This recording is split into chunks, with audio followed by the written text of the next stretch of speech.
Hi అండి. Welcome back to SS Telugu audio నవలలు. ఈరోజు మీరు వినబోయే నవల ఇంద్రధనస్సు. పల్లంపాటి వెంకట సుబ్బయ్య గారు రచించారు. మన లిజనర్స్ అందరికీ ఒక చిన్న మనవి. నవల వినేటప్పుడు మీకు కొన్ని లింక్స్ కనపడతాయి. వాటిలో ఏ ప్రోడక్ట్ అయినా మీకు నచ్చితే త్రూ లింక్ ద్వారా బై చేయగలరు. అది మాకు ఉపయోగపడుతుంది. Thank you. ఇక నవలకు వెళ్ళిపోదాం. వేకువజాము రైలుకు ఉమాపతి బావొస్తాడని తెలియగానే శారదకు ఆ రాత్రి నిద్ర రాలేదు. అనేక రకాల భావాలు, మంచివి, చెడ్డవి, తీయనివి, చేదువి తెరలు తెరలుగా ఆ లేత మనసులోకి తొంగి చూడడం ప్రారంభించాయి. తెల్లవారక ముందే ఉమాపతి బావొస్తాడు. వచ్చి రాకముందే తన కోసం వెతుకుతాడు. తాను కనీ కనపడకముందే ఎవ్వరూ చూడకుండా తనకేదో ఇస్తాడు. తాను ఎన్నోసార్లు తీసుకోకూడదనుకుంది. కానీ ఉందిగా అమ్మ మారెమ్మ, ఏ తలుపు సందులో నుంచో తీసుకోమని సైగ చేస్తుంది. తాను తీసుకుంటుంది. బావ వెళ్ళగానే అమ్మొచ్చి బుద్ధిలేదు అంటుంది. ఎవరికి? తన ప్రశ్న. నీకే, లేకుంటే నాకనుకున్నావా? అవునన్నట్లుగా తను తల ఊపుతుంది. ఆకలిగొన్న పులిలా చూసి ఆమె వెళుతుంది. బావొచ్చిన 5 నిమిషాల్లో మామూలుగా జరిగే తతంగమిది. శారద రాత్రల్లా ఇలా ఆలోచిస్తూనే ఉంది. అందులో అది పుష్యమాసపు రాత్రి. పుష్యమాసంలో పగలు ఎంత కురచో రాత్రంత పొడుగు. శారద ఎంత ఆలోచించినా ఆ రాత్రి తరగలేదు. శారద ఏమీ తోచక తలుపు తీసుకుని పెరట్లోకొచ్చింది. తలుపు తీయగానే చలిగాలి కొరడా కొసలా తాకింది. శారద శరీరంతో పాటు మనసు కూడా జిల్లుమంది చలిగాలి తాకిడికి. కొంగు తీసి బాగా కప్పుకుని పెరట్లోకొచ్చింది.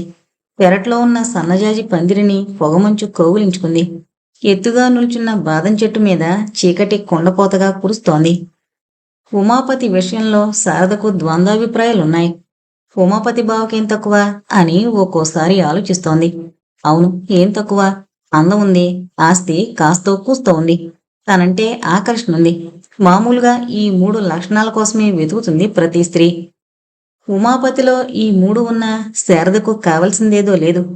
ఆలోచనల్లో మునిగి తేలుతున్న శారదను ఆ ఎముకలు కొరికే చలి ఏమీ చేయలేకపోయింది. అలాగే ఆలోచిస్తూ చాలాసేపు బాదం చెట్టు మొదట కూర్చుంది. కాసేపటికి ఆలోచనల వేడికి శారద మనసు వేడెక్కిపోయింది. లోపలికెళ్ళి పడుకుందామని లేచింది.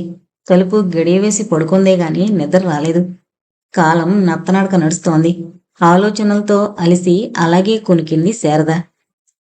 శారదకు మెలకువ వచ్చేసరికి దాదాపు 4 గంటలయింది. ఇంట్లో అంతా లేచి హడావిడిగా తిరుగుతున్నారు. శారద అలాగే పొరుపు మీద కూర్చుంది. ఏంటి అలా కూర్చున్నావు? లేలే, మొహం కడుక్కుని మంచి బట్టలు కట్టుకో, రత్తమ్మంది. శారదకు నవ్వొచ్చింది. రత్తమ్మ కోపంగా చూసి వెళ్ళిపోయింది. శారదకు అప్పుడు జ్ఞాపకం వచ్చింది, మరి కాసేపట్లో ఉమాపతి వస్తాడని. ఎందుకో ప్రశాంతంగా హాయిగా ఉన్న శారదకు మనసు అదో రకంగా మారిపోయింది. లేచి మొహం కడుక్కుని కొంగుతో తుడుచుకుంటూ వంటింటి దగ్గరకు వచ్చేసరికి సుందరమ్మ పిలిచింది. శారదా, ఇలారా, కాఫీ తాగుదు గాని. కాఫీ అప్పుడే చేసావత్తయ్యా అంది శారద. చేయకపోతే ఎలాగమ్మా, వస్తున్నాడుగా మన అలంకార విద్యార్థి. శారద కాఫీ తాగింది. ఇదిగో, ఈ కాఫీ తీసుకెళ్లి మీ మామయ్యకివ్వు. కాఫీ లోటా తీసుకుని వరండాలోకి వెళ్ళింది శారద. విశ్వనాథం గారు స్తంభానికి ఆనుకుని కూర్చున్నారు. ఇదిగో మావయ్య కాఫీ. అప్పుడేనమ్మా, అత్తయ్య చేసింది మావయ్య. లోపల నుంచి రత్తం వచ్చింది. విశ్వనాథయ్య గారు కాఫీ తాగుతున్నారు.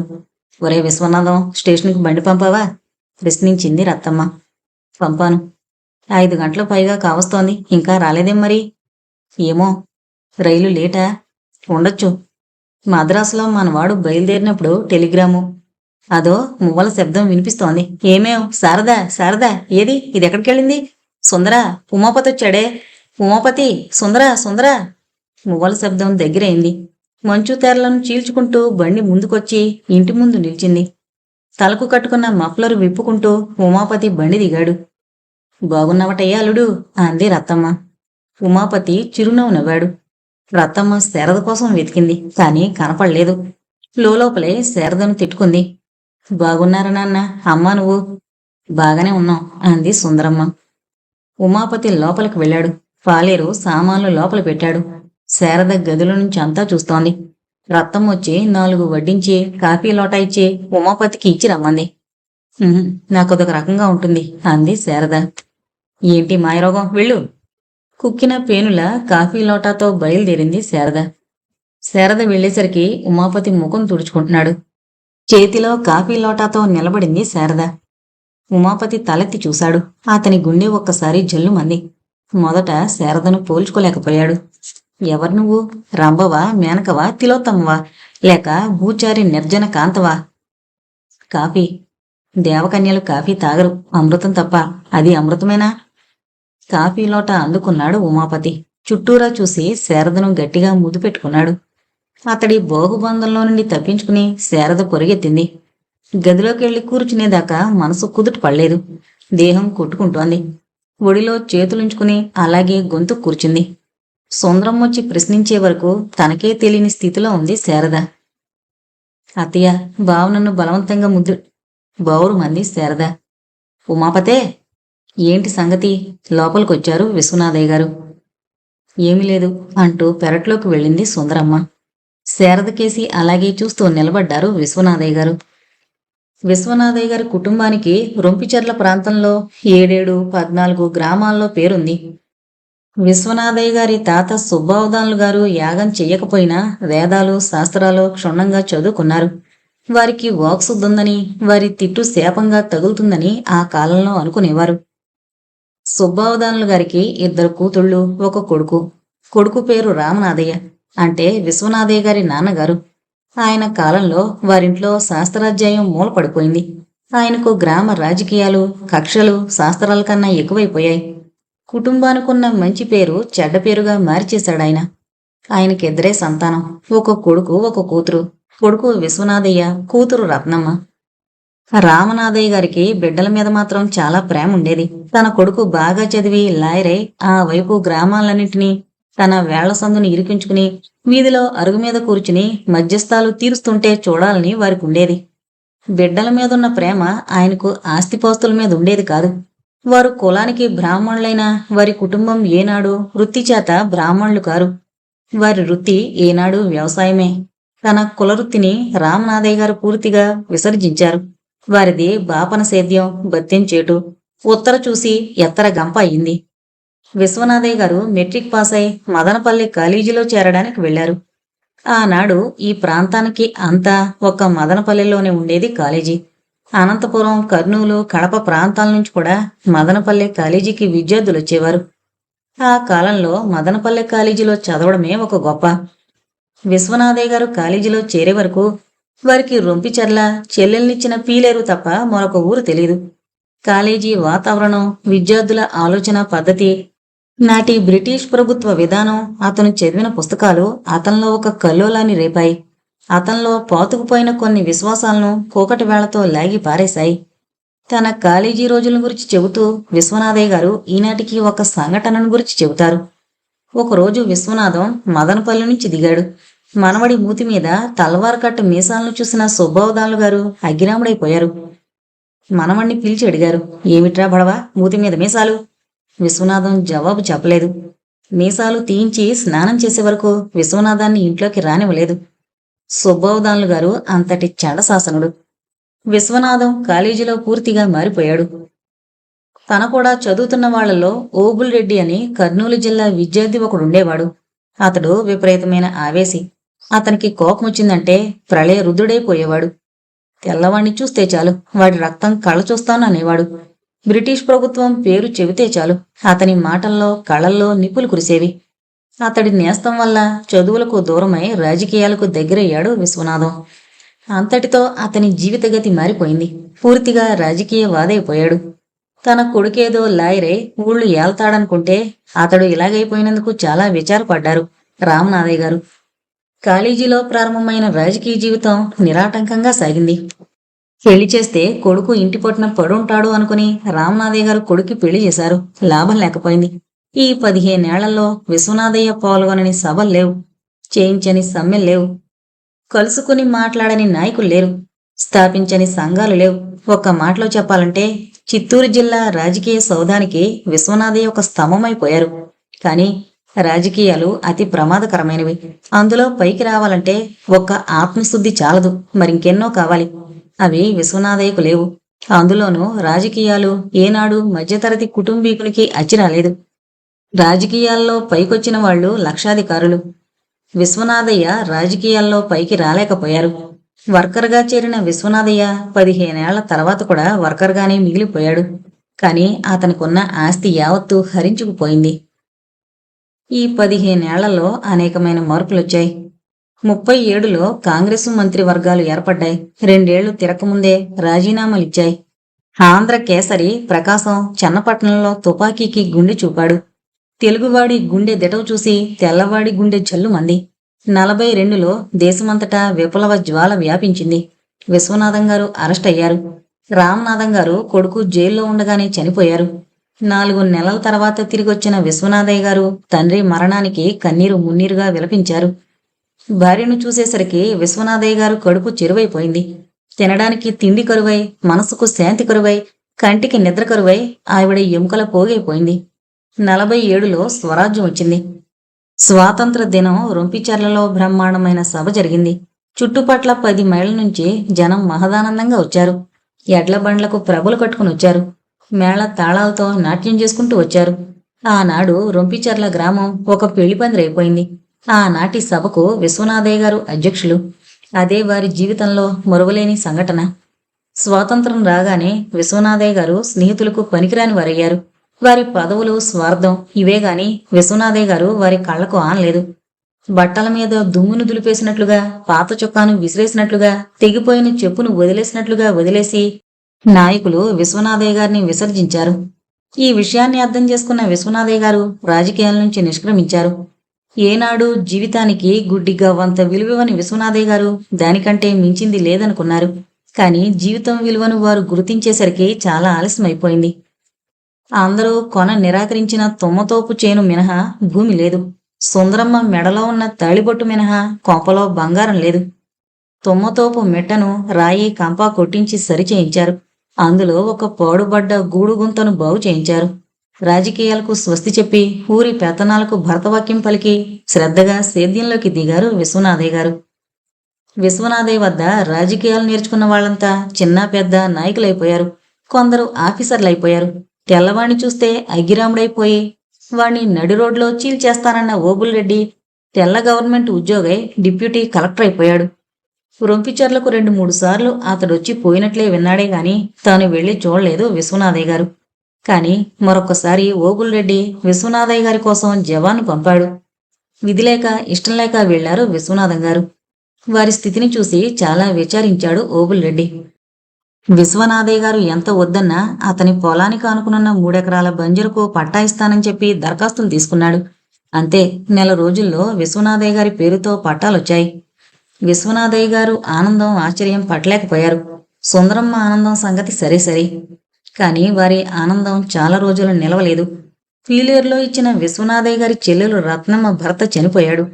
ఆవిడ 12 ఏళ్ల కూతురుతో విశ్వనాథయ్య గారి ఇల్లు చేరింది. కొడుకు చదివే సమస్యగా ఘనీభవించి విశ్వనాథయ్య గారి తలను తొలుస్తుంటే చెల్లెల కూతురు శారద పెళ్లి రెండో సమస్యే కూర్చుంది. కానీ జీవితంతో పోరాటం కోసమే ఉపయోగిస్తున్న విశ్వనాథయ్య గారు అలాంటి సమస్యలతో డీలా పడిపోలేదు. ధైర్యంగా ధీరోదాత్తంగా ఎదుర్కొన్నారు. అందుకే కొడుకు ఈనాడు బిఏ చదువుతున్నాడు. శారద పెళ్లి కూడా భగవంతుడు ఒక దోవ చూపిస్తాడు. విశ్వనాథయ్య గారికి 2 కోరికలున్నాయి. తన కొడుకు ఉమాపతి బిఏ పాసై ఏదో ఒక ఉద్యోగంలో చేరాలి. శారదను ప్రకాశానికిచ్చి పెళ్లి చేయాలి. ప్రకాశం కాస్తో కూస్తో చదువుకున్నవాడు, నిదానస్తుడు, అన్నింటినీ మించి నలుగురి బాగే తన బాగు అనుకున్నవాడు. అందుకే విశ్వనాథయ్య గారికి ప్రకాశం అంటే ప్రత్యేక అభిమానం. ఒంటరిగా కూర్చుంటే చాలు విశ్వనాథయ్య గారు తన గత చరిత్రను సింహావలోకనం చేయడంలో మునిగిపోతారు. ఈరోజు అంతే. సుందరం వచ్చి చూసింది. విశ్వనాథయ్య గారు పెరట్లో కూర్చునున్నారు. ఏంటండి అలా పెరట్లోనే కూర్చున్నారు? విశ్వనాథయ్య గారు జవాబు చెప్పలేదు. సుందరమ్మ వెళ్లి భుజం పట్టి కుదుపుతూ మళ్లీ పలకరించింది. అదే ఉమాపతి గురించి అన్నారు విశ్వనాథయ్య గారు. ఏంటి? వాడలా గవుతాడని నేను కల్లో కూడా అనుకోలేదు. వాడేదో ఆ పరీక్ష పూర్తి చేసి ముసలి ముప్పులో మనకంత గంజి పోస్తాడనుకున్నాను. కడకు వాడు అన్ని విధాలా చెడిపోయాడు. వాడికి లేని దుర్గుణాలు లేవు. ఈరోజు మద్రాసు నుంచి ఎవతో విమలట, అది తక్షణం బయలుదేరరామని ఉత్తరం రాసింది. మరో విషయం, మన శారద లేదు. అది సజ్జ చేను వద్దకెళితే వెళ్ళాడట. ఎవరూ లేని సమయం చూసుకుని. చచ్చా, వాడి పేరెత్తకు, చండాల పేదవా. వాడిని రేపే మద్రాసుకు సాగనంపేస్తాను. వాడు కొంపలో ఉంటే మనం ఈ ఊళ్ళో తలెత్తుకొని తిరగలేం. ఈ సంవత్సరం అక్కడే చదువు వెలిగించని, వచ్చేయడు టీచర్ ట్రైనింగ్లో చేరుస్తాను. అప్పుడు అన్ని తిక్కలు కుదురుతాయి అన్నారు. సుందరమ్మ ఇంట్లోకి వెళ్ళింది. 10 నిమిషాలకు ఉమాపతొచ్చి, ఏంటి నానా పిలిచారట అన్నాడు. విశ్వనాథయ్య గారి మనసులో 1000 ఊహలు సందడించాయి. అన్నింటినీ మనసులోనే అదింపెట్టన్నారు. నువ్వేదో మళ్ళీ మద్రాసు వెళ్లాలన్నావుగా? అవును నాన్న, పరీక్షలు దగ్గర పడుతున్నాయి. లెక్చరర్లు ప్రత్యేకంగా క్లాసులు పెట్టుకుని పాఠాలు చెబుతామన్నారు. అందువల్ల. ఎప్పుడు వెళ్లాలనుకున్నావు? మీరు ఎప్పుడు వెళ్ళమంటే అప్పుడు. నేను వెళ్ళమనేదాకా మీకు తరగతులు ఆగుతాయా? ఉమాపతి గతుకుమన్నాడు. సరే, రేపు వెళ్ళు. డబ్బేమైనా కావాల్సి ఉంటుందా? అవును నాన్న, ఓ 100 రూపాయలు కావాలి. సరే, రేపు 50 రూపాయలు ఇస్తాను. 4-5 రోజుల్లో మిగిలింది పంపుతాను. నువ్వు రేపే బయలుదేరు. విశ్వనాథయ్య గారు ఇంట్లోకి బయలుదేరారు. ఉమాపతి కూడా బయలుదేరాడు. శారద ఇంట్లో ఉందో పొలం వద్దుందో తెలీదు. ఇల్లంతా వెతికి చూశాడు. శారద కనపడలేదు. పొలం వద్దకు వెళ్ళుంటుందని తాను కూడా బయలుదేరాడు. వీధిలోకి వచ్చేసరికి పొలానికి వెళుతున్న ప్రకాశం ఇంకెవరో మరొక వ్యక్తి కనిపించారు. ఓహో, బహుకాల దర్శనం బాగానే ఉన్నట్టున్నారు వ్యంగ్యంగా అన్నాడు ఉమాపతి. అందరూ నవ్వుకున్నారు. ఇతని పేరు సారథి. తెలుగులో మంచి పేరున్న రచయిత. ఇతను ఉమాపతి బిఏ ఫైనల్ ఇయర్ చదువుతున్నాడు. ఇద్దరినీ పరస్పరం పరిచయం చేశాడు ప్రకాశం. ఇద్దరూ కరచాలనం చేశారు. ఎందాక ప్రయాణం? ఉమాపతి గారు, మాతో కూడా రాకూడదు అన్నాడు సారథి. తప్పకుండా వస్తాను. ముగ్గురు నడక సాగించారు. ఊరు దాటి చేలగుండా నడుస్తున్నారు. వేరుశనగ తవ్వకాలు జరుగుతున్నాయి. పాళ్లు పాళ్లుగా నిలబడ్డ కంది చెట్లు గాలికి ఊగుతున్నాయి. దూరంగా కనిపిస్తోన్న బండ మీద సజ్జనూర్పుళ్ళు జరుగుతున్నాయి. అబ్బా, ఎంత బాగుంది ప్రకాశం. మీ ఊరు టౌన్కింత దగ్గరలోనే ఉన్నా పల్లెల సహజ సౌందర్యం మాత్రం పోలేదు అన్నాడు సారథి. ఎవరూ జవాబు చెప్పలేదు. మీ రచయితలున్నారు చూడండి, ఎప్పుడు ఇంతే. సౌందర్యము అని గుండె బాదుకుంటారు. ముఖ్య సమస్యల్ని వదిలేసి చివరి ముక్కకు పదును పెట్టి వదిలాడు ఉమాపతి. ఈ మాట సారథి గుండెల్లో ఈటలా గుచ్చుకుంది.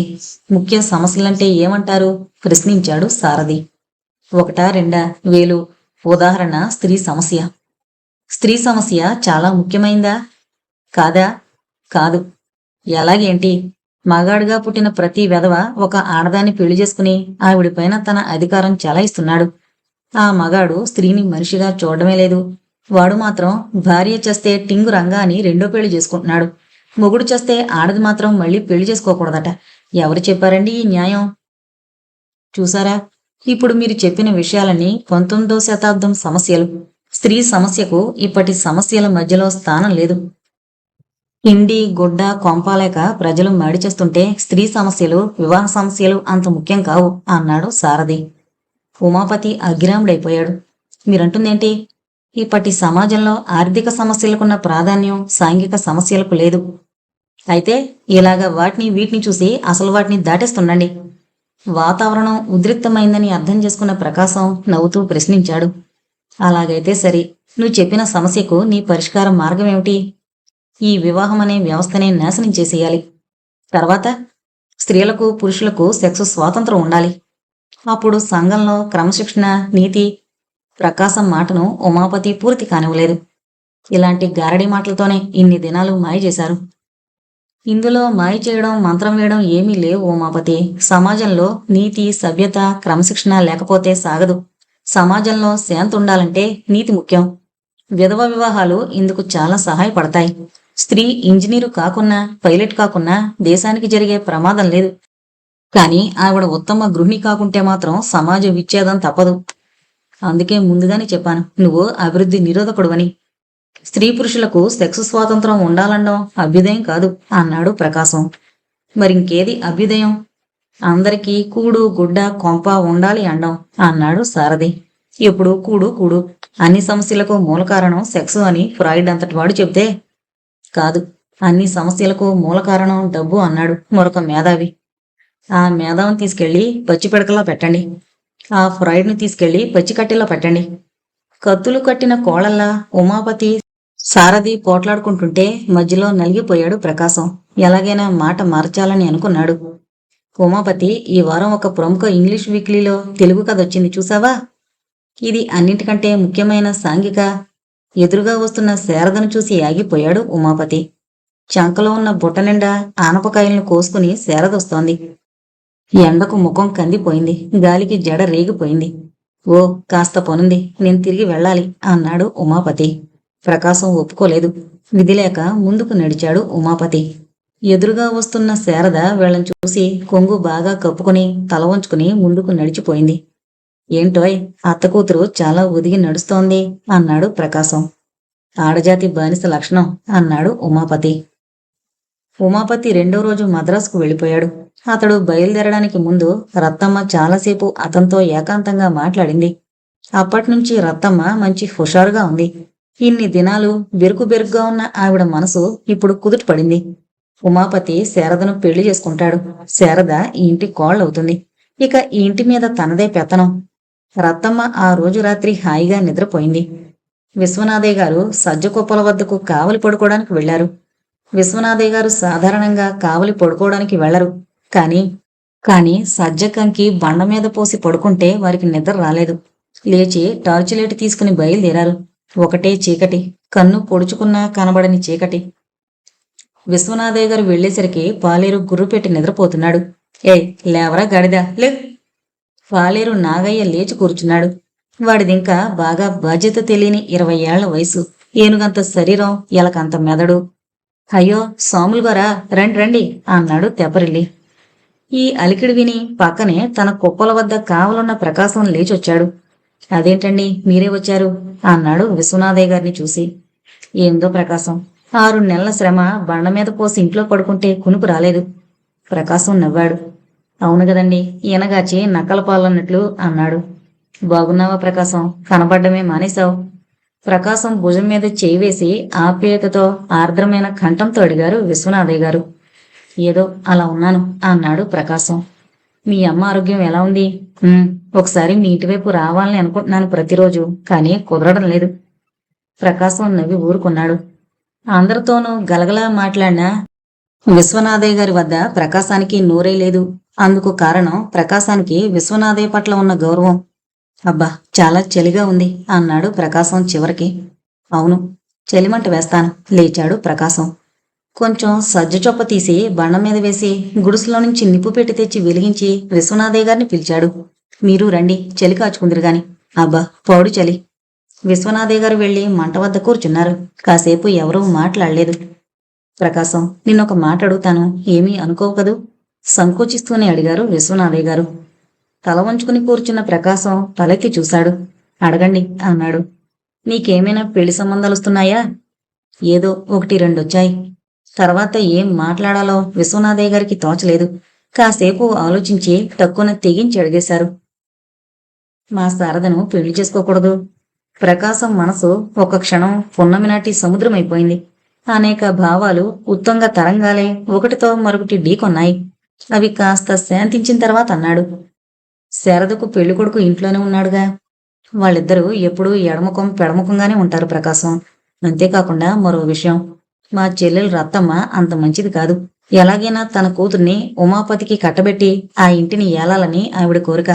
ఈ విషయం నా భార్యకు పూర్తిగా ఇష్టం లేదు. ఆలోచించి చూస్తే నాకు సుందరమాటే న్యాయం అనిపిస్తోంది. అందువల్ల నేను నిన్ను అడిగాను. నిజం చెప్తున్నాను, నువ్వంటే నాకు చాలా ఇష్టం. నీ నిజాయితీ, నీ పులిగుండే నాకు చాలా ఇష్టం. విశ్వనాథయ్య గారి కంఠం గదగదమైంది. కాని అందులో ఆవేశం ఎక్కడో గొడవలాడింది.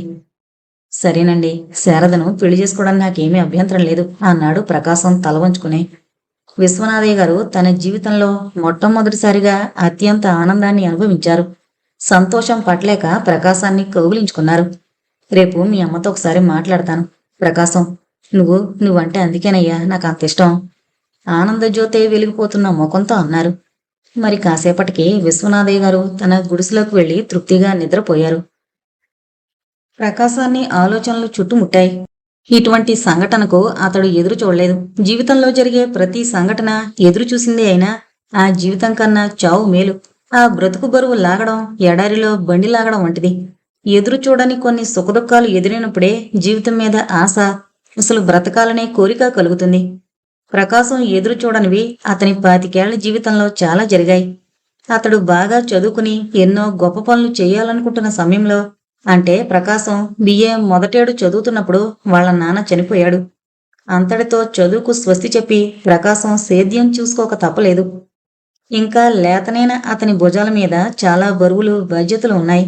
వ్యవసాయం చూసుకోవాలి. వానాకాలం రాకమునిపే బావి పూడు తీసి లోతు చేయించాలి. చెల్లెలు శాంతను కనీసం బిఏ దాకా చదివించాలి. ఇంకా ఇలాంటివెన్నో. ప్రకాశానికి ఆలోచనలతోనూ విశ్వనాథయ్య గారికి మంచి కలలతోనూ తెల్లవారింది. ఉమాపతి ఉదయం 6 గంటలకు మద్రాసుకు చేరాడు. గదికి వెళ్లి స్నానం చేసి హోటల్లో భోంచేసి పడుకుని 4 గంటల దాకా నిద్రపోయాడు. నిద్రలేచి మొహం కడుకుని బట్టలు వేసుకుంటుంటే విమలొచ్చింది. విమలకు దాదాపు 20 ఏళ్లు. ఆవిడిలో నవనాగరికత కొట్టొచ్చినట్లు కనిపిస్తోంది. ఎత్తుగా దువ్వి వదులుగా వేసుకున్న వాలుజడ, హృదయంలోని కోరికలు పొంగి పైకొచ్చినట్లున్న స్తనాలు, పల్చని ముఖంలో బలమైన ముక్కు, ఆవిడ చూపుల కంటే చపలమైన హృదయం విమల లక్షణాలు. గదిలో అడుగుపెట్టి పెట్టగానే తలదూకుంటున్న ఉమాపతి కనిపించాడు. హలో డియర్, వచ్చేసావా? గ్లాడ్ అంది ఒక్క అంగలో గెంతి ఉమాపతి భుజాల మీద చేతులు వేసి. ఉమాపతి అలాగే ముద్దు పెట్టుకున్నాడు. సరేగాని విమల, అలా ఉత్తరం రాసావేంటి? మా నాన్న శుద్ధ బకరా కాబట్టి తెలుసుకోలేకపోయాడనుకో అన్నాడు ఉమాపతి. నాకా మాత్రం తెలీదేంటి? చూడు డియర్, మనం ఈరోజే బెంగళూరు బయలుదేరాలి. ఆశ్చర్యంగా విమలకేసి చూశాడు ఉమాపతి. ఎందుకంత ఆశ్చర్యం డియర్? కాకినాడలో ఏ పేషెంట్కో సూది గుచ్చుతున్న మా నాన్నగారు ఏమనుకుంటూ ఉంటారనుకున్నావు? నా కూతురు విమల వాళ్ళ మెడికల్ కాలేజీ స్టూడెంట్స్తో పాటు బెంగళూరు ఎక్స్కర్షన్కి వెళ్ళి ఏమేమో చూస్తూ ఉంటుంది అని. ఉమాపతి నవ్వన్నాడు. అలా తల్లిదండ్రులను మోసం చేయకూడదు. తప్పకుండా వెళదాం. కానీ మన వద్ద మొరార్జీ దేశాయ్ లేడే. అది మనకు వదులు డార్లింగ్. కానీ అక్కడ చచ్చేంత చెల్లనుకుంటాను. ఇది డిసెంబరు నెల. అందుకేగా డార్లింగ్ వెళ్ళడం అంది విమల ఉమాపతి భుజాల మీద చేతులేసి అరకన్నులతో చూస్తూ. తాను ప్రకాశంతో మాట్లాడిన సంగతి భార్యకి మాత్రమే చెప్పారు విశ్వనాథయ్య. సుందరమ్మ సంతోషానికి మేర లేకపోయింది.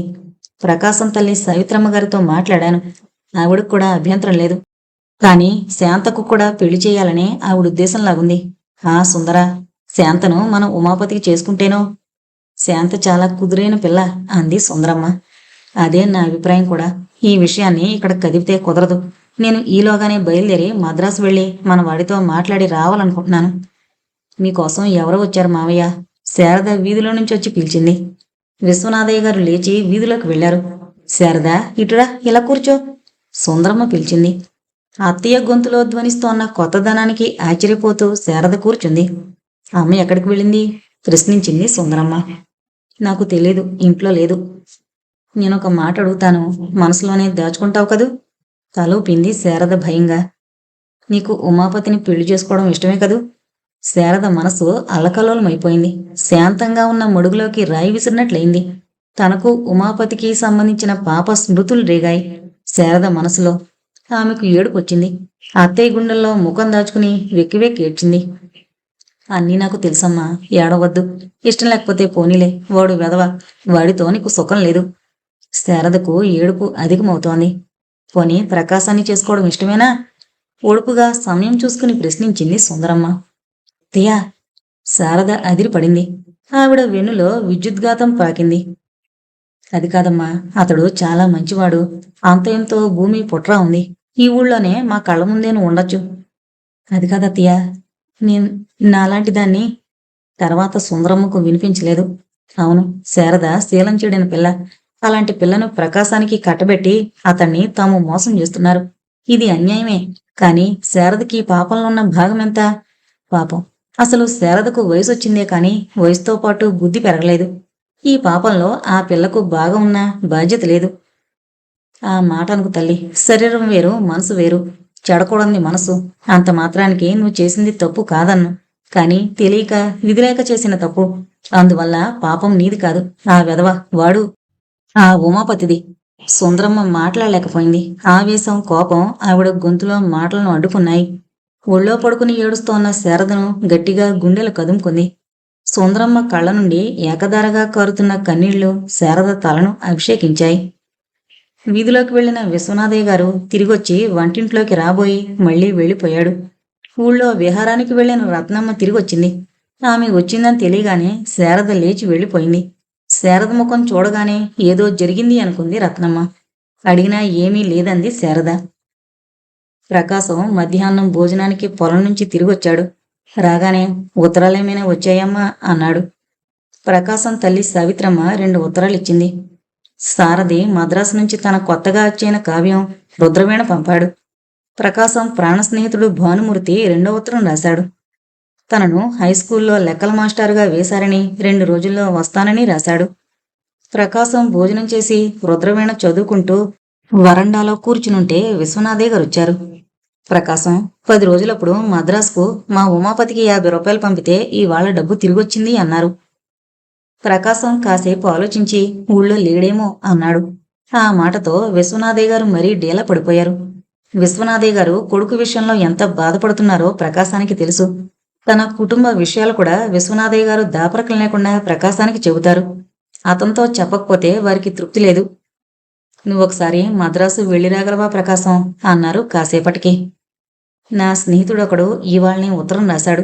అతని కొత్త కావ్యానికి ఇక 3 రోజుల్లో ఆవిష్కరణ ఉందట. నన్ను రమ్మని రాశాడు. నేను వెళదామా వద్దా అనుకుంటున్నాను. మీరెలాగూ వెళ్ళమంటున్నారు కాబట్టి వెళతాను. 2 పనులు చూసుకుని రావచ్చు. ఎప్పుడు బయలుదేరతావు? బయలుదేరితే రేపే బయలుదేరాలి. తప్పకుండా రేపే బయలుదేరు. అన్ని విషయాలు బాగా గమనించిరా. వాణ్ణి ఎలాగైనా నువ్వే బాగు చేయాలి ప్రకాశం. విశ్వనాథయ్య గారి కంఠం గదగదమైంది. అలాగేనండి. ప్రకాశం, ఏమండి, ఉమాపతి దారికొస్తాడంటావా? భగవంతుడున్నాడు, చూద్దాం. విశ్వనాథయ్య గారు మరి కాసేపు సావిత్రమ్మతో మాట్లాడి వెళ్ళిపోయారు. విశ్వనాథయ్య గారు ఇంటికి వెళ్లేసరికి ఇల్లు గుండంలా ఉంది. రత్తమ్మ పిచ్చికొక్కలా నోటికి వచ్చినట్టల్లా అరుస్తూ ఉంది. శారద ఏడుస్తూ మూల కూర్చునుంది. సుందరమ్మ కూడా కోపంగా ఎవరి మీదో నోరు పారేసుకుంటుంది. విశ్వనాథయ్య గారు లోపలికి వెళ్లేసరికి రత్తమ్మ ఎదురుగా వచ్చింది. యారా విశ్వనాథం, నీకంత కానివాళ్ళమైపోయామా? మీ కొంపలో మేముండడం నీకు ఇష్టం లేకపోతే చెప్పు. ఊరి బయట గుడిసి వేసుకుని ముష్టెత్తుకుని బతుకుతాం. విశ్వనాథయ్య గారికి అసలు విషయం అంతుపట్టలేదు. ఏంటమ్మా అన్నారు నెమ్మదిగా. నా పిండకుడు, నా శ్రాద్ధం అంత కానిదనైపోయినట్రా? శారద ఇంటి కోళ్ళవుతుందని అందరికీ తెలుసు. నువ్విప్పుడు ఆ జులైగాడు ప్రకాశానికి ఇవ్వాలని మధ్యవర్తి చేసావటగా?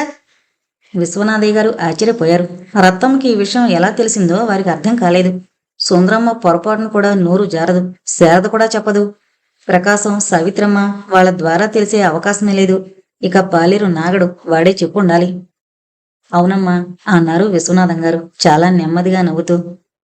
ఏం, నా కూతురు నీ కొడుక్కి తగదా? కాదు, నా కొడుకు నీ కూతురికి తగడు. వాడికేం, రత్నం లాంటి బిడ్డ. వాడు రత్నమో రాయో నాకు తెలుసు. ఇదంతా ఎందుకు విశ్వనాథం? మీకు ఇష్టం లేకపోతే ఇంట్లోంచి వెళ్ళగొట్టండి. దాని పీక నులిమి ఏ బావిలోనన్నా వేసి నేను హరి అంటూ దూకుతాను. ఆ మాట ఎవరన్నారమ్మా? అలాంటి మాటలు ఎందుకంటావు? అంది సుందరమ్మ. రత్నమ్మ సుందరమ్మ మీద గైమని లేచింది. నాకు తెలుసులేవే తల్లి, నంగనాచి తుంగుబుర్ర. మొగుడుతో చెప్పి నా కూతుర్ని ఇంట్లోంచి వెళ్ళగొట్టించి తర్వాత నువ్వే స్వయంగా నన్ను గెంటెద్దువు కానీ.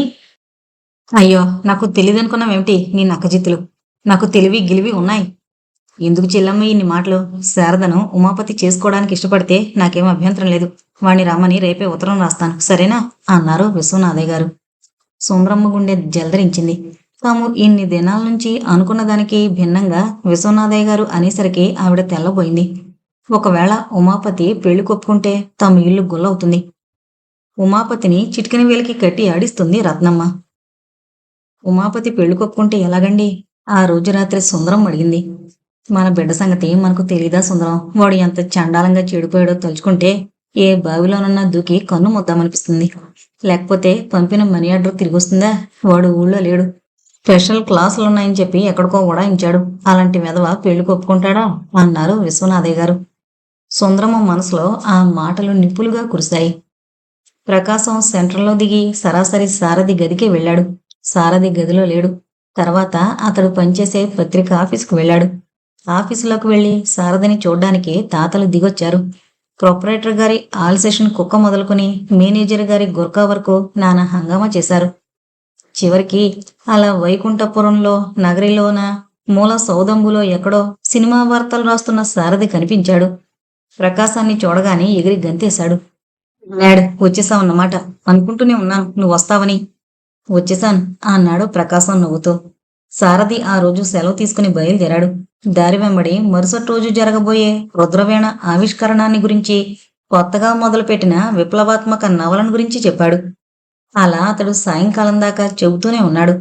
సాయంకాలం తన పనుల మీద సారథి వెళ్ళాడు. ప్రకాశం ఉమాపతి గదికి బయలుదేరాడు.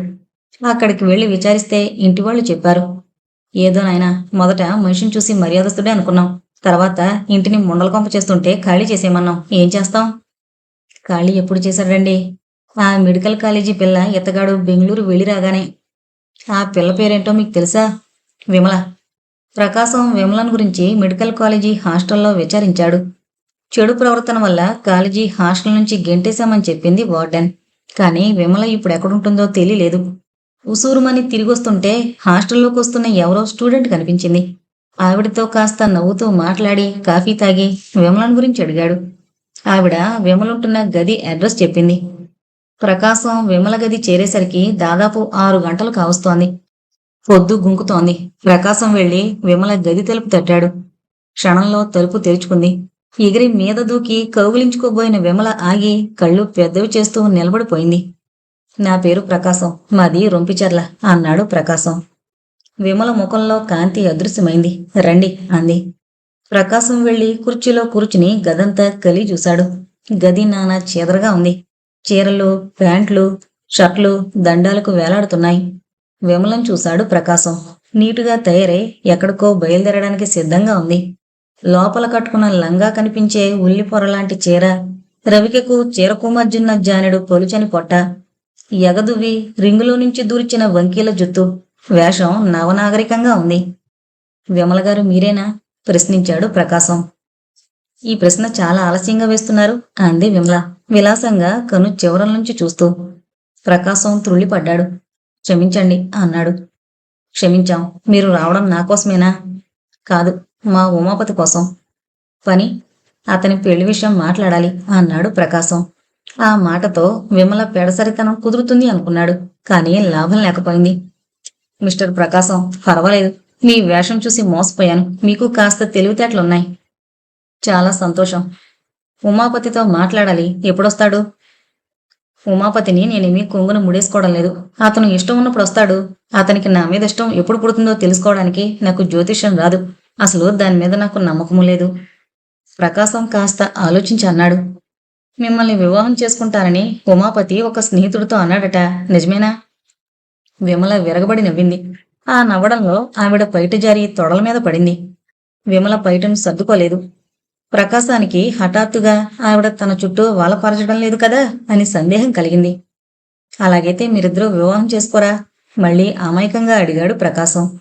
లేదు, మేమిద్దరమే కాదు, మేము ఇద్దరము మరెవరినీ కూడా ఈ జన్మలో వివాహం చేసుకోకూడదని ప్రమాణం చేసుకున్నాం. మా ఇద్దరికీ వివాహం అంటే గిట్టదు. కోరికల్ని చంపుకొని పీనుగుల్లా బ్రతికే బ్రతికి మేమిద్దరం వ్యతిరేకులం అంది విమల. ప్రతి పదాన్ని చక్కగా ఉచ్చరిస్తూ, అందులో కొంచెం వ్యంగ్యం, కోపం కలిపి పలికింది. పెళ్లి చేసుకుంటే కోరికల్ని చంపుకోవాలని ఎవరు చెప్పలేదు. కోరికల్ని శాంతితో తీర్చుకోవచ్చు. అందులోనే ఆనందం ఉంది. భగవంతుని సృష్టిలో నియమరహితమైంది లేనప్పుడు మానవ జీవితానికి ఎందుకు నియమం లేకపోవాలి అన్నాడు ప్రకాశం. మీకు ఏ ఏ కాయగూరలంటే ఇష్టం? వ్యంగ్యంగా ప్రశ్నించింది విమల. దాదాపన్నీ. అలాంటప్పుడు మీకు జీవితాంతం వంకాయ కూర పెడితే తింటారా? జీవిత సమస్యలకు వంకాయ కూరకు సంబంధం లేదు. ఎందుకు లేదు? బోల్డుంది. అలాగైతే జీవితంలో క్రమం, జీవితానికి ఒక దారి అక్కర్లేద్దా? తాను ఏ దారిలో వెళ్లాలో ఆడదానికి తెలుసు, మగాడికి తెలుసు. అంతేకాని ఆడదానికి మగాడు, మగాడికి ఆడది దారి చూపించనక్కర్లేదు. తీవ్రంగా కోపంతో కళ్ళు పెద్దవి చేసింది విమల. తలుపు చొప్పుడైంది. విమల వెళ్లి తలుపు తీసింది. ఉమాపతి లోపలికొచ్చాడు. ప్రకాశాన్ని చూడగానే ఉమాపతి ముఖం పాలిపోయింది. అనేక భావాలు అతని మనసులో చెలరేగాయి. ఎప్పుడొచ్చో ప్రకాశం? నీరసంగా ప్రశ్నించాడు. ప్రకాశం జవాబు చెప్పేలోగా విమల అందుకుంది.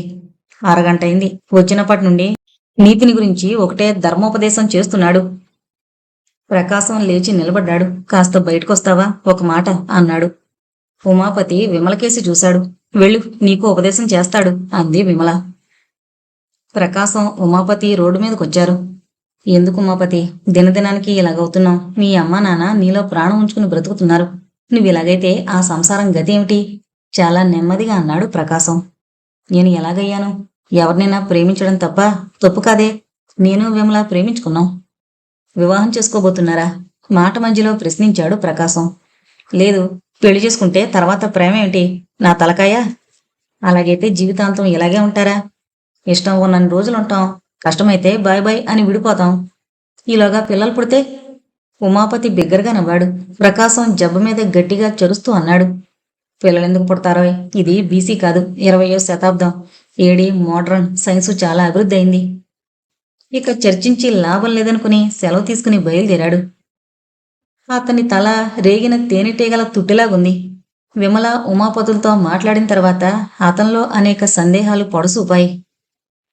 అతనికి ఈ యువతి యువకుల పోకడలు చూస్తుంటే ఒకవైపు నవ్వు, మరోవైపు విచారం కలుగుతున్నాయి. ఈ ప్రవృత్తి ఇలాగే సాగితే మగ ఆడ జాతుల మధ్య సామరస్యం నశించి ఇవి రెండూ పరస్పరం నాశనం చేసుకుంటాయి. అప్పుడు మహోన్నతమైన మానవ సంస్కృతికి క్షణక్షణ పోరాటంతో అభివృద్ధి అయిన నాగరికతకు వారసులే లేకుండా పోతారు. ఆలోచనలతో సారథి గది చేరాడు ప్రకాశం. ఏంటయ్యా మహాశయ, నీకోసం మద్రాసు నగరమంతా వలవేసి గాలించాను. ఎక్కడ దాక్కున్నావు? అన్నాడు సారథి. ప్రకాశం జరిగిన కథంతా చెప్పాడు. చూసావా, ప్రజలు ఆర్థిక సమస్యలతో చేస్తుంటే ఇలా సెక్స్ సమస్యల్లో పడి ఏడుస్తున్నారు యువకులు. ఆ మాటకొస్తే సెక్స్ సమస్యకు కూడా ఆర్థిక ప్రాతిపదికుంది. నాకు ఆకలిగా కూడా ఉంది అన్నాడు ప్రకాశం నవ్వుతూ. అవునవును, భోజనం సిద్ధంగా కూడా ఉంది. ఆ విషయం మరిచిపోయాను. ఇద్దరూ భోజనానికి లేచారు. మరుసటి రోజు రుద్రవీణ కావ్య ఆవిష్కరణం జరిగింది. మద్రాసు నగరంలో ఉన్న చాలా మంది కవులు, గాయకులు, కళాకారులు వచ్చారు. అధ్యక్షుడు సభను ప్రారంభించిన తర్వాత సారథి లేచి తన కావ్యాన్ని గురించి, తనకు ఉత్తేజం కలగజేసిన విషయాల గురించి మాట్లాడాడు. అసలు రుద్రవీణ అన్న మాటకు అర్థం చెబుతారా అని అడిగాడొక సభికుడు. రుద్రవీణ అంటే రుద్రునికి వీణ లేదే?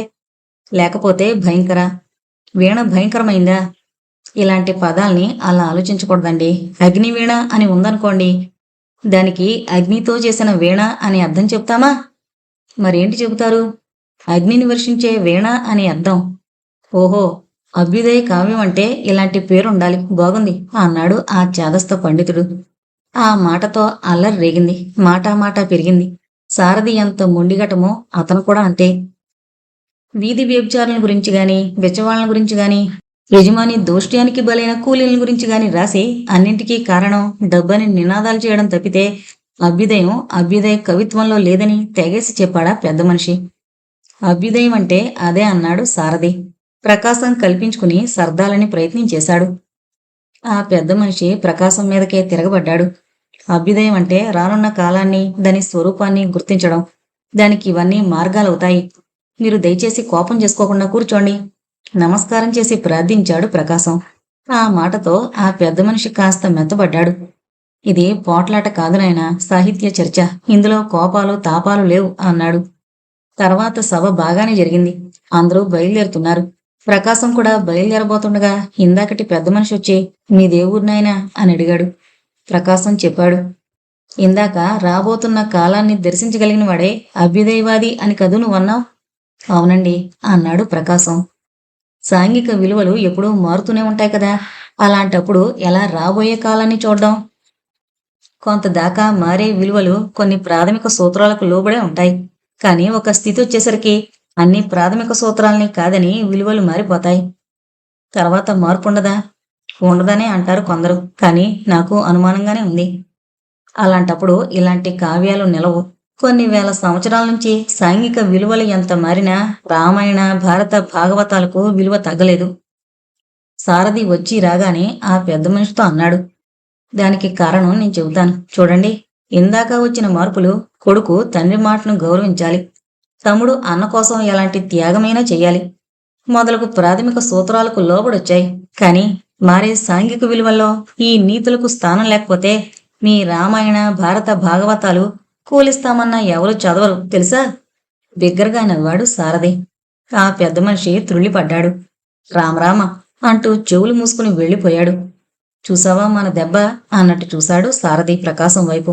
అలా మాట్లాడకూడదు సారథి అన్నాడు ప్రకాశం. నువ్వెంత అభ్యుదయవాదివైనా ఎక్కడో నీలో కాస్త చాదస్తం ఉందిరా అంటూ నవ్వాడు సారథి. ప్రకాశంతో శారద పెళ్లి విషయం చెవిలో పడినప్పటి నుంచి రత్తమ్మ మనసులో లేదు. ఎంతో కాలం నుంచి తను వేస్తున్న పథకాలు పునాదులతో సహా లేచిపోయినట్లు అనిపించింది. ఆ పెళ్ళే జరిగితే తను బ్రతికి లాభం లేదు. శారద తనను విడిచి మరో ఇంటికి వెళితే తన ఇంట్లో బానిసైపోతుంది. శారద అత్తవారింట్లో దశిదైపోతుంది. అందులో ఆ ప్రకాశం చండశాసనుడు. తానేమైనా వారి సంసార విషయంలో కల్పించుకుంటే వాడి వాలకం చూస్తే ఊరుకునేలా లేడు. బయటకు దయచేయమనిలా ఉన్నాడు. ఇక వాళ్ళమ్మ సావిత్రమ్మ, ఆవిడ మొగుడు చచ్చినా భయపడని ఆడపులి. ఆవిడ కూడా అలాంటిదే. తన పప్పులేవి ఆ ఇంటి బావినీళ్లకు ఉడికేలా లేవు. ఇక ఇటు చూస్తే సుందర, ఆవిడ శుద్ధ మందర. శారదకు ఆ మూడు ముళ్ళు పడితే తనను ఈ ఇంట్లోంచి వెళ్ళగొట్టగలదు. అంతటి మనిషి ఆవిడ. ఇక విశ్వనాథం, వాడు ఒక మనిషేనా? ఆ ప్రకాశం అసలు 4 కాలాల పాటు బ్రతికి బట్టకట్టేలా లేడు. ఈడ్చి కొలిస్తే జానుడు లేని వెధవ. వాడికప్పుడే ఊరి వ్యవహారాలు కావలసొచ్చాయా? ఈ ఊరు అలాంటిదే, శుద్ధ అలగా కొంప. ఈ అలగా వెధవలందరికీ వాడు దేవుడు. లేకపోతే ఆ వెధవ మాదిగ ఎర్రోడు అంటాడా? అమ్మాయి గారు, వస్తున్నాయమ్మా మాకు రోజులు, మేము గుళ్ళోకెళ్ళొచ్చినట్టుగా అని. పొర వెర్రిముండా అంది తాను. అది గది, మా ప్రకాశం బాబే కంటే మీకు ఎక్కువగా తెలిసేంటి అన్నాడు. ప్రకాశం ఇలాంటి ముండమోపి పనులు చేస్తున్నాడని అప్పుడే అర్థమైంది తనకు. ఈ ఆలోచనలన్నీ తనకెందుకు? తన స్వార్థం కోసం ప్రకాశానికి శారదకు పెళ్లి జరగకూడదు. అది జరిగిందా ఇక తాను బ్రతికి లాభమే లేదు. ఆ ఉమాపతికి ఉత్తరం రాసిస్తే జవాబే లేదు. బహుశా మరునాడు రావచ్చు. రత్తమ్మ తలలో మెరుపులా ఒక ఆలోచన మెరిసింది. లేచి గంట చూసింది. ఇంకా 4. అలాగైతే జగన్నాథం గారు ఇంట్లోనే ఉంటారు. జగన్నాథం కూతురు పేరేంటమ్మా? ఇందిర. అదో సుడిగాలి. అదైతే ఈ ప్రకాశం పొగరు అణుగుతుంది. రత్తమ్మ గదిలో నుంచి బయటకొచ్చేసరికి సుందరమ్మ ఎదురైంది. రత్తమ్మ ఎక్కడికో ప్రయాణ సన్నాహంలో ఉందని సుందరమ్మ గ్రహించింది. రత్తమ్మ వెళ్ళిపోయిన తర్వాత శారదను అడిగింది సుందరమ్మ. నాకు తెలీదత్తయ్యా అంది శారద. ప్రకాశం మద్రాసు నుంచి వచ్చిన తక్షణం విశ్వనాథయ్య గారిని పొలం వద్ద కలుసుకుని అన్ని విషయాలు వివరంగా చెప్పాడు. అంత గంభీరమైన మనిషి చంటి పిల్లాళ్ల ప్రకాశాన్ని కౌగిలించుకుని కన్నీరు పెట్టుకున్నారు. ప్రకాశానికి కూడా కళ్ళలో నీళ్లు తిరిగాయి. ఇక ఉమాపతి మద్రాసులో ఉంటే పూర్తిగా చెడిపోతాడు. అతన్ని చదువు చాలించి ఇంటికి రప్పించండి అన్నాడు ప్రకాశం. విశ్వనాథయ్య గారు ఆలోచించారు. ఉమాపతి ఇంటికొస్తే ఒడిలో నిపులా తయారవుతాడు. వాడొస్తే శారదకు ప్రకాశానికి చచ్చిన పెళ్లి జరగదు. ఎంత చెడాలో అంతా చెడిపోయేళ్లే ప్రకాశం. ఇంకా చెడిపోవడానికి ఏముంది? ఈ సంవత్సరం ఇక 4 నెలలేగా, అక్కడే అవహరించిని అన్నారు. ప్రకాశం మౌనంగా ఉన్నాడు. మళ్ళీ విశ్వనాథయ్య గారే అన్నారు. నాకు వాడి మీద ఏ ఆశలు లేవు ప్రకాశం. నా ఆశలన్నింటినీ కూల్చేశాడా వెధవ. నాకు నువ్వొక్కడవే నచ్చిన వ్యక్తి. అందుకే నువ్వంటే నాకంత అభిమానం, ప్రేమ. నీళ్లతో నిండిన మేఘంలో ఉన్న ప్రకాశం మనసుకు ఈ మాటలు చల్లటి గాలిలా తాకాయి. విశ్వనాథయ్య గారి మాటలకు ప్రకాశం హృదయం ద్రవించిపోయింది. పొద్దు ఊరికి పడమటున్న ఆవుల కొండ వెనక దాక్కుంది. సాయంకాలపు గాలికి వరిమళ్ళు నాట్యం చేస్తున్నాయి. ఆవుల కొండ మీద అరుణ రాగం అలుముకుంది. కూలీలకొచ్చిన జనం ఇళ్లకు బయలుదేరారు. పక్కనే ఉన్న తన మడి వద్ద గుడిసెలో కూర్చుని జగన్నాథం కూలీ బట్వాడా చేస్తున్నాడు. విశ్వనాథయ్య గారు ఇంటికి వెళ్ళిపోయారు. ప్రకాశం మొహం కడుక్కోవడానికి బావి వద్దకు వెళ్ళాడు. కడుక్కొని బావి మెట్లు ఎక్కుతూ ఉంటే, అయ్యగారు, మిమ్మల్ని మా అయ్యగారు పిలుస్తున్నారండి అని జగన్నాథం గారి పాలేరు రాముడు పిలిచాడు. జగన్నాథం తననెందుకు పిలుస్తాడు? మాట్లాడే విషయాలు కూడా లేవే. తామిద్దరూ మాట్లాడుకుని దాదాపు సంవత్సరన్నర దాటిందే. ఊళ్ళో జగన్నాథం చేసే ప్రతి దుర్మార్గానికి తాను అడ్డు నిలవడం వల్ల తామిద్దరూ దాదాపు విరోధులైపోయారే. ఏమైనా కాని అతడే పిలిచినప్పుడు పోకుండా ఉండకూడదు. ప్రకాశం వెళ్లేసరికి కూలీలు దాదాపు వెళ్లిపోయారు. ఇలరా, ఇలా కూర్చో మంచాన్ని చూపించాడు జగన్నాథం. గంభీరంగా గుండ్రంగా ఉన్న ముఖం, చదరంగా కఠినత్వాన్ని సూచించే గెడ్డం, అందులో పాపకోపంలాంటి పెద్ద గుంట, ఎంత కుటిలత్వాన్నైనా దాచుకోగలిగిన నుదుటి మీద చర్మపు ముడతలు, పొదల్లా పెరిగిన నిరిసి నెరవని కనుబొమ్మల కింద పులికళ్ళలాంటి కళ్ళు. జగన్నాథం ఆకారంలో వశీకరణ శక్తి ఎంతుందో అంత హడలు కొట్టే శక్తి ఉంది. ఇంతలో జగన్నాథం కూతురు ఇందిర కాఫీ తెచ్చింది. ఇద్దరూ తాగారు. నువ్వు కాస్త బయటికి వెళ్ళమ్మా కూతురుతో అన్నాడు జగన్నాథం. ఎందుకు వెళ్ళాలి? నే వెళ్ళను విసురుగా అంది ఇందిర. నా తల్లివి కదూ, వెళ్ళు. కోపంగా తల తిప్పి ఇందిర గుడిసెలోంచి బయటికి వెళ్ళింది. ఆవిడ తలతో పాటు బాణకర్ర తిప్పినట్టు తిరిగిన నల్ల నాగుపాము లాంటి జడ ప్రకాశానికి తగిలింది. జగన్నాథం మీసాల లోపలే నవ్వుకున్నాడు.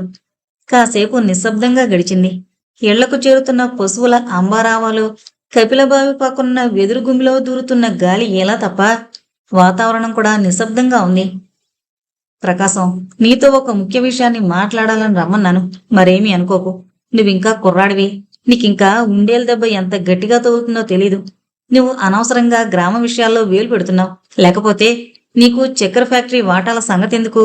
అవి మనల్ని ఏమన్నా బ్రతికిస్తాయా? మనల్ని అంటే ఇతర ప్రజల్ని తప్పకుండా ఆదుకుంటాయి. బెల్లం కొంటున్న వాళ్ళు చేస్తున్న అన్యాయాలు చూస్తున్నారుగా. నేను బెల్లం కొంటాను, అలాగైతే నేను అన్యాయం చేస్తున్నానంటావా? క్షమించండి. తోట మొదటి చుట్టకం మొదలుకొని అప్పులిచ్చి బెల్లాన్ని గానుగింట్లోనే అప్పుడున్న వేలకు కొనడం అన్యాయం కాదంటారా? అది అన్యాయం కాదు ప్రకాశం, వ్యాపారం. వ్యాపారం ద్రోహచింతనని పెద్దలే అన్నారుగా. జగన్నాథం బిగ్గరగా నవ్వాడు. అలాంటి సామెతలు సరేలేండి, దాన్ని ఈ కాలంలో మోసం చేయడం అంటారు. మళ్లీ నవ్వాడు జగన్నాథం. ఎదుటివాడు ఎంత మాటన్నా దాన్ని ఈశ్వరుడు గరళాన్ని మింగినట్టు మింగేయగలడు. ఎంత కుట్లత్వాన్ని, కోపాన్నైనా, బడవాలనాన్ని సముద్రుడు దాచుకున్నట్టు తనలో దాచుకోగలడు. అందుకేనయ్యా ప్రకాశం, నువ్వంటే నాకంత ప్రేమ. అందుకే ఇప్పుడు నిన్ను పిలిపించాను. మరేమీ అనుకోకు. మా ఇందిర ఏదో ఇంటర్ దాకా చదివింది. ఇందిర నా కళ్ళెదుట లేకపోతే నేను బ్రతకలేను. ఈ ఊళ్ళోనే ఉంటే నాకు శాంతిగా ఉంటుంది. క్షమించండి జగన్నాథం గారు, నాకు పెళ్లి కుదిరింది అన్నాడు ప్రకాశం. నేను విన్నాను. ఆ రత్తమ్మ కూతురేగా ఇచ్చిపుచ్చుకోవడాలు అవి మాట్లాడుకున్నారా? అవి ఇవి ఇవ్వమని నేను అడగను. వాళ్ళిచ్చినా నేను పుచ్చుకోను. ఇంకా సంబంధం ఖాయం కాలేదుగా. నేను చెప్పిన విషయం కూడా ఆలోచించు. ఆలోచించడానికి ఏమీ లేదండి. మాట తప్పడం నాకు అలవాట్లేదు. క్షమించండి, నేను వెళతాను. ప్రకాశం లేచి మసక చీకట్లో కలిసిపోయాడు. శుద్ధ వెధవ, అడ్డగాడిద, పోరంబోకు. వీడి ప్రజాసేవ. ఈ బాణం కూడా గురి తప్పింది. చచ్చా అనుకున్నాడు జగన్నాథం. ప్రకాశం వరిమడి కయ్యల వద్ద మలుపు తిరిగి చెరుకు తోటకుండా వెళుతుంటే ఇందిర కనపడింది. ఆవిడ తన కోసమే ఎదురు చూస్తోందని ప్రకాశానికి అనిపించింది. తల వంచుకుని నడక సాగించాడు ప్రకాశం. అన్నయ్యోయ్, ఇందిర పిలిచింది. ప్రకాశం ఆగాడు. మీ మాటలు విన్నాను. మా నాన్న శుద్ధ క్రాకు కాదు అన్నాడు ప్రకాశం. అది నిజమే. గ్రామంలో ఇన్నాళ్ళు ఆయన కత్తికి ఎదురు లేకుండా జరిగింది. ఇప్పుడు నువ్వు ఒకడు దాపురించావు. నిన్ను ఈ నారాయణాస్త్రంతో జయించాలనుకున్నాడు. ప్రకాశం నవ్వాడు. అన్నయ్య, నీకో రహస్యం చెబుతా, మనసులోనే ఉంచుకుంటావు కదూ? ప్రకాశం తలూపాడు. ఇందిర నోట్లోంచి మాట రాలేదు. ముఖాన రేగిన సిగ్గుతెరలు కింద పెదవి చివరున్న గుంటలో దాక్కుంటున్నాయి. భానుమూర్తి మన ఊరి హైస్కూల్కి వస్తున్నాడు అంది తల వంచుకుని. నాకు కూడా ఉత్తరం రాశాడు. మేమిద్దరం ఈ మేనంలో పెళ్లి చేసుకోవాలనుకున్నాం. శుభం. నా ఆశీర్వాదం సదా సిద్ధం. మీ నాన్న ఒప్పుకుంటాడా? అన్నయ్యోయ్, పెళ్లి నాకు, మా నాన్నకు కాదు అంది ఇందిర. పెళ్ళంటే జ్ఞాపకం వస్తోంది. నా పెళ్లి కూడా కుదిరింది. ఓ స్టాప్, తొందరపడుకు. శారద పెళ్లి కూతురు. తాంబూలాలు కూడా రేపు పుచ్చుకోబోతున్నాం. వెరీ గుడ్, చక్కని పిల్లను ఎన్నుకున్నావు అంది ఇందిర. జగన్నాథానికి తగిన కూతురు అనుకున్నాడు ప్రకాశం. రత్తమ్మ చెప్పిన మాటతో శారదకు నవనాడులు కుంగిపోయాయి. రక్తనాళాలన్నీ చిట్లి శరీరమంతా రక్తపు మడుగైపోయినట్లయింది. శరీరం 2 భాగాలుగా చీలిపోయినట్లు అనిపించింది. అప్రయత్నంగా పొట్ట తడిమి చూసుకుంది. నిజమే, నెల మీద 10 రోజులు అంది రత్తమ్మ. శారదకు కళ్ళు చీకట్లు కమ్మాయి.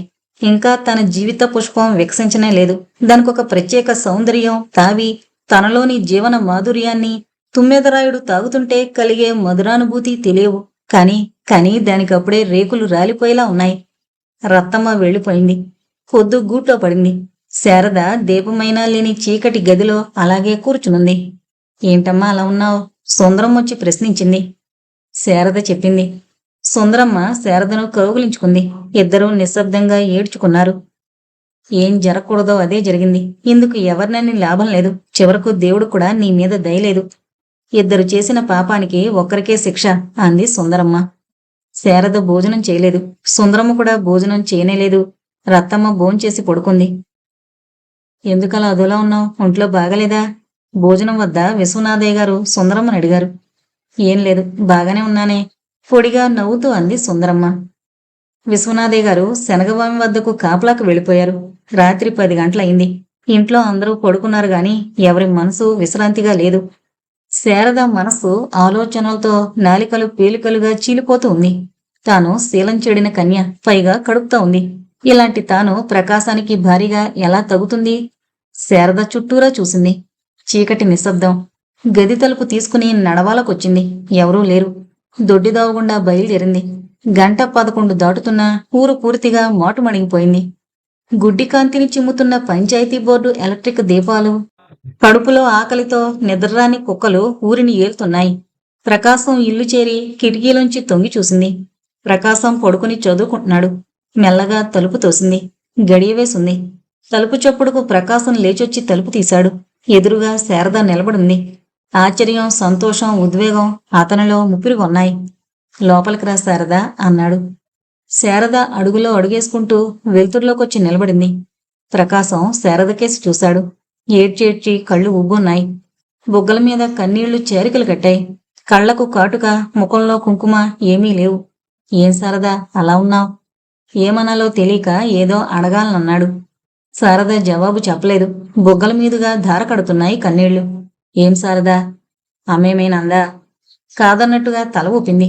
మరింకేంటి? శారద ఏడుస్తోంది కాని జవాబు చెప్పలేదు. చెప్పు శారదా, ఎందుకిలా ఏడుస్తున్నావు? నన్ను పెళ్లి చేసుకోకండి. ప్రకాశం త్రుళ్ళిపడ్డాడు. ఎందుకు? శారద తల వంచుకుంది. ఎందుకు శారదా? శారద గిరుక్కున తిరిగి బయలుదేరింది. ఆగు శారదా, నా మాటకు జవాబు చెప్పు. నన్ను పెళ్లి చేసుకోవడం నీకు ఇష్టం లేదా?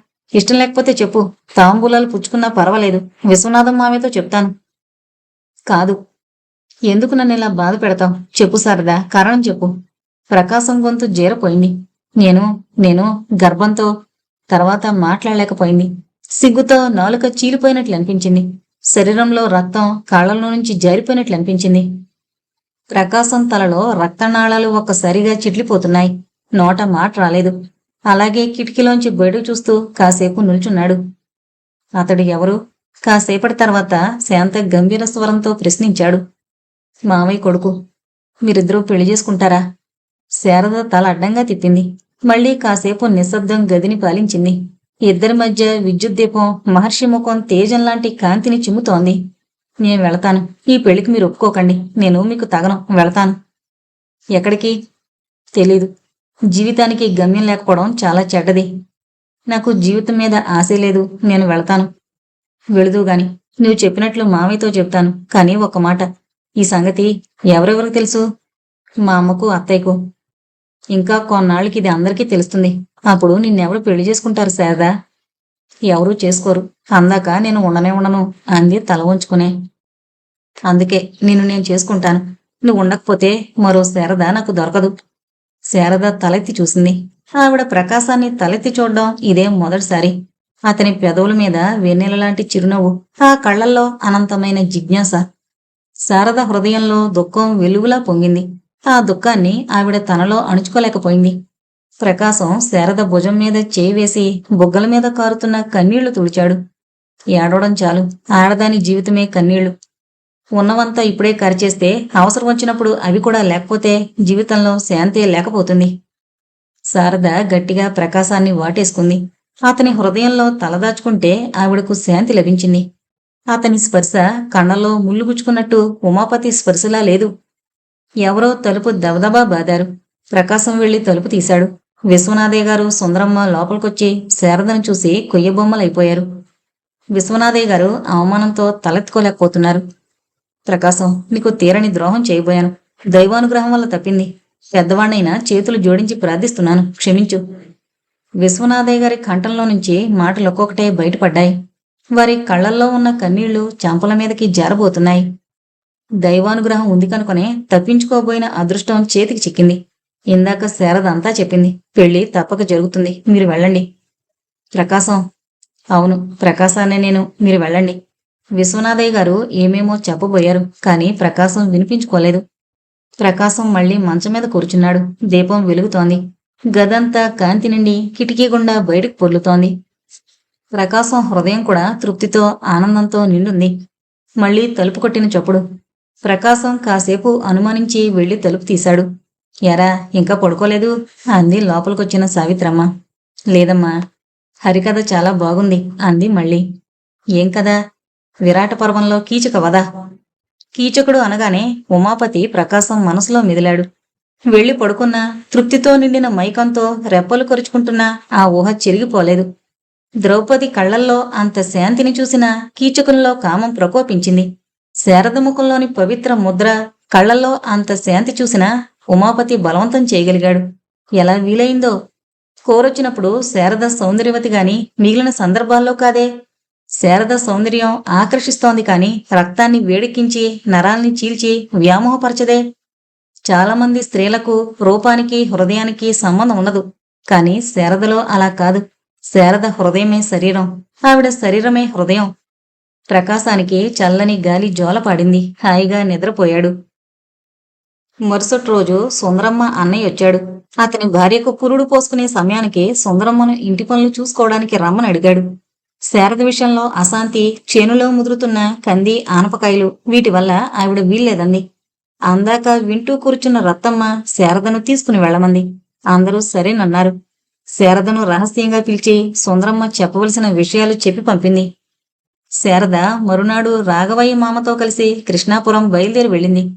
కృష్ణాపురం మదనపల్లె తిరుపతి రోడ్డుకు 7 మైళ్లలో ఉన్న కుగ్రామం. ఆ గ్రామం దాకా ఇంకా 20వ శతాబ్దం నాగరికత పోలేదు. ఆ ఊళ్ళో విద్యుచ్ఛక్తి లేదు, పోస్టాఫీసు లేదు. వారానికొకసారి బక్రాపేట నుండి పోస్టు జవాన్ వస్తాడు. ఆ ఊళ్ళో ఇంకా రైలు చూడని వాళ్ళు, మోటారు ప్రయాణం చేయని వాళ్ళు ఉన్నారు. ఆ గ్రామానికి రాఘవయ్య కరణం. అతని మాట ఆ ఊళ్ళో సుగ్రీవాజ్ఞ. శారదకు ఆ ఊరు చాలా బాగా నచ్చింది. మనసులోని బాధ పొంగినప్పుడల్లా చుట్టూ ఉన్న సుందర ప్రకృతి మనసులోని గాయాలను మాన్పేది. కృష్ణాపురానికి వెళ్లిన 3వ రోజు శారదకు తాను కడుపుతో లేనని తెలిసిపోయింది. ఆవిడ మనసులో చెప్పరానంత సంతోషం కలిగింది.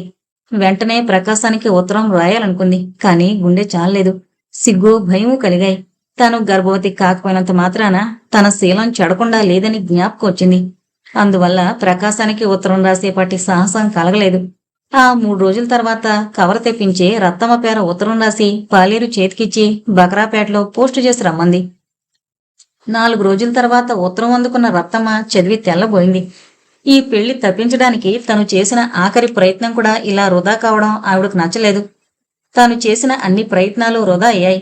శారద కడుపుతో ఉంటే ప్రకాశం పెళ్లికి ఒప్పుకోడు అనుకుంది. కాని అతడు అందుకు కూడా తెగించాడు. శీలం చెడిందాన్ని, కడుపుతో ఉందన్నదాన్ని పెళ్లి చేసుకుంటానని అన్నవాణ్ణి అతన్నే చూసింది. ఎందువల్లనో ఈ కాలపు కుర్రకారు ఇలా తయారవుతున్నారు. ఆ విషయాన్ని తను ప్రకాశంతో అంటే, చూడ ప్రియా, అన్నీ చూసి పెళ్లి చేసుకుంటాననుకో, ఆ పిల్ల శీలవతి అవడానికి దాఖలా ఏమిటి? అంతేకాకుండా శారద విషయం వేరు అన్నాడు. తనకు కోపం, అసహ్యం కలిగాయి. రత్తమ్మ ఉత్తరాన్ని చింపివేసింది. ఉత్తరం వచ్చిన విషయాన్ని ప్రకాశానికి, విశ్వనాథయ్యకు, సుందరమ్మ కూడా తెలపకూడదు అనుకుంది. ఎందుకు ఏం లాభం? ఆ ఉమాపతి అయిపోయి తెలిసి రావడం లేదు. కాలేజీకి ఉత్తరాలు రాస్తే జవాబు రావడమే లేదు. విశ్వనాథం డబ్బు కూడా పంపడం లేదులాగుంది. మొన్న ప్రకాశం వెళ్ళొచ్చాడు. అతన్ని అడిగితే బాగానే ఉన్నాడు అన్నాడు. అడ్రస్ అడిగితే మరిచిపోయానన్నాడు. పొలం వద్ద నుంచి విశ్వనాథయ్య, సుందరమ్మ రావడంతో రత్తమ్మ ఆలోచనలు ఆగిపోయాయి. రత్తమ్మ గబగబా చించిన ఉత్తరం మొక్కలు ఏరి దెబ్బలో పారేసి వచ్చింది. విశ్వనాథయ్య గారు భోజనానికి లేస్తుండగా ప్రకాశం వచ్చాడు. విశ్వనాథయ్య గారు ప్రకాశాన్ని భోజనానికి లేవమని బలవంతం చేశారు.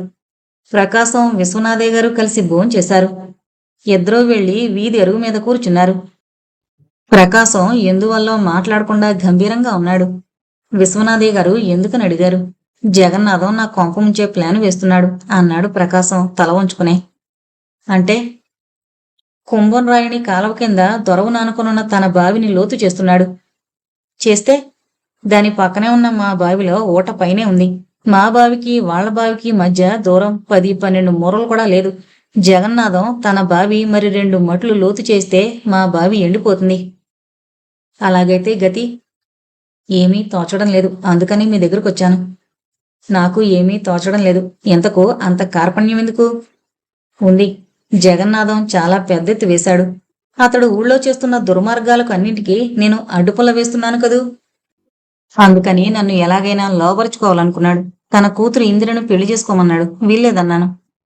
విశ్వనాథయ్య గారు ఆలోచనలో పడ్డారు. ప్రకాశం పెళ్లి మాట ఎత్తగానే ఆయన ముఖం నల్లగా మాడిపోయింది.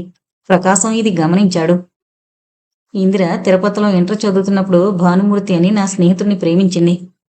అతను మన హైస్కూల్కు టీచర్గా వస్తున్నాడు. 10 రోజుల క్రితం వస్తానని రాశాడు. కానీ ఆర్డర్లు రావడం ఆలస్యం జరిగిందట. మళ్ళీ ఈ రోజు వస్తానని ఉత్తరం రాశాడు. వాళ్ళిద్దరూ పెళ్లి చేసుకోబోతున్నారు. జగన్నాథం ఒప్పుకుంటాడా? ఆ మాట నేను ఇందిరిని అడిగాను. పెళ్లి నాకండి, మా నాన్నకు కాదు అంది. అంత గంభీరంగా ఉన్న విశ్వనాథయ్య గారు పక్కున నవ్వారు. ఇందిరలాంటి వాళ్ళు 100కొకరుంటే ఆడజాతి బాగుపడుకోను. విశ్వనాథయ్య గారికి విమల జ్ఞాపకం వచ్చింది. 100 మంది విమల లాంటి వాళ్లకన్నా ఒక్క ఇందిరే ఎంతో కార్యవాదినిగా ఉంది. అవును, తను రాజకీయాల్లో ఉన్నప్పుడు తనను అందరూ మరీ కార్యవాదిగా ఉండకూడదని సలహా ఇచ్చారు. నాకేమీ తోచడం లేదండి అన్నాడు ప్రకాశం. విశ్వనాథయ్య గారు ఉలిక్కిపడి రేపు ఆలోచిద్దామన్నారు. ప్రకాశం వెళ్ళిపోయాడు. ప్రకాశం ఇల్లు చేరేసరికి ముంగిట్లో కూర్చున్న సావిత్రమ్మ, నీకోసం తిరుపతి నుంచి భానుమూర్తి అని ఒక అతనొచ్చాడు అంది. ప్రకాశం తొందరగా గదిలోకి వెళ్ళాడు. భానుమూర్తి ఇందిరా కూర్చుని మాట్లాడుకుంటున్నారు. ప్రకాశం ఆశ్చర్యపోయాడు. ఇందిరా, నీకేమైనా టెలిపతి ఉందా అన్నాడు. భానుమూర్తి, ఇందిరా నవ్వారు. ఏంట్రా భాను, తెగ లావైపోయావు అన్నాడు ప్రకాశం. లేదన్నయ్య, సన్నగా అయిపోయారు అంది ఇందిర. అవును, నీకు అలాగే అనిపిస్తుంది. ఇందిర సిగ్గుతో సగం అయిపోయింది. అబ్బా ఆకలి, అమ్మా ఆకలి, బాబూ ఆకలి అన్నాడు భానుమూర్తి రాగయుక్తంగా. తిందాం తిందాం, కాని ఇందిరా, ఈ ఆకలి పక్షితో ఎలా వేగుతావో ఏంటో నాకు భయంగా ఉంది. జైలు బత్తాం అంది ఇందిర కొంగు చాటు నుంచి. హా లక్ష్మణ, నా గతేమిటి, రక్షించు రక్షించు. ఇందిర నవ్వలేక కడుపు పట్టుకుంది. ప్రకాశం అన్నాడు, చూడరా భాను, ఇందాక పుట్టెడు చింతతో బాధపడ్డాను. నువ్వు కనబడ్డావో లేదో చింత చెల్లా చెదిరైపోయింది. ఆత్మహత్య చేసుకోవాలనుకున్న వాళ్లకు నువ్వొక కోర్సు ఇవ్వాలోయ్. నీతో 1 గంట గడిపితే వాడు నాకు పెళ్లి చేయమని కూర్చుంటాడు. భానుమూర్తి చిరునవ్వుతో వింటున్నాడు. అన్నయ్య, విశ్వనాథయ్య గారితో మాట్లాడావా అంది ఇందిర అసలు విషయం జ్ఞాపకం వచ్చి. ప్రకాశం భారంగా తల పంకించాడు. ఏమన్నారు? ఏమీ అనలేదు. నాకు అగమ్య గోచరంగా ఉంది. నా భావన కందని విషయమునొక దానిని మీరు ముచ్చటించుచుంటిరి.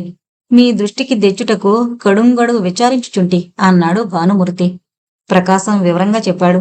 అంతా గంభీరంగా విన్నాడు భానుమూర్తి. నువ్వు వెళ్ళిందిరా, 8 కావస్తోంది. మళ్ళీ మీ నాన్నగారు అంగారకుడైపోయారు అన్నాడు ప్రకాశం. వెళతాను. అయినా భానుమూర్తి గారు, మా నాన్నను నా ఎదుట తిట్టినా పర్వాలేదులేండి అంది ఇందిర. అబ్బో, ఏంటో అనుకున్నాను. ఆ అమ్మాయి గారికి బ్రహ్మాండమైన సెన్స్ ఆఫ్ హ్యూమర్ ఉందిరా ప్రకాశం, కళ్ళు పెద్దవి చేసి అన్నాడు భానుమూర్తి. ఇందిర సెలవు తీసుకుని వెళ్ళిపోయింది. ప్రకాశం, భానుమూర్తి భోజనానికి లేచారు. ఊరి రాజకీయాల గురించి, విశ్వనాథయ్య గారిని గురించి, పాత స్నేహితులను గురించి మాట్లాడుకున్నారు. పెరట్లో మంచాలు వేసుకుని ఇద్దరూ పడుకున్నారు. సావిత్రమ్మ గారు తలుపు గడియ వేసుకున్న తర్వాత శారద విషయం వివరంగా చెప్పాడు ప్రకాశం. చాలా మంచి పని చేస్తున్నావురా. ఇందువల్ల నీ జీవితంలో ఎంతో సుఖం ఉంటుంది. కానీ చూడు, నువ్వు ఆవిడ్ని తక్కువగా చూడకూడదు అన్నాడు భానుమూర్తి. ఆరద్రత నిండిన 2 యువకులు మల్లెపూల వాసనలు రేపిన తలంపులతో హాయిగా నిద్రపోయారు. వాచి అమ్ముకు రావడానికి బజార్లోకి వెళ్లిన ఉమాపతి సాయంకాలం 7 గంటలకు గది చేరాడు. విమల ఆ సరికి తన సామాను సర్దుతోంది. ఉమాపతి తల దిమ్మిరపోయింది. ఏంటి విమల ఇది, ఎందుకీ సర్దడం అన్నాడు. అలా కూర్చో చెబుతాను అంది చాలా గంభీరంగా. ఉమాపతి బొమ్మలా కూర్చున్నాడు. తన సామానంతా ట్రంకులో సర్ది విమలొచ్చి ఉమాపతి పక్కన కూర్చుంది. ఉమాపతికి విమల ప్రవర్తన చాలా కొత్తగా కనిపిస్తోంది. ఆలోచనతో ఆవిడ కనుబొమ్మలు ముడేసుకోవడం, ఆవిడ కంఠంలో గాంభీర్యం ధ్వనించడం ఉమాపతి ఎరుగడు. ఆశ్చర్యంగా విమలను చూస్తూ కూర్చున్నాడు. మన ఇద్దరికీ రుణం తీరిపోయింది డార్లింగ్ అంది విమల. ఉమాపతి తల గిర్రును తిరిగింది. ఎందుకు అన్నాడు. కారణం అడగడం మనిద్దరి ఆదర్శాలకు విరుద్ధం. కాదు, ఎందుకు నన్ను ఇలా చేసి వెళుతున్నావు? నేను నిన్ను గౌరవంగా చూడడం లేదా? సరైన సౌకర్యాలను సమకూర్చడం లేదా? కారణం అడగకూడదని చెప్పాగా. నేనొచ్చినప్పుడు నువ్వు ఎందుకొచ్చావని నన్ను అడగలేదు. ఈ రోజు వెళ్ళిపోతున్నాను, ఎందుకు వెళ్ళిపోతున్నావు అని అడగకూడదు. ఎందుకొచ్చాను? కారణం నాకే తెలియకుండా వెళ్ళిపోతున్నాను. కారణం నాకు తెలుసు. ఏంటి? నా దగ్గర డబ్బున్నంత వరకు నాతో ఊగులాడావు. డబ్బైపోయింది. ఈ వాచీతో అమ్మే వస్తువులు కూడా అయిపోయాయి. ఇప్పుడు నేను చెరుకు పిప్పి లాంటి వాణ్ణి. అలాంటి వాడితో నీకేం పని? వెళ్ళు. డబ్బున్నవాణ్ణి, నాకంటే ఆరోగ్యంగా ఉన్నవాణ్ణి చూసుకో. విమలకు టక్కున కోపం వచ్చింది. అలా నోటుకొచ్చిన చెత్తలా మాట్లాడద్దు అంది. నా మాటలు నీకప్పుడే చెత్తగా వినిపిస్తున్నాయా? ఇంకెవరి మాటల్లోనో నీకు తీయదనం కనిపించుంటుంది. నీకోసం నా చదువు నాశనం చేసుకున్నాను. రేపటి నెలలో పరీక్షలు. పరీక్ష ఫీజు కూడా కట్టలేదు. మనిద్దరము ఇలాగే జీవితాంతం నీతోనే ఉంటానని నేనెప్పుడూ అనలేదే. నేననుకున్నాను. అది నీ ఇష్టం. నేను కూడా ఫైనల్ మెడిసిన్ వదులుకున్నాను. ఎవరికోసం? నీకోసం కాదు, నా ఆదర్శాల కోసం. కాని ఉమాపతి, నువ్వు మామూలు మగాడివేనని ఈరోజు అర్థమైంది. నీలో కూడా ఆడదాన్ని జీవితాంతం ఖైదు చెయ్యాలనే అభిప్రాయం ఉంది. లేకుంటే నేను వెళతానంటే వద్దనవు అంది విమల. ఉమాపతి జవాబు చెప్పలేదు. అలాగే మౌనంగా కూర్చున్నాడు. విమల కూడా మాట్లాడలేదు. నాకు ఆలస్యమవుతోంది, వెళ్ళాలి అంది విమల కాసేపటికి. నన్ను సర్వనాశనం చేసి ఎక్కడికి నువ్వు వెళ్ళేది అన్నాడు ఉమాపతి కోపంతో. ఏం వెళ్ళనీవేమిటి? వెళుతున్నా, ధైర్యం ఉంటే అడిగించు. ట్రంకు చేతిలోకి తీసుకుని విమల బయలుదేరింది. ఉమాపతి కోపంతో ఒళ్ళు మరిచిపోయాడు. లేచి విమల చేతుల్లో నుంచి ట్రంకు లాక్కున్నాడు. విమల పెనుగులాడింది. ఒక్క తోపు తోశాడు. గోడకు గుద్దుకుని నేల మీద పడింది. తల గోడకు తగిలి దిమ్మెరపోయింది. మోచెయ్యి దెబ్బ తగిలింది. ఏడుస్తూ అక్కడే కూలబడింది. ఉమాపతి కిటికీలోంచి బయటకు చూస్తూ నిలబడ్డాడు. విమల వెక్కిళ్లు పెట్టి ఏడుస్తోంది. తాను విమల కోసం జీవితం నాశనం చేసుకున్నాడు. ఆ కృతజ్ఞత విమలకు లేకపోయింది. విమల కూడా ఆడదే కదూ, మరి కృతజ్ఞత ఎక్కడి నుంచి వస్తుంది? విమల ఏడుస్తోంది. ఉమాపతి ఒక నిర్ణయానికి వచ్చాడు. విమల పిలిచాడు. విమల పలకలేదు. విమల వద్దకు వెళ్లి చేయి పట్టి నిలబెట్టాడు. నేల మీద పడున్న ట్రంక్ అందుకుని బయటకొచ్చాడు. భయంతో విమల అనుసరించింది. ఇద్దరూ వీధిలోకొచ్చారు. ఉమాపతి జట్కాను పిలిచాడు. ఎక్కు అన్నాడు విమలతో ట్రంకు పెడుతూ. విమల బండిలో కూర్చుంది. తీసుకెళ్ళబోయ్ అన్నాడు బండివాడితో. బండి కదిలింది. విమల ఆశ్చర్యంగా ఉమాపతికేసి చూస్తూ ఉండిపోయింది. బండి 2 నిమిషాల్లో అదృశ్యమైంది. భారంగా అడుగులు వేస్తూ ఇంట్లోకొచ్చాడు ఉమాపతి. ఇల్లు బోసిగా కుంకుమలేని విధవనుదురులా ఉంది. ఉమాపతి మనసు కూడా శూన్యంగానే ఉంది. మంచం మీద కాసేపు కూర్చున్నాడు. మనసంతా అదో రకంగా మారిపోయింది. తనకు ఈ ఆదర్శాలను తలకెక్కించింది విమలే. తనకు విమలకు పరిచయం ఏర్పడి నాటికి తనకేమీ తెలీదు. తర్వాత ఆ పరిచయం ప్రేమగా మారింది. తను విమలను చాలా నిష్కల్మషంగా ప్రేమించాడు. ఒకరోజు ఆ విషయం సముద్రపు హోరులో విమల చెవిలో చెప్పాడు. విమల ఫెళ్ళున నవ్వింది. స్త్రీ పురుషుల మధ్య ప్రేమ లేదంది. ఉన్నదల్లా పరస్పర ఆకర్షణ, వాంఛ మాత్రమేనంది. నైసర్గికమైన ఆ వాంఛను, ఆకర్షణను దమ్ములేని నైతికవాదులు ప్రేమ అని పిలిచి అన్యాయం చేశారని చెప్పింది. శీలం అన్నది ఆడదానికి, మగవాడికి అనవసరమని చెప్పింది.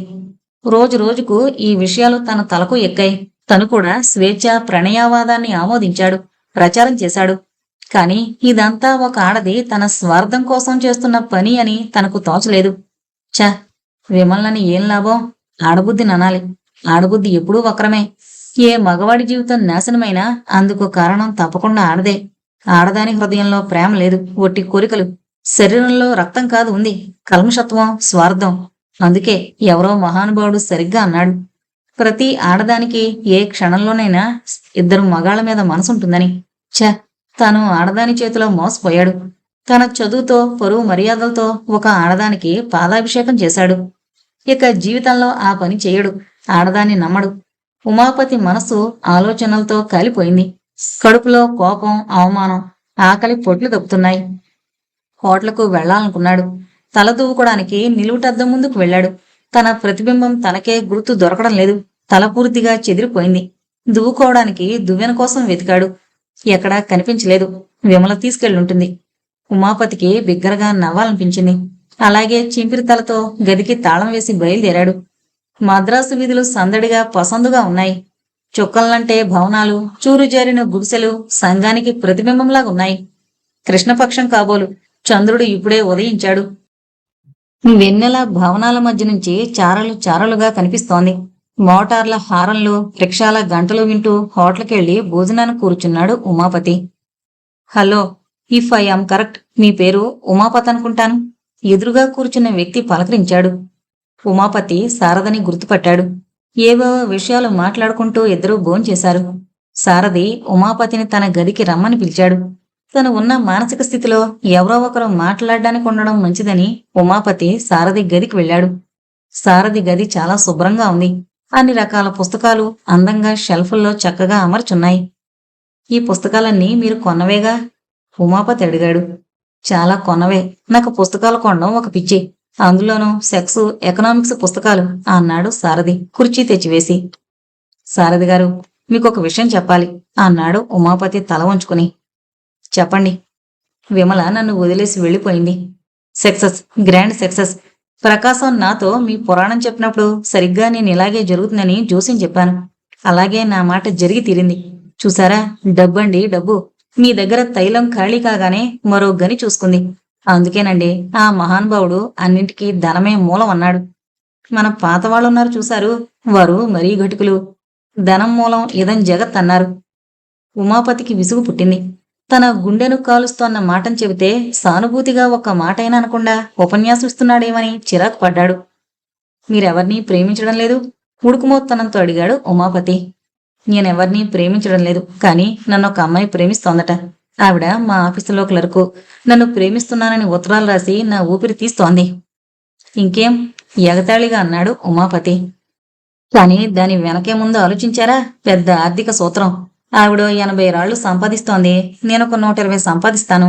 ఇంకా ఎక్కువ సంపాదించే సూచనలున్నాయి భవిష్యత్తులో. నాకు సంఘంలో రచయితగా అంతో ఎంతో పేరుంది. ఇవన్నీ చూసి ఆవిడ నా ప్రాణం తీస్తోంది. కానీ నా బొంద ప్రేమేంటండి ప్రేమ? అది పుస్తకాల్లో తప్ప జీవితంలో లేదు. చివరి ముక్క ఉమాపతికి సూటిగా తాకింది. అవును, ఆడదానికి ఎప్పుడూ స్వార్థం ఉంటుంది. మీరు పరీక్షకు చదువుతున్నారా? సారథి ప్రశ్నించాడు. వాటి సంగతి విమలమైకంతో నాకు తట్టనేలేదు, ఫీజు కూడా కట్టలేదు విచారంగా అన్నాడు ఉమాపతి. అలాగైతే ఊరికి వెళతారా? ఏ ముఖం పెట్టుకుని వెళ్ళడం? అదిగాక అక్కడికి వెళితే పెళ్లి చేసుకోమంటారు. ఈ జీవితంలో ఆడదాని మీద సానుభూతి చూపదలుచుకోలేదు. ఆడదాని మీద సానుభూతి చూపకూడదనుకుంటే పెళ్లి చేసుకోవాలి. అదేగా చాలా మంది హాబీ. జోకులెందుకు గాని ఇక్కడే ఉంటారా? అవునన్నట్లు తలూపాడు ఉమాపతి. ఆ రాత్రి ఉమాపతి సారథి గదిలోనే పడుకున్నాడు. భానుమూర్తి వచ్చాక ప్రకాశం దినచర్య కాస్త మారిపోయింది. ఎన్ని పనులున్నా సాయంకాలం కాస్త వీలు చూసుకుని అలా షికారుకెళ్లి పొలంలో కూర్చుంటారు. భానుమూర్తి ఏదైనా పుస్తకం చదివి వినిపిస్తాడు. వ్యాఖ్యానించడంలో భానుమూర్తి చాలా నేర్పరి. భావాలు కుదరని చోట్ల స్నేహితులిద్దరూ వాదోపవాదాలు చేసుకుంటారు. చీకటి పడగానే ఏటి కాలవలో కడుపు నిండా నీళ్లు తాగి ఇంటి ముఖం పడతారు. భానుమూర్తితో ఉన్నప్పుడు ప్రకాశానికే కాదు, ఎవరికీ చింత ఉండదు. కాని ఏకాంతంగా ఉన్నప్పుడు మాత్రం ప్రకాశం డీలా పడిపోతున్నాడు. రోజుకు 2 మూరల చొప్పున జగన్నాథం గారి బావి తెగుతోంది. ఇక 10-15 రోజుల్లో బావిలో జలపడచ్చు. జగన్నాథం అంతటితో ఆగడు. కసికొద్దీ మరో మట్టుగాని మట్టున్నర గాని తవ్విస్తాడు. అంతటితో తన బావి ఎండిపోతుంది. జగన్నాథంతో పోటీ పడ్డానికి తనకు శక్తి లేదు. ఈ విషయంలో ఏం చేయడానికి తోచడం లేదు. చెరుకు తోట మరుసటి నెలలో నరకాలి. గానుగెత్తడానికి 4-5 వందలు కావాలి. ఎవరిస్తారు? నంబర్ల వడ్లమడి కోతలు జూన్లో కాని కావు. అందాక ఆగడానికి వీల్లేదు. వైశాఖ మాసంలో పెళ్లి కూడా ఉందాయే. అంటే ఇక ఈడ్చి కొలిచిన 3 నెలలే. పెళ్లికి బోల్డు డబ్బు కావాలి. కాని పర్వాలేదు. నెంబరు వడ్ల మడి నవనవలాడుతోంది. పెళ్లి కూతురు శారదకు ఏమైనా చక్కని నగ కొనాలి. రాళ్ల పథకం ఉన్న నెక్లెసు శారదకు చాలా బాగుంటుంది. అన్నట్టు శారదకు ఇప్పుడు 3 నెలలు ఉండాలి. శారద తనకు ఉత్తరం రాస్తుందనుకున్నాను, కానీ ఆవిడికి ఆ సాహసం లేదు. ఇక ఎన్నాళ్ళు? 3 నెలలేగా. తర్వాత శారదను తన ఆదర్శాలకు అనుకూలంగా తీర్చిదిద్దుకోగలడు. భానుమూర్తి రాకతో ప్రకాశం ఆలోచనలు తెగిపోయాయి. వెళదామా అన్నాడు భానుమూర్తి. కాఫీ తాగి వెళదాం అన్నాడు ప్రకాశం. సావిత్రమ్మ కాఫీ తెచ్చిచ్చింది. ఇద్దరూ కాఫీ తాగి బయలుదేరారు. 15 నిమిషాలు నడిచి ఇసుక వంకకు వెళ్లి కూర్చున్నారు. ఈసారి వానలు బిగించేలా ఉన్నాయి భాను అన్నాడు ప్రకాశం ఆకాశం చూస్తూ. భానుమూర్తి నవ్వాడు. ఎందుకు నవ్వుతున్నావు? ఏం లేదు, నీలో ఎంత మార్పు వచ్చిందా అని. కాలేజీలోని ప్రకాశానికి నీకు పోలిక లేదు. అంతేనోయ్, జీవితం అంటే. జీవితం ఒక సర్దుబాటు. పరిసరాలతో సంఘంతో మనం చేసుకునే సర్దుబాటు. ఒక సందేహం చెబుతాను విను. చుట్టూ ఉన్న నీచత్వం, బానిసత్వం, పేదరికం వీటితో కూడా రాజీ పడొచ్చుననేగా నీ సందేహం? కాదు. అప్పుడు వీటితో కాదు సమాధాన పడాల్సింది రానున్న కాలంతో. అబ్బా, తల పగిలిపోతుందిరా, ఇక చాలించు. అలా చూడరా, ఆ మొగలి పదల్లో ఎక్కడో ఒక మొగలి పువ్వు పడింది. ఆ వాసనకు తల దిమ్మెక్కుతోంది. 2గా చీలిన కొండ కొమ్మల మధ్య సూర్యుడు వాలుతున్నాడు. ఆ చింతతోపులో కొంప మునిగినట్లు పక్షులు అరుస్తున్నాయి. బంగారు జిలుగులా ఉన్న సూర్యకాంతి పడి ఈ నీళ్లు బంగారు నీటిలా ఉన్నాయి. ఇసుక వెండిలా మెరుస్తోంది. కొండకు గడ్డి కోసుకురావడానికి వెళ్లిన పొడుచులు నీటంతా వస్తున్నారు. అబ్బా, ఈ రోజు మనోహరంగా ఉందిరా ప్రకృతి. పారవస్యంతో కళ్ళు మూసుకుని అన్నాడు భానుమూర్తి. ఈ రోజే కాదు, ప్రతిరోజు ప్రతి క్షణం ప్రకృతి మనోహరంగానే ఉంటుంది. దాన్ని చూడగలిగిన హృదయం ఉండాలి అన్నాడు ప్రకాశం. ఏంటి, స్నేహితులిద్దరూ గొప్ప విషయాలు మాట్లాడిస్తున్నారు అంటూ వచ్చింది ఇందిర. ప్రకాశం, భానుమూర్తి ఆశ్చర్యపోయారు. ఇలా ఎక్కడి నుండి వనకన్యలా వస్తున్నావు అని అడిగాడు ప్రకాశం. అదో అదే మా బావి పంపు సెట్టు, దాని పక్కనే మామిడి తోట, అక్కడి నుంచి వస్తున్నాను. మామిడి తోటలో కాయలున్నాయా అన్నాడు భానుమూర్తి. ఏం ఉంటే దొంగతనం చేస్తారా? సిగ్గుచేటు, నా తోటలో నేనెందుకు దొంగతనం చేస్తాను? ప్రకాశం నవ్వాడు. ఇందిర సిగ్గుతో తల వంచుకుంది. మామిడికాయలు కావాలా? మళ్ళీ అడిగింది. ఉన్నాయా? ఉగాదికి ఊరగాయకు పనికొచ్చే కాయలుండాలి, కానీ ఉగాది 15 రోజులే ఉన్నా ఇంకా పిడికేడు కూడా లేవు. ఇదో తీసుకోండి. మిరపొడి కావాలా? కావాలంటే ఇదో. 2 మామిడికాయలు, మిరపొడి పొట్లం ఇచ్చి ఇందిర వెళ్ళిపోయింది. అదృష్టవంతుడు రా నువ్వు అన్నాడు ప్రకాశం. కాదు మరి, నేను చాలా అదృష్టవంతుడిని తృప్తితో అన్నాడు భానుమూర్తి. ప్రకాశం ఆకాశం కేసి చూస్తూ వెలకిల్లా పడుకున్నాడు. పైన మబ్బులు గుంపులు గుంపులుగా సాగుతున్నాయి. ప్రకాశం, నీకో ముఖ్యమైన విషయం చెప్పడం మర్చిపోయానురా. ఏంటి? కళ్ళు మూసుకుని అన్నాడు ప్రకాశం. ఇందిర ఇంటర్ ఫెయిల్ అయింది కదూ. ఈ ఊరికి భానుమూర్తనే ఓ అద్భుత మేధ వచ్చాడని, ఆ మహానుభావుని వద్ద ఇంగ్లీషు ట్యూషన్ చెప్పించుకోవాలని ఇందిర జగన్నాథాన్ని అడిగిందట. అప్పుడు ఏ రాగానున్నాడో సరేనన్నాడట. రెండో రోజు నేను మీ ఇంట్లో ఉన్నానని తెలుసుకున్నాడు కాబోలు, వీల్లేదన్నాడట. మొత్తం మీద నా వల్ల నీకు ఇందిరను రోజూ కలుసుకునే వీలు తప్పిందంటావు నవ్వాడు ప్రకాశం. బాగా చీకటి పడ్డాక ఇద్దరూ ఇల్లు చేరారు. విశ్వనాథయ్య గారు, సవిత్రమ్మ మాట్లాడుతూ నడవాలో కూర్చునున్నారు. షికారుకెళ్లారా? విశ్వనాథయ్య గారు పలకరించారు. అవునండి అన్నాడు ప్రకాశం. భానుమూర్తి చదువుకోవాలని గదిలోకి వెళ్ళిపోయాడు. విశ్వనాథయ్య గారు రోజు రోజుకు కుంగిపోతున్నారు. వారు గెడ్డం 10 రోజులుగా గీసుకున్నట్టు లేదు. కళ్ళల్లో నిరాశ తాలూకా నీడలు దట్టంగా ఉన్నాయి. ప్రకాశం, ఒక విషయమయ్యా అన్నారు. ఏంటండి? సుందరం చాలా డీలా పడిపోతుంది. ఎందుకండి? ఇంకెందుకు, ఉమాపతి కోసం. ఎంతైనా కన్న కడుపు కదూ. వాడి వద్ద నుంచి ఉత్తరం వచ్చి 2 నెలలైంది. ఈ 2 నెలలుగా నేనొక పైసా కూడా పంపలేదు. వాడు తింటున్నాడో వస్తుంటున్నాడో తెలియడం లేదు. కళ్ళ నిండా నీళ్లతో అన్నారు విశ్వనాథయ్య గారు. మీరొకసారి మద్రాసుకు వెళ్ళిరండి. మీరు వెళితే అతడు తప్పకుండా వస్తాడు. అతన్ని ఆ వాతావరణంలోంచి తప్పించాలి. అవును ప్రకాశం, నా భయాలతో వాణ్ణి సగం నేనే నాశనం చేశాను. వీలు చూసుకుని వెళతాను అంటూ విశ్వనాథయ్య గారు లేచారు. మరుసటి రోజు సారథి వద్ద నుండి ప్రకాశానికి ఒక ఉత్తరం వచ్చింది. ఉత్తరం చదవగానే పట్టలేని ఆనందంతో విశ్వనాథయ్య గారి కోసం పరిగెత్తిపోయాడు. రత్తం ఇంట్లో లేదు, ఊరి మీదకు వెళ్ళింది. విశ్వనాథయ్య గారు, సుందరమ్మ ఇద్దరే ఇంట్లో ఉన్నారు. సారథి వద్ద నుండి ఉత్తరం వచ్చిందండి అన్నాడు ఉత్తరాన్ని విశ్వనాథయ్య గారికి ఇస్తూ. కళ్ళజోడు లేదు, నువ్వే చదువు అన్నారు. సుందరమ్మ కూడా వచ్చి దగ్గరగా కూర్చుంది. ప్రకాశం చదివాడు. క్షేమం, క్షేమాలు తెలిపేది. 2 రోజుల క్రితం మీ స్నేహితుడు ఉమాపతి కలిశాడు. విమల అతన్ని వదిలి వెళ్ళిపోయింది. ఇప్పుడు రాజారావు అనే పెద్ద లక్షాధికారిని ముగ్గులోకి లాగిందని విచారించగా తెలిసింది. ఉమాపతి ఇప్పుడు తన పాత ఆదర్శాలకు తిలోదకాలిచ్చి కొత్త అవతారం ఎత్తాడు. ప్రపంచంలోని అన్ని అనర్థాలకు కారణం ఆడదే అంటాడు. మాటకు ముందు షేక్స్పియరో, షానో, నేనునో స్త్రీని గురించి అన్న మాటలు అప్పచెప్తాడు. ఇవన్నీ అతని మంచికేనని నా అభిప్రాయం. అతడు బాగుపడే సూచనలున్నాయి. విశ్వనాథయ్య గారు, సుందరమ్మ ఎంత ఆనందపడ్డారో ప్రకాశం అంచనా వేయలేకపోయాడు. ఆ రోజు సాయంకాలమే మద్రాసుకు బయలుదేరారు విశ్వనాథయ్య గారు. విశ్వనాథయ్య గారు మద్రాసుకు బయలుదేరిన గంటకల్లా మామగారింటి నుంచి శారదొచ్చింది. అప్పటికి రత్తం ఇంట్లో లేదు. శారద వచ్చి రాగానే సుందరమ్మని అడిగింది. నాకు జవాబైనా రాయలేదేమత్తయ్యా అని. నువ్వు జాబైనా రాసావు గనుకనా అంది శారద ముఖాన్ని 2 చేతుల్లో ఉంచుకుని. శారద ఆశ్చర్యపోయింది. అదేంటత్తయ్య అలా అంటావు? అమ్మ పేరుతో ఆ రోజే రాశానే, అమ్మనికి చెప్పలేదు అంది తల ఉంచుకుని. చెప్పలేదు. ఏమైనా విశేషముందా? ఉంది అని సుందరమ్మ చెవిలో చెప్పింది శారద.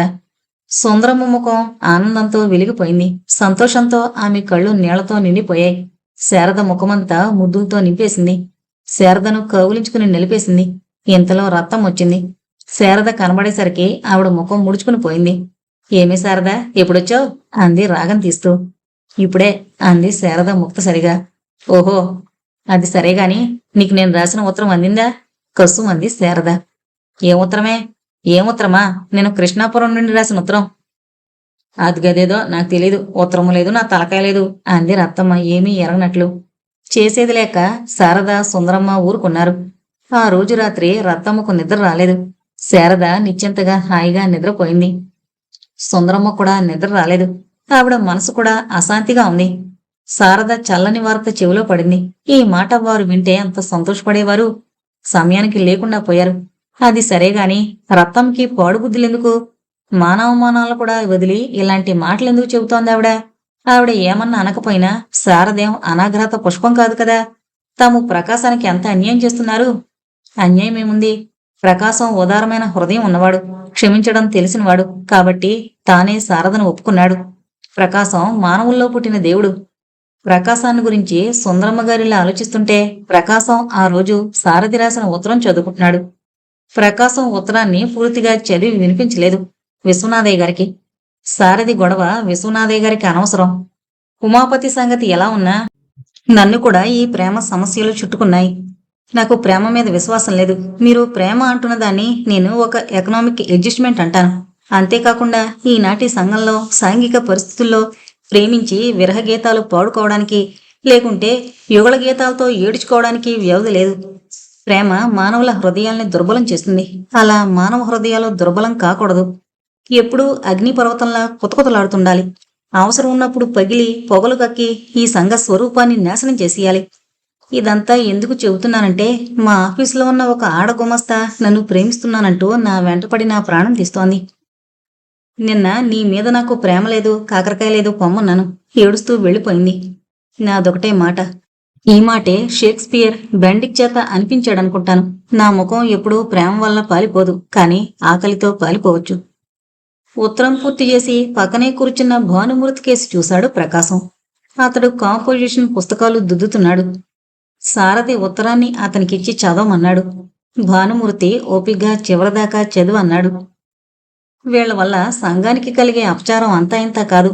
వీరు చాదస్తుల కన్నా ప్రమాదకరమైన వాళ్ళు. ప్రతిదాన్ని నాశనం చేయడమే వీరికి తెలుసు. నాశనం చేసి నల్లకాళ్ళు ఎరుతారేమో. చివరికి బెండికి పట్టిన గతే ఇతనికి పడుతుంది. ఉత్తరాన్ని ప్రకాశం మీదకు విసిరేశాడు. విశ్వాంతరాళం మానవ జీవితం లాంటిది. అందులో అనేక గోళాలు పరిభ్రమిస్తుంటాయి. ప్రతి గోళానికి ఒక ప్రయాణ మార్గం, కక్ష ఉంటుంది. వాటికి పరస్పర ఆకర్షణ కూడా ఉంటుంది. గోళాలు గతి తప్పి ప్రయాణం చేస్తే ఆకర్షణకు లోనే భూపతనమవుతాయి. గతి తప్పని గోళాలు ఏనాడు పతనం కావు. ఒక నిర్ణీతమైన పరిధిలో వాటికి చాలా స్వేచ్ఛ ఉంది. కానీ పతనమైన గోళాలు మాత్రం గతి తప్పినవే. లేదా కొన్ని గతి తప్పిన గోళాలు ఒక చోట కలుసుకున్నా ఈనాడు కాకున్నా ఏదో ఓనాడు అవి పతనమవుతాయి. ఇలాగే రెండు దారి తప్పిన గోళాల్లా ఉమాపతి, నీరజ కలుసుకున్నారు. నీరజది నెల్లూరు. వారిది లేని కుటుంబం కాదు గాని బాగా కలిగిన కుటుంబం మాత్రం కాదు. వీలున్నదాకా చదివించి ఒక టీచర్కిచ్చి పెళ్లి చేశారు. కానీ సినిమా తార కావాలనుకున్న ఆవిడికి ఆ పెళ్లి నచ్చలేదు. ఒకరోజు తన బట్టలతో, చేతికందిన నగలతో మద్రాసు చేరింది. సంవత్సరం స్టూడియోల చుట్టూ తిరిగింది. జీవితాన్ని తివాచీలా పరిచింది. కానీ కోరికలు పండలేదు. ఉమాపతి, నీరజ 10 రోజులు మాత్రమే కలుసున్నారు. ఆ రోజులు ఇద్దరికీ మధురానుభూతులు ఇవ్వలేవు. ఒక రోజున నీరజ కొన్ని వస్తువులు అంతో ఇంతో డబ్బు పుచ్చుకుని పరారైపోయింది. ఉమాపతి ఏం బాధపడలేదు. అతడు విమలతో ఉంచుకున్న అనుబంధం లాంటిది నీరజతో పెంచుకోలేదు. ఆ రోజు హాయిగా నవ్వుకున్నాడు. తృప్తిగా నిద్రపోయాడు. ఉదయం చాలా పొద్దెక్కి నిద్రలేచాడు. లేచేసరికి ఎదురుగా విశ్వనాథయ్య గారు, సారథి కనిపించారు. సాయంకాలం ముంగిట్లో ఆముదపు ప్రమిదుంచడానికి వచ్చిన సుందరమ్మ బండిలోంచి దిగుతున్న భర్తను, కొడుకును చూసి ఆనందం పట్టలేకపోయింది. ఇద్దరూ ఇంట్లోకొచ్చారు. అందరూ ఉమాపతిని ఆదరంతోనే పలకరించారు. రత్తమ్మ మాత్రం లేని ప్రేమ ఒలకబోసింది. శారద ఉమాపతికి కనపడలేదు. ఉమాపతి కూడా చాలా ముక్తసరిగా ఉండి భోంచేస్తూనే వెళ్లి పడుకున్నాడు. శారద సుందరమ్మ పక్కలో పడుకుంది. మరుసటి రోజు ఇంట్లో పండగ చేయమన్నారు విశ్వనాథయ్య గారు. ఆ రోజు ప్రకాశాన్ని, సావిత్రమ్మను కూడా భోజనానికి పిలిచారు. సావిత్రమ్మ పొద్దుటే వచ్చి వంట పనిలో సాయం చేస్తూ ఉంది. భోజనం వేళకు ప్రకాశం చెరుకు తోట వద్ద నుంచి వచ్చాడు. అందాక ఉమాపతి గది నుంచి బయటికి రాకుండా చదువుకుంటూ కూర్చున్నాడు. నేనింకా స్నానం చేయలేదు. ఇంటికెళ్ళి స్నానం చేసి క్షణంలో వస్తాను అన్నాడు ప్రకాశం. నేను వస్తాను, బావికి వెళదాం అన్నాడు ఉమాపతి. రత్తమ్మ ఇంట్లోనే ఇద్దరినీ స్నానం చేయమంది. కానీ వాళ్ళు బావికి వెళ్లారు. ఉమాపతి ప్రకాశంతో మాత్రం హుషారుగానే ఏమీ జరగనట్టే మాట్లాడాడు. ఉమాపతి కాస్త బిడియపడతాడేమో అనుకున్నాడు ప్రకాశం. రాజకీయాలతో ప్రారంభించి ఆడవాళ్ల వెధవ బుద్ధుల వరకు అన్ని విషయాలు మాట్లాడాడు ఉమాపతి. ప్రకాశం వింటూ ఊరుకున్నాడు. కానీ శారదను గురించి నీచంగా మాట్లాడేసరికి అభ్యంతరం చెప్పాడు. శారదను గురించి అలా మాట్లాడుకో. ఆవిడ మనసు నీకు తెలియదు. అసలు ఆడవాళ్ళ గురించి నీచంగా మాట్లాడడం అంటే నాకు అసహ్యం. అందులోనూ శారద నాకు కాబోయే భార్య. ఉమాపతి ఆశ్చర్యపోయాడు. కాసేపు మౌనంగా నడిచాడు. అన్ని విషయాలు విచారించుకునే పెళ్లి కొప్పుకున్నావా? అన్నీ, ఒక్కటి కూడా విడవకుండా విచారించుకున్నాను అన్నాడు ప్రకాశం చురుగ్గా చూస్తూ. నీ ప్రవర్తన కూడా నాకు తెలుసు. ఆ రకం ప్రవర్తన అంటే నాకు అసహ్యం అన్న భావం వ్యక్తమైంది ఆ చూపులో. ఇద్దరూ స్నానం చేసి మౌనంగా ఇంటికి మళ్లారు. ఇల్లు చేరేసరికి ఆకులేసి అందరూ కాచుకుని కూర్చున్నారు. సుందరమ్మ, శారద వడ్డించారు. విశ్వనాథయ్య గారి మనసు ఆనందంతో తృప్తితో నిండిపోయింది ఆ దృశ్యం చూసి. ఆ రోజు సాయంకాలం ప్రకాశంతో ఉమాపతిని పిలుచుకురావడం కోసం ఎంత శ్రమపడ్డారో చెప్పారు విశ్వనాథయ్య గారు. వాణ్ణి పట్టుకోవడానికే 4 రోజులు పట్టింది. నువ్విచ్చిన అడ్రస్లో లేడు. మళ్ళీ గది మార్చాడు. సారథి చాలా శ్రమపడ్డాడు పాపం. ఈ ఊరికి రమ్మని చాలా బలవంతం చేశాను. వాళ్ళ జనరల్ మేనేజర్కు అతనికి ఏదో బిడిసిందట. అందువల్ల రావడం పడదన్నాడు. నాకు చాలా సంతోషంగా ఉంది ప్రకాశం. ఉమాపతి ఇల్లు చేరాడు. శారద విషయం కూడా నాకు చాలా సంతోషంగా. విశ్వనాథయ్య గారు ఆ విషయాన్ని పొడిగించడం ప్రకాశానికి ఇష్టం లేదు. నాకు జగన్నాథం గారి బావి విషయమే భయంగా ఉందండి. రోజుకో అరమెట్టు తెగుతోంది. మాట మార్చాడు ప్రకాశం. చింతించి మనం చేయగలిగిందేం లేదు ప్రకాశం. జీవితం అంటే సంఘర్షణే. అందువల్ల ధైర్యంగా ఎదుర్కోవాలి. విశ్వనాథయ్య గారు ఇంటికి వెళ్ళిపోయారు. ప్రకాశం ఇల్లు చేరేసరికి శని, ఆదివారాల్లో తిరుపతి వెళ్లిన భానుమూర్తి వచ్చాడు. అతడు వచ్చాడని ఎలా తెలుసుకుందో కానీ ఎలాగో జగన్నాథాన్ని మాయ చేసి వచ్చేసింది ఇందిర. విశ్వనాథయ్య గారింటి పిండి వంటలు తింటూ ఇద్దరూ మాట్లాడుకుంటున్నారు. హలో ప్రకాశం, నీ నెత్తిన కనకవర్షం కురువుమా? నీకు అమెరికన్ యూనివర్సిటీలో తెలుగు లెక్చరర్ ఉద్యోగం దొరకమా? ఏం అదృష్టం, ఏం అదృష్టం! ఎగిరి గంతేశాడు ప్రకాశాన్ని చూడగానే భానుమూర్తి. ఏంట్రా అన్నాడు ప్రకాశం నవ్వుతూ. మా మామయ్య బావిలో ఈనాడు బండపడిందోయ్. మా మామ కూతురు ఇందిరి చెప్పింది. ప్రకాశం సంతోషానికి మేరలేకపోయింది. కాని బండ పడితే వదిలేస్తాడేంటి మీ మామయ్య? ఆయనకు ఉడుముకు అట్టే భేదం లేదు. ఆ బండ అంతు చూస్తాడు. డైనమేట్లు పెట్టి కొట్టిస్తాడు అన్నాడు ప్రకాశం. ఇది అంతు దొరుకుతుందేమిటి? అతగాడికి సరికి సొంత కూతురే అంతు పట్టలేదు తెలుసా? ఇందిర నవ్వుకుంది తనలోనే. బావిలో బండ పడగానే అగ్గిరాముడైపోయాడు జగన్నాథం. ఆ రోజు కనపడ్డ వాళ్ళలా తిట్టాడు. 10-15 మంది కూలీలను చావబాదాడు. భోజనం వద్ద భార్యను తిట్టాడు. ఇందిర శుద్ధ మట్టి బుర్రని, ఇంటర్ జన్మలో పాస్ కాలేదని చిందులేశాడు. అందరూ అతని తత్వం తెలిసిన వాళ్లే కాబట్టి ఎవరూ నోరు మెదపలేదు. మరుసటి రోజు ఉదయమే బయలుదేరి చిత్తూరుకు వెళ్ళాడు. సాయంకాలానికల్లా ఒక మలయాళీతోనూ సంచెడు డైనమెట్లతోనూ దిగాడు. ఆ మలయాళీ నాట్లు పెట్టడం ప్రారంభించాడు. నాట్ల శబ్దంతో ఊరు పక్కనే ఉన్న ఆవుల కొండ దద్దరిల్లిపోయాయి. బావి గట్టు మీద 8 రోజుల్లో చెయ్యెత్తు రాళ్లగొట్ట తయారైంది. కాని బావిలో పడ్డ బండ మాత్రం అంతు చూపలేదు. మలయాళీ లాభం లేదని చెప్పి వెళ్ళిపోయాడు. జగన్నాథం కోపం ఎక్కువైంది. మద్రాసు నుంచి గొప్ప ఇంజనీర్ని పిలిపించాడు. అతడు ఒక రోజంతా పరీక్ష చేసి ఈ బండ తేలదు, చాలా లోతుదాకా ఉంది అన్నాడు. జగన్నాథం గారు ఊట సంగతి అడిగారు. ఊట కూడా ఈ బావిలోంచి పోవడం లేదు అన్నాడు ఇంజనీరు. జగన్నాథం తల తిరిగిపోయింది. యుక్తాయుక్తాలు తోచడం లేదు. అగ్గిరాముడే ఇంటికొచ్చాడు. అతడి కోపం చల్లారలేదు. ఇందిరా, ఇల్లు దద్దరిల్లేలా పొలికేక పెట్టాడు. లేదండి అంది భార్య గదిలోంచి. అవును, ఉండదు. నిన్ననేగా పాలేరు రాముడు చెప్పాడు. ఇందిర ప్రకాశం ఇంటికి రోజు వెళుతోందని. మానం లేదు. తనను పెళ్లి చేసుకున్న వాడి కొంపకెలా వెళుతోంది? రాముడు ఇంకో విషయం కూడా చెప్పాడు. ప్రకాశం ఇంట్లోనే ఉన్న ఆ హైస్కూలు మాస్టారు భానుమూర్తితో చనువుగా ఉంటుందట. ఈ రోజు రాని, శని వదిలిస్తాను. వాకిట్లోనే కూర్చున్నాడు జగన్నాథం. 10 నిమిషాల్లో ఇందిర చేతిలో సంచెడు పుస్తకాలతో వచ్చింది. ఆ వెధవ ప్రకాశం గడి నుంచేనా? రంకి వేశాడు జగన్నాథం. ఆశ్చర్యపోయింది ఇందిర. తాను ప్రకాశం ఇంటికి వెళతానని ఎవరు చెప్పారు? ఉన్నారుగా వార్తాహరులు, ఎవరో చెప్పుంటారు అనుకుంది. అవునానా, కానీ ప్రకాశంతో నాకేం పని? భానుమూర్తి గారి వద్దకెళ్ళి ఇంగ్లీషు పాఠం చెప్పించుకుంటున్నాను. నాకేమో ఇంటర్ పోయిందని సిగ్గుగా ఉంది. నువ్వేమో ట్యూషన్ వారి వద్ద చెప్పించావు. నా కర్మ అంది అమాయకంగా. అంతలో పాలేరు రాముడొచ్చాడు. మీకోసం పంచాయతీదారు వచ్చినాడయ్యా అన్నాడు. జగన్నాథం కోపాగ్ని మీద ఆ మాటలు వానజలులయ్యాయి. అతని కోపం చప్పగా చల్లారిపోయి ముఖం దీపంగా మారిపోయింది. రేపు నెలలోనేగా పంచాయతీ ఎలక్షన్లు, అందుకోసం వచ్చాడేమో అనుకుని భార్యతో వంట సంగతి హెచ్చరించి బయలుదేరాడు. ఇదే సందనుకుని ఇందిర ఇంట్లోంచి జారుకుంది. ఏప్రిల్ నెల ప్రారంభం కాగానే ఎండలు నిప్పులు చెరుగుతున్నాయి. ఎసర్లోని బియ్యంలా గిలగిలాడిపోతున్నారు మనుషులు. మొదట నాటిన నవంబర్ వడ్ల మళ్ళు కోశారు. ప్రకాశం మడికోతల్లో చాలా తీరిక లేకుండా ఉన్నాడు. మడికోసి కుప్ప వేయించాడు. విశ్వనాథయ్య గారి మడి కూడా కోత అయిపోయింది. భానుమూర్తి నిర్విరామంగా బడి చాకరీ చేస్తున్నాడు. సంవత్సరాంతం పరీక్షలకు స్పెషల్ క్లాసులు పెట్టుకుని తర్ఫీదిస్తున్నాడు. భానుమూర్తి అంటే విద్యార్థులకు చాలా గౌరవం ఏర్పడింది. అతని క్లాస్ అంటే విద్యార్థులు చెవి కోసుకుంటున్నారు. హెడ్ మాస్టరు భానుమూర్తిని చాలా ప్రేమగా చూస్తున్నారు. మే నెలలో పంచాయతీ ఎన్నికలు జరుగుతాయని ప్రభుత్వ ప్రకటన జరిగింది. ఊరంతా గుసగుసపోతున్నారు. కిందటి 12 సంవత్సరాలుగా గ్రామ పంచాయతీకి జగన్నాథం పట్టాదారు. కానీ ఈసారి ప్రకాశం పోటీ చేస్తున్నాడని కొందరు, చేస్తాడని కొందరు చెప్పుకుంటున్నారు. ఈ మాట వాళ్ళు వీళ్ళు వచ్చి తన చెవిలో వేసినప్పుడు జగన్నాథం మండిపోయాడు. అదెలా జరుగుతుందో చూస్తానన్నాడు. ఇదేమీ తనకు పట్టనట్లు తన మడికోతలు చూసుకుంటున్నాడు ప్రకాశం. ఊళ్ళో పిన్నలు పెద్దలు అతని వద్దకొచ్చి నువ్వు తప్పకుండా నిలబడాలని బలవంతం చేస్తున్నారు. అప్పటికింకా మెంబర్లు మాత్రం పంచాయతీ అధ్యక్షుని ఎన్నుకునే పద్ధతి రాలేదు. గ్రామంలో ఉన్న అందరూ ఓటర్లు ఎన్నుకోవాలి. ప్రకాశం చేతులెత్తే పద్ధతి ఈ గ్రామానికి పనికిరాదని, ఓట్లు వేసే పద్ధతి కావాలని జిల్లా పంచాయతీ ఆఫీసర్కు పిటిషన్ పెట్టాడు.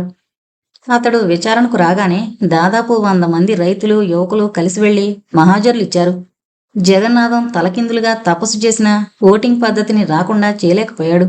దాంతో ప్రకాశం తనతో పోటీ చేయడం ఖాయమని తేల్చుకున్నాడు జగన్నాథం. ఎలాగైనా అతన్ని బాధ పెట్టాలని, తన కాళ్ల వద్దకు తెచ్చుకోవాలని ప్రయత్నాలు చేశాడు. ప్రకాశం నాన్న తనకు రాసిచ్చిన 500 రూపాయల నోటును దాఖలు చేశాడు. ప్రకాశం నిమిషం కూడా ఆలస్యం చేయకుండా కోర్టులో డబ్బు కట్టేశాడు. ఉమాపతి మునుపట్లాగే ఉన్నాడు. ఒకరోజు మడికోస్తోన్న పొడుచు కొంగు లాగితే అయ్యోరా మక్కిలిరుగుతాయి అంది. ఆ రోజు నుంచి మడి వద్దకు వెళ్లడం చాలించుకున్నాడు. కానీ ఈ విషయం విశ్వనాథయ్య గారి చెవిదాకా పోలేదు. ఈ విషయం తెలిసి ప్రకాశం మందలించాడు. నా ఇష్టం పొమ్మన్నాడు ఉమాపతి. ప్రకాశానికి ఉమాపతి మాటలు నచ్చలేదు. కండలో ముళ్ళులా ఉన్నాయి అతని మాటలు. అలా చెత్త మాట్లాడుకు ఉమాపతి, అలా నోటితో కూడా ఎందుకు వ్యభిచారం అన్నాడు. ఇంద్రులాంటి పిల్ల దొరుకుతుందేమోనని అన్నాడు ఉమాపతి. ప్రకాశం లేచి నిలబడ్డాడు. లెగు అన్నాడు. ఉమాపతి లేచి నిలబడ్డాడు. బయటికి నడు తటపటాయించాడు ఉమాపతి. గెటౌట్ బయటికి నడిచాడు ఉమాపతి. జాగ్రత్త, మొదటిసారి కాబట్టి నీ వాగుడు సహించాను. రెండోసారి వాగావో నరాలు లాగేస్తాను. నా సంగతి నీకు బాగా తెలుసు. జాగ్రత్త, వెళ్ళు. ఉమాపతి ఏదో చెప్పబోయాడు. షటప్, వెళ్ళు దాదాపు గర్జించాడు ప్రకాశం. ఉమాపతి కిక్కురుమనకుండా వెళ్ళిపోయాడు. గదిలో ప్రకాశం మిగిలిపోయాడు. దాదాపు సాయంత్రం 5 గంటలు కావస్తోంది.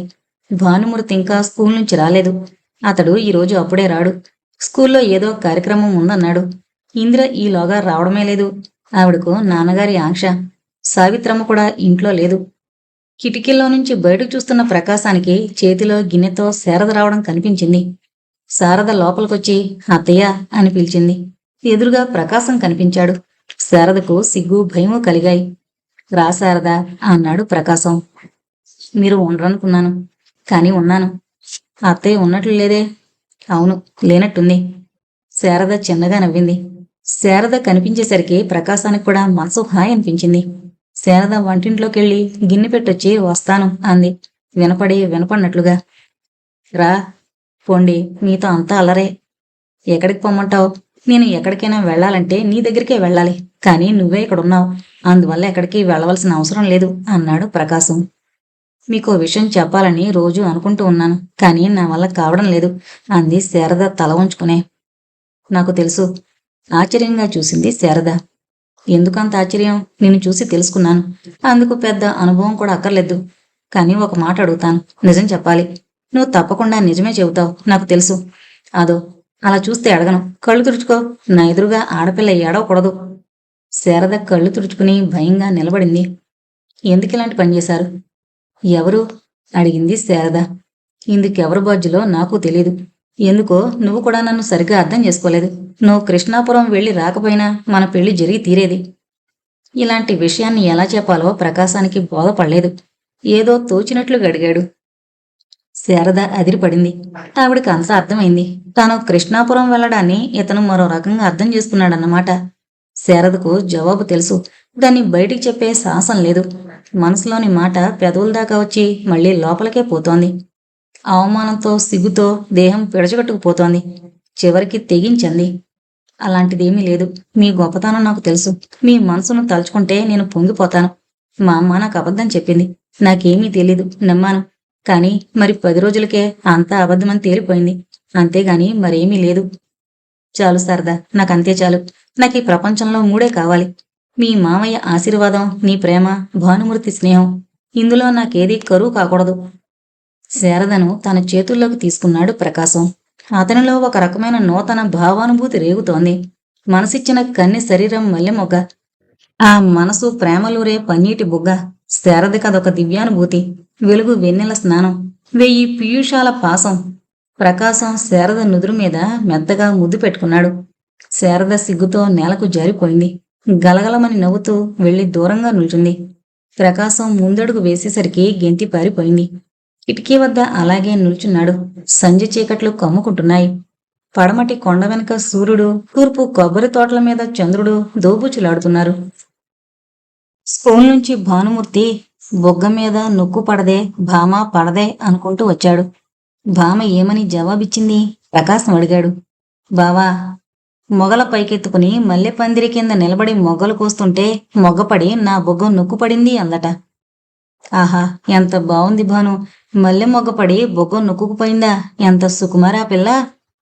మన ప్రబంధ కావ్యాల కన్నా సుకుమారి. అది సరేగాని ఏంటి చెప్పమా, నువ్వు శృంగార చర్చలు చేస్తున్నావు. విరహంలో పడ్డావా, లేక నాకు తెలియకుండా దాచుకున్న విరహం తీరిందా? ఇంతలో హడావిడిగా విశ్వనాథయ్య గారి పాలేరు పరిగెత్తుకునొచ్చాడు. విశ్వనాథయ్య గారు ప్రకాశాన్ని తక్షణం పిలుచుకురమ్మన్నారని చెప్పాడు. ఎందుకు? పెద్దయ్య గారి మీద చిన్నయ్య గారు లడాయి వేసుకున్నారండి. అమ్మగారు మిమ్మల్ని పిలుచుకురమ్మన్నారండి. అయ్యగారు పిలిచారని చెప్పమన్నారండి. ప్రకాశం క్షణం ఆలోచించి వెళ్లడమే మంచిదనుకుని బయలుదేరాడు. ప్రకాశం వెళ్ళిపోగానే భానుమూర్తి చదువుకోవడానికి కూర్చున్నాడు. పొద్దుపోయింది. చంద్రుడు మెల్లగా నింగి మీద ఎగబాకుతున్నాడు. తెల్లగా వెన్నెల పరుచుకుంటోంది. పుస్తకం తీసుకుని కిటికీలో కూర్చున్నాడు భానుమూర్తి.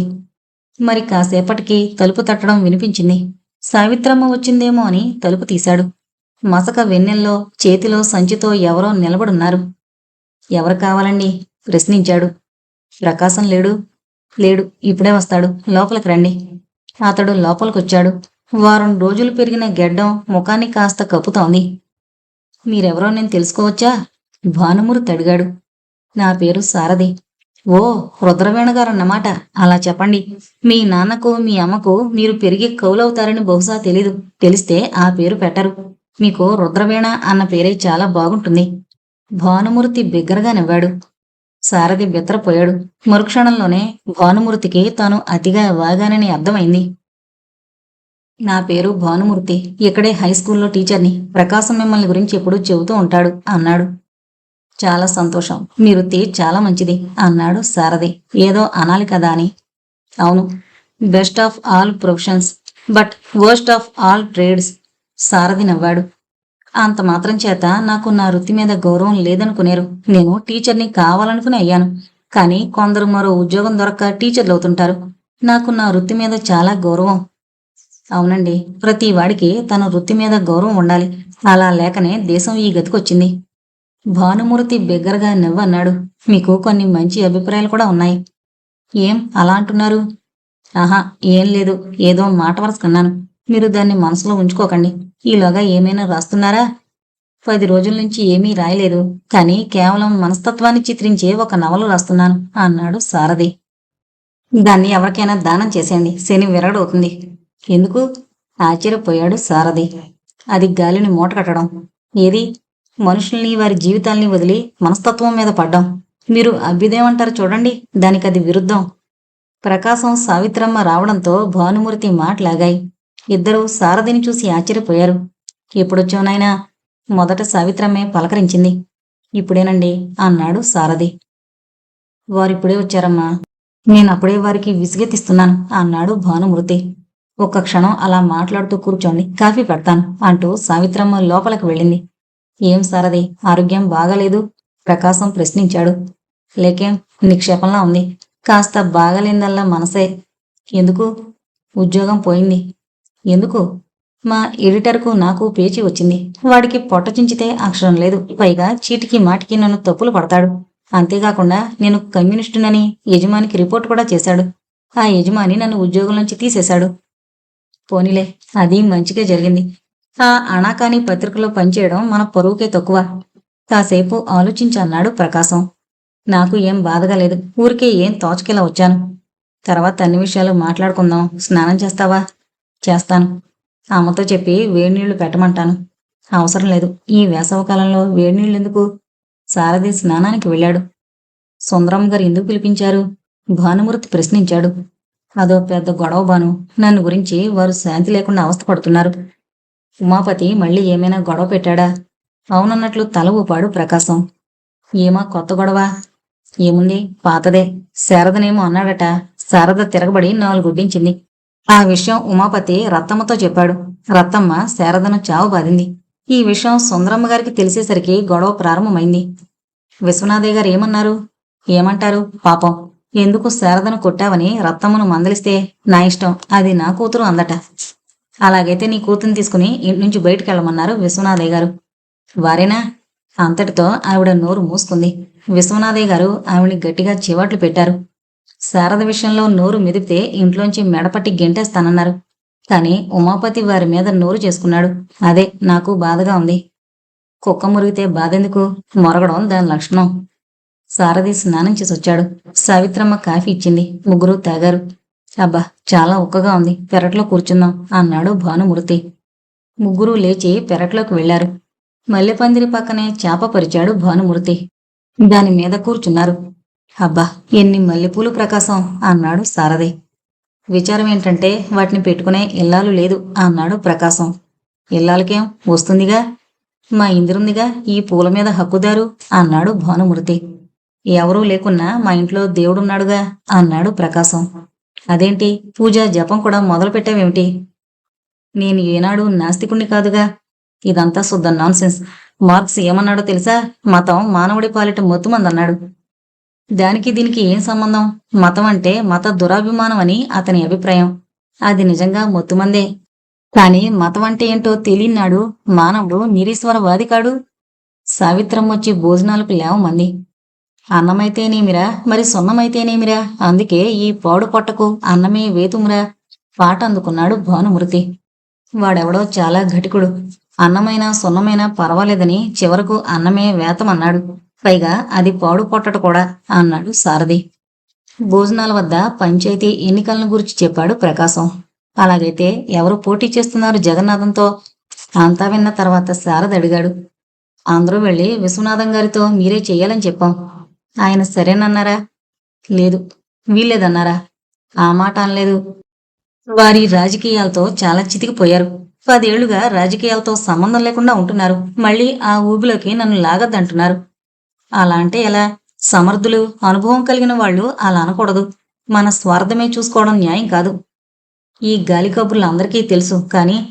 కానీనూ లేదు, అర్ధనా లేదు. వారు పోటీ చేసి తీరాల్సిందే. రేపు నేను వారితో మాట్లాడతాను. అలాంటి పనేం చేయకు బాబు, నీకు పుణ్యం ఉంటుంది. వారి మనసేమీ బావలేదు. అలాగే కాని విశ్వనాథయ్య గారు నిలిస్తే తప్పకుండా గెలుస్తారా? ఆ విషయం నన్ను అడగండి. విశ్వనాథయ్య గారు నిలబడితే మా మామయ్య గారు తప్పకుండా ఓడిపోతారు. ఎందుకంటే వారి కూతురు కూడా వాళ్ళ నాన్నకు ఓటేయదు. నవ్వలేక ప్రకాశానికి పొలమారింది. మరుసటి రోజు ఉదయం సుందరమ్మ కాఫీ ఇవ్వడానికి వెళితే పక్కం మీద ఉమాపతి కనిపించలేదు. ఎక్కడికో వెళ్ళుంటాడు లెమ్మనుకుంది ఆవిడ. చెరుకు గానుగ ఎత్తడానికి గానుగా భయాన ఇవ్వడం కోసం డబ్బు వెతికితే డబ్బు పెట్టించోట కనిపించలేదు.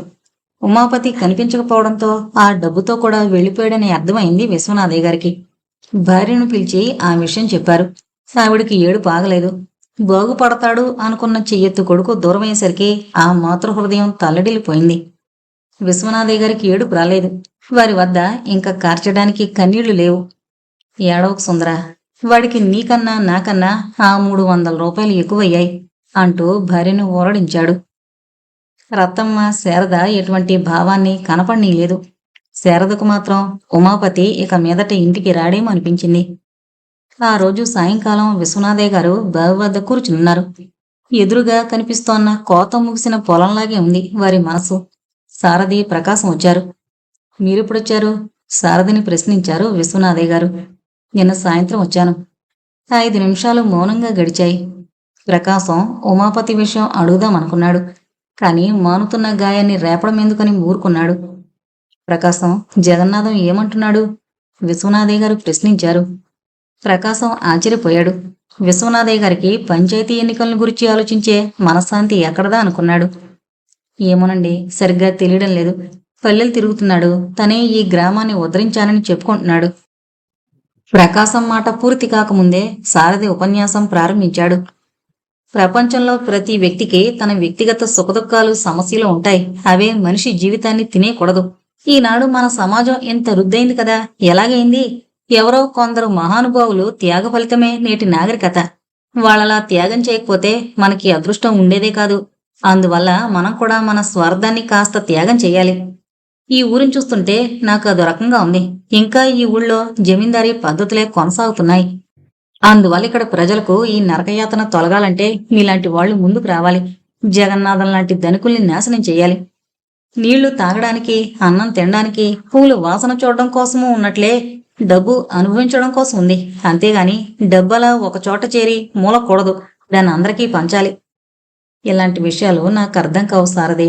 నా వ్యక్తిగత సమస్యల్ని పూర్తిగా జయించే శక్తి సామర్థ్యాలు నాకు లేవు అన్నారు విశ్వనాథయ్య గారు. ప్రకాశానికి సారథి వ్యవహారమేమీ నచ్చలేదు. చిన్న పెద్ద లేకుండా అలా బోధ మొదలు పెడతాడెందుకు అనుకున్నాడు. ప్రకాశం ఈ విషయమే చెప్పబోయాను. అంతలో సారథి కూడా ఆ విషయమే చెబుతున్నాడు. నేను పంచాయతీ ఎన్నికల్లో జగన్నాథంతో పోటీ చేస్తాను.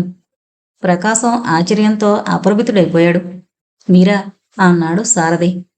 అవును, నాకిప్పుడు ఏ బంధాలు లేవు, బాధ్యతలు అంతకన్నా లేవు. శారద పెళ్లి ఎలాగూ వైశాఖ మాసంలో జరుగుతుంది. ఆ విషయంలో నాకెలాంటి చింత లేదు. ఇన్ని దినాలు వాడిదొక చింత ఉండేది. ఈనాటి నుంచి ఆ చింత కూడా లేదు. వాడి మీదున్న మమకారం పూర్తిగా చంపుకున్నాను. వాడు తిరిగొస్తే సరే, అంతేగాని వాడి కోసం నేను వెతకను. కానీ వాడు తిరిగొస్తాడన్న నమ్మకం నాకు లేదు. అందువల్ల ఎన్నికల్లో తప్పక నిలుస్తాను. ప్రకాశానికి అంత సంతోషం కలగలేదు. విశ్వనాథయ్య గారు చేసుకున్న ఈ నిర్ణయం వెనుక ఎంత వేదనుందో అతడికి బాగా తెలుసు. కానీ సారథి మాత్రం పరమానందం పొందాడు. చాలా బాగుంది. మీలాంటి అనుభవజ్ఞులు చేయి కలిపితే ఈ జమీందారీ వ్యవస్థను ఎదిరించేయము అన్నాడు సంబరంతో. విశ్వనాథయ్య గారు నగ్నంగా ఉన్న పొలాలు చూస్తూ మౌనంగా కూర్చున్నారు. ఉమాపతి మద్రాసు చేరినప్పటి నుంచి చాలా ఆనందంగా ఉంటున్నాడు. జేబులో 300 రూపాయలున్నాయి. డబ్బుకు అసాధ్యమైంది మద్రాసులో లేదు, అసలు ఈ ప్రపంచంలో లేదు. అనేక ఆలోచనలతో, కొత్త కొత్త ఊహలతో అతని మనసు చాలా గందరగోళంగా ఉంది. తన జేబులో 300 రూపాయలున్నాయి.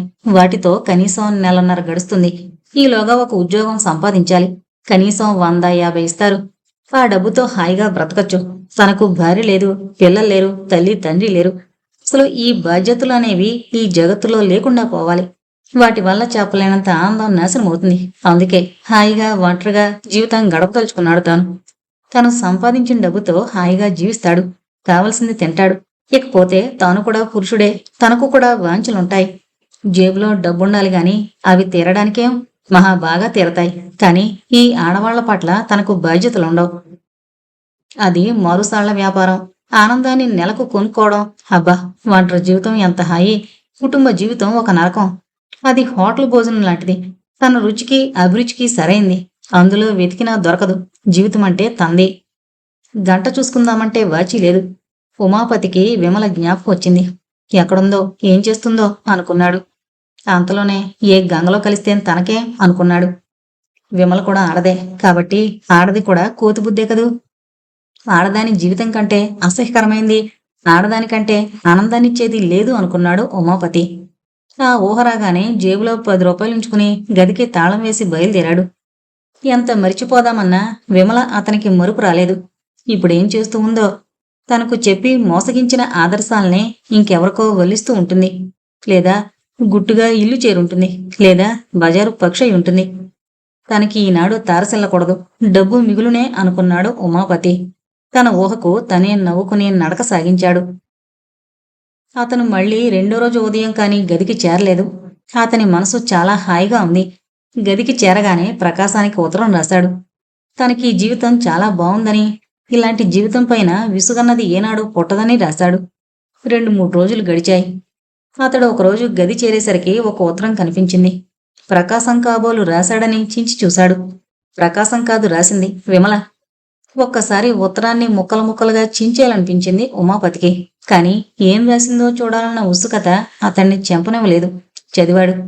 డియర్ ఉమాపతి, ఈ ఉత్తరం నేను రాశానని నీకు తెలియగానే నీకు చించే బుద్ధేస్తుంది. కాని చెంచకు, శాంతం చదివి చూడు. ఉమాపతికి గుండె జలదరించింది. తన మనస్తత్వాన్ని ఎంత బాగా అర్థం చేసుకుంది విమల అనుకున్నాడు. గాఢంగా నిట్టూర్చి ఉత్తరం చదవసాగాడు. నా ఉత్తరాన్ని నువ్వు పూర్తిగా చదవగలగడం కోసం నేను నీకొక వాగ్దానం చేస్తున్నాను. నాకు నువ్వు ఎలాంటి సహాయం చేయనవసరం లేదు. నేను మళ్ళీ నీ నెత్తిన వాలడం లేదు. కాని నాపై నువ్వు ఏర్పరచుకున్న కొన్ని భావాల నిజమైన స్వరూపం తెలియజేయడం కోసం ఈ ఉత్తరం రాస్తున్నాను. నా వల్ల నీ చదువు, నీ వల్ల నా చదువు పాడయ్యాయి. మళ్ళాంటి వాళ్ళు కలుసుకోవడం ఎంత సహజమో విడిపోవడం కూడా అంత సహజం. కాని నువ్వు ఆ సత్యాన్ని గ్రహించలేకపోయావు. నాకు డబ్బు పిచ్చని, అదని ఇదని ప్రచారం చేశావు. ఆ మాటే సారథి గారితో కూడా అన్నావు. ఆ ఆర్థిక శాస్త్రవేత్త నీకు సై అన్నాడనుకుంటాను. కాని నాకు డబ్బు మీద, అది సమకూర్చే సుఖాల మీద అంత విశ్వాసం లేదు. ఒక విషయం ఆలోచించు. నా శరీరం అయస్కాంతం లాంటిది. నా కళ్ళల్లో మెరుపు, నా బుగ్గల్లో ఎరుపు ఉన్నంతకాలం డబ్బుకు నాకు కొదవలేదు. ఇక తర్వాత అంటావా? అవి పోయాక ఇక జీవితం లేదని, తర్వాత జీవించవలసిన అవసరం లేదని ఒకనాటి నా నమ్మకం. ఒకనాటిది అని ఎందుకంటున్నానంటే, ఆనాటి కొన్ని విశ్వాసాలు ఈనాడు నాకు లేవు. ఈ విశ్వాసాలు కూడా ప్రేమలాంటివే. ప్రేమ ఎంత చంచలమో నా మనసు కూడా అంత చంచలం. నేను నీ వద్ద నుంచొచ్చాక రాజారావు గారితో కూడా గడిపాను. అతడు కూడా దాదాపు నీలాంటివాడే, కాని కాస్త పిరికి. ఒక నెల రోజులు నేనందించే అమృతాన్ని తాగి చివరికో రోజున పారిపోయాడు. ఒక 1000 రూపాయల గదిలో ఉంచి ఒక ఉత్తరముకు కూడా రాసుంచి మరీ పారిపోయాడు. అది చూసి నాకు నానా చీదరా వేసింది. 4 రోజులు అవస్థపడి అతడు అజ్ఞాతవాసం చేస్తున్న చోటు వెతికి ఆ డబ్బు నా ఖర్చుతో ఎంవో చేశాను. రాజారావు చేసిన ఆ పనితో నాకు మగాళ్ల మీద పరమ అసహ్యం కలిగింది. నేను నిన్ను వదిలేస్తే నువ్వు ఆడజాతిని ద్వేషించడం ప్రారంభించావు. రాజారావు నన్ను వదిలి పారిపోతే నేను మగజాతిని ద్వేషిస్తున్నాను. ఈ ద్వేషాలు చాలా అసహజమైనవి. కాని ఎందువల్లనో మనిద్దరినీ ఇవి వెంటాడుతున్నాయి. తర్వాత ఇంటికి వెళ్ళాను. మా నాన్న విశ్వామిత్రుని లాంటివాడు. నన్ను గడప తొక్కని లేదు. మళ్ళీ మద్రాసు చేరాను. ఇప్పుడొక స్నేహితురాలి ఇంట్లో ఉంటున్నాను. భవిష్యత్తును గురించి ఆలోచించడం నేర్చుకుంటున్నాను. కానీ ఒక విషయం, నా జీవితంలో ఏదో అసంతృప్తి స్పష్టంగా కనిపిస్తోంది. అదేంటో అంతుపట్టడం లేదు. ఆలోచించిన కొద్దీ చాలా గంభీరంగా కనిపిస్తోంది జీవితం. నువ్వింకా ఆలోచించడం ప్రారంభించలేదనుకుంటాను. ప్రారంభించుంటే మొన్న శనివారం నువ్వు అక్కడ కనిపించుండవు. ఆలోచించడం ప్రారంభించు. నీకు కూడా జీవిత సంగీతంలో అపశృతి వినిపించకపోదు. విమల. ఉత్తరం చదువుతున్నంతసేపు తన గుండెను ఎవరో నలిపేస్తున్నట్లు బాధపడ్డాడు ఉమాపతి. విమల మీద కోపం దావాగ్నిలా అతని శరీరమంతా వ్యాపించింది. తను తన బ్రతికేదో బ్రతుకుతున్నాడు. తనకు అందుతున్న ఈ ఆనందాన్ని కూడా మళ్లీ విమల నాశనం చేస్తుందా? తన జీవితంలో ఏదో అసంతృప్తి ఉందట. తనకేం తక్కువ? అన్నీ ఉన్నాయి. తన జీవితంలో అసంతృప్తి లేదు అని గట్టిగా అనుకున్నాడు ఉమాపతి. బయటికి చూశాడు. సాయంకాలం కావస్తోంది. మనసంతా గజిబిజిగా ఉంది. బీచికి బయలుదేరాడు ఆత్మశాంతిని వెతుక్కుంటూ. ఆ రోజు ఆదివారం కాకపోయినా బీచి సందడిగానే ఉంది. వెళ్లి దూరంగా ఒక చోట పడుకున్నాడు ఉమాపతి. దూరంగా 2 పిల్లలు ఆడుకుంటున్నారు. వాళ్లకు అటువైపుగా ఒక జంట కూర్చునున్నారు. ఉన్నట్టుండి ఉమాపతి మీద ఒక పెద్ద రబ్బరు బంతి పడింది. దాన్ని తీసుకుని కోపంతో సముద్రంలోకి విసిరాడు. మరుక్షణంలోనే అది గట్టుకొచ్చింది. ఉమాపతి మనసు చివుకుమంది. బంతి పిల్లలకిచ్చేయాలనుకున్నాడు. పిల్లలు దూరంగా బిక్కుబిక్కుమంటూ నిలబడున్నారు. తను వాళ్ల వద్దకు బయలుదేరేసరికి వాళ్లు పరిగెత్తారు.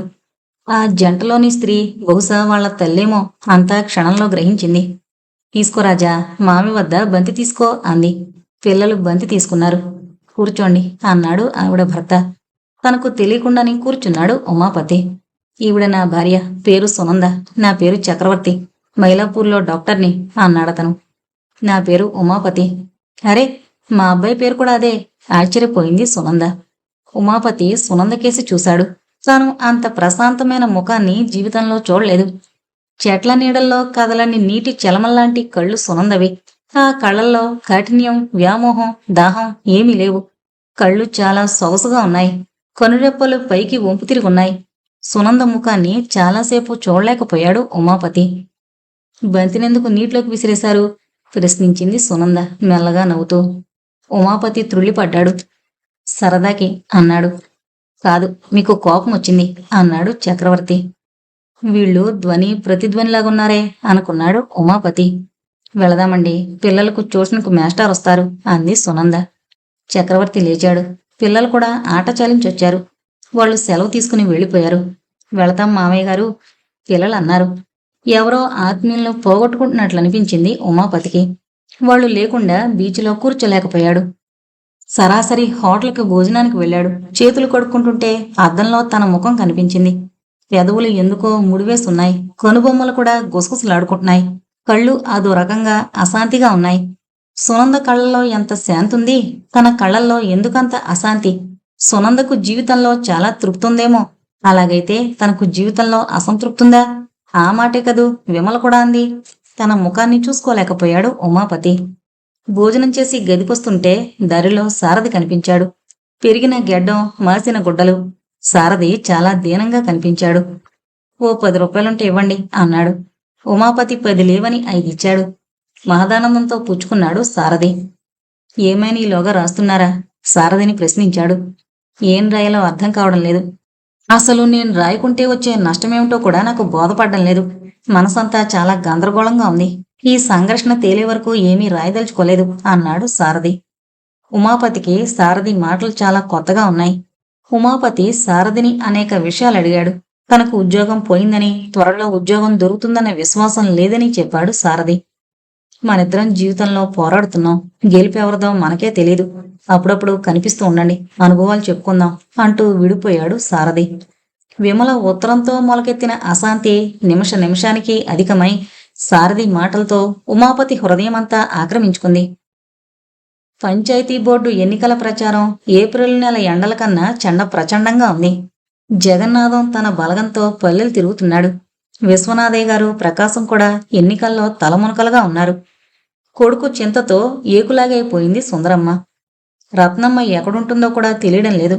తాను ఎంత ప్రయత్నించినా శారద పెళ్లిని ఆపలేకపోయినన్న అసంతృప్తిని అణగదొక్కుని జీవితం లాగుతోంది. శారదకి ప్రపంచమే కనపడడం లేదు. ఎంతసేపు ప్రకాశాన్ని గురించిన తలపులతో మురిసిపోయేది. ఎవరైనా ప్రకాశాన్ని గురించి, అతని ధైర్యాన్ని గురించి విశ్వనాథయ్యతో చెబుతుంటే ఒళ్లంతా చెవులు చేసుకుని వినేది. ప్రకాశం ఇచ్చిన పుస్తకాలు చదివేది. శారదకు జీవితము, ప్రపంచము ప్రకాశమే అయిపోయింది. భానుమూర్తి పూర్తిగా హైస్కూలు గొడవల్లో ఉన్నాడు. విద్యార్థుల పాలిట అతడు దేవుడైపోయాడు. బడి, క్రమశిక్షణ అతని కనుసన్నల్లో సరిపోతోంది. భానుమూర్తి విద్యార్థులకి అంత దగ్గరగా రాగలడో, వారిని అంత దూరంగా ఉంచగలడు. భానుమూర్తి ఆ హైస్కూలుకు చక్రవర్తి. భానుమూర్తికి ఇందరకు ఉన్న ప్రేమ వ్యవహారం జగన్నాథం చెవులకు సోకింది. మొదట అతడు నమ్మలేదు. కాని భానుమూర్తి రాసిన ఉత్తరం ఒకటి అతని కంటబడింది. జగన్నాథం అగ్గిరాముడైపోయాడు. ఇందిరను పిలిచి నానా హంగామా చేశాడు. ఇందిర ఉత్తరం చదివింది. అందులో తను భానుమూర్తిని ప్రేమిస్తున్నట్టు ఏమీ లేదు. చూసారా నాన్నగారు, ఎంత అవమానం! నాకు ఒక పక్క సెగలు రేగుతోంది. నాకు ప్రేమలేక రాస్తాడా? నేనంటే ఎవరు? జగన్నాథం గారి కూతుర్ని. ఏదో తెలివైనవాడు కదా అని ట్యూషన్కి వెళితే నన్నంత లోకుగా చూస్తాడా? నాకు ప్రేమలేక రాస్తాడు అంటూ కోపంతో ఉత్తరం ముక్కలు ముక్కలుగా చించేసింది. జగన్నాథం మొదట బెత్తరపోయినా చివరకు తన కూతురి తప్పేమీ ఇందులో లేదన్న నిర్ణయానికి వచ్చాడు. అందువల్ల భానుమూర్తి మీద కోపం మరింత ఎక్కువైంది. వెధవ ఏమనుకుంటున్నాడు జగన్నాథం అంటే? మన పాలేరు రాముడితో చెప్పి కాళ్ళు విరిచేమంటాను అన్నాడు. అయ్యయ్యో, అలాంటి పని ఎక్కడైనా చేశారు? అతడి మాటంటే ఆ హైస్కూల్ పిల్లలకు సుగ్రీవాజ్ఞ. చూశారుగా, వాళ్ళు ఒక్కొక్కరు మన రాముళ్లాంటి వాళ్లకు 4గురికి సరిపోతారు అంది ఇందిర. అది నిజమేననిపించింది జగన్నాథానికి. కాని ఎలా అతడి కైపు దించడం? మరో మార్గం కోసం ఆలోచించాడు. కాసేపటికి బంగారం లాంటి ఆలోచన స్ఫురించింది. పొలం వద్దకు వెళతానని చెప్పి సరాసరి హెడ్ మాస్టర్ గారింటికి వెళ్ళాడు. జగన్నాథాన్ని చూడగానే హెడ్ మాస్టర్ గారు కాస్త రెచ్చపడ్డారు. ఉపోద్ఘాతం లాంటిదేమీ లేకుండా విషయాన్ని చెప్పాడు జగన్నాథం. మీ మేస్టారు భానుమూర్తి గ్రామ రాజకీయాల్లో జోక్యం కలిగించుకుంటున్నారు. ఎలా అడిగారు హెడ్ మాస్టర్. ఎలాగేంటి? అరచేతిలో అంతా చక్కగా కనబడుతుంటే ఆ ప్రకాశం ఇంట్లోనే మీ భానుమూర్తి మకం. ప్రకాశం ఇల్లు ఈ గ్రామ రాజకీయాలకు రచ్చబండ. అక్కడ చేరి అతడు చేస్తున్న పనులు సామాన్యమైనవి కావు. వాటికి నన్నేం చేయమంటారు? బడి వరకు అతని డ్యూటీ చాలా సక్రమంగా ఉంది. నా 15 ఏళ్ల బడి జీవితంలో అంత చక్కని టీచర్ని నేను చూడలేదు. భానుమూర్తి మీద మీరు చెబుతున్న విషయాలు నాకు నమ్మశక్యంగా లేవు. తన కూతురి విషయం చెబుదామనుకున్నాడు. కాని మరీ తనకే నామోషిగా ఉంటుందని మానుకున్నాడు జగన్నాథం. సరే, అలాగైతే జిల్లా కోర్టుకు విచారణకు వెళ్తాను అన్నాడు ఉగ్రంగా. పెట్టండి, మంచిదే, నాకు చాలా పనులున్నాయి అన్నారు హెడ్ మాస్టర్. తల కొట్టేసినట్లయి బయటపడ్డాడు జగన్నాథం. రెండో రోజు ఈ విషయాన్ని భానుమూర్తితో అన్నారు హెడ్ మాస్టర్. దాచుకోవడం ఎందుకని అన్ని విషయాలు వివరంగా చెప్పేశాడు భానుమూర్తి. ఇక మనకు 6 రోజులే బడి. బడి మూసే రోజున నేను ఇందిర బయలుదేరి వెళతాం. తిరుచానూరులో వివాహం చేసుకుంటాం. పెద్దలు, మీకు చెప్పని విషయాలేమున్నాయి అన్నాడు భానుమూర్తి. సరే, కానీ జాగ్రత్త, ప్రమాదాన్ని మాత్రం కొంతెచ్చుకోకు అన్నారు హెడ్ మాస్టారు. చక్రవర్తి సునందలను చూశాక ఉమాపతి మనసులో అలజడి ప్రారంభమైంది. ఆలోచించిన కొద్దీ అందుకు కారణం తెలియకపోగా అలజడి మరింత పెరగసాగింది. మాటిమాటికి నాకేం తక్కువ అని తనను తాను ప్రశ్నించుకోవడం ప్రారంభించాడు. ఒక్కోసారి తనకేమీ తక్కువ లేదనిపిస్తోంది, మరొకోసారి తనకేమీ లేదనిపిస్తోంది. విమల ఉత్తరం తను చదువుకుంటే దాన్ని చదవడంతోటే తన మనస్సులో సుడిగాలి ప్రారంభమైంది. దానికి తోడు చక్రవర్తి సునంద కనిపించారు. వారిని చూడగానే తనకెందుకో మరింత దిగులు పడిపోయాడు. విమల ఉత్తరం చదువుకుంటే వారిలో ప్రత్యేకత తనకు కనిపించేది కాదేమో. ఆలోచించిన కొద్దీ అశాంతి ఎక్కువైంది ఉమాపతికి. లేచి అలా బీచ్కి వెళదామనుకున్నాడు. అక్కడ మళ్ళీ చక్రవర్తి సునంద కనిపిస్తారేమోనని మానుకున్నాడు. కాని గదిలో ఉండలేకపోయాడు. అలా కాసేపు తిరిగి వద్దామని బయలుదేరాడు. ఉమాపతి మళ్లీ గదికి చేరేసరికి రాత్రి 2 గంటలైంది. ఉదయం మెలకు వచ్చేసరికి 9 గంటలవుతోంది. శరీరం అంతా నల్లగొట్టినట్లు బాధగా ఉంది. జ్వరం కూడా వచ్చినట్లుగా ఉంది. లేచి మొహం కడుక్కొని టిఫిన్కు బయలుదేరాడు. కాఫీ తాగి మళ్లీ గదికొస్తుంటే ఎదురుగా వస్తున్న కారోటి తన పక్కనే అకస్మాత్తుగా ఆగింది. అందులోంచి సారథి దిగాడు. హలో ఉమాపతి గారు, అలా ఉన్నారేం? ఒంట్లో బాగలేదా? ఒంట్లో బాగలేకపోతే డాక్టర్ని చూడలేకపోయారా? అది సరేగాని నాకు కనిపించడం మానేసరేం? 15 రోజులైందనుకుంటాను మనం కలుసుకుని అన్నాడు. ఉమాపతికి అసలు సారథిని గుర్తుపట్టడమే కష్టమైపోయింది. ఎప్పుడు మామూలు పైజామా షర్టుతో ఉండే సారథి సిల్కు షర్టు ప్యాంటు ధరించాడు. ఏ రంగో తెలియకుండా దుమ్ము కొట్టుకునుంటున్న చెప్పులు అతని కాళ్లకు లేవు. వాటి స్థానంలో నీడ కనిపించేలా పాలిష్ చేయబడ్డ బూట్లున్నాయి. కళ్లకు లేతాకు పచ్చ చెలువ జోడుంది. ఉమాపతి సారథి వేషాన్ని చూసి దిమ్మెరపోయాడు. బాబోయ్, నేను సారథిని, అలా చూస్తారేం? ఏం లేదు, చెప్పున గుర్తుపట్టలేకపోయాను అన్నాడు ఉమాపతి. అవును, ఆకారం మారిపోయింది. ఆశ్చర్యంగా చూశాడు ఉమాపతి. అలా ఆశ్చర్యం ప్రకటించకండి, మీకు కొన్ని విషయాలు చెప్పాలి.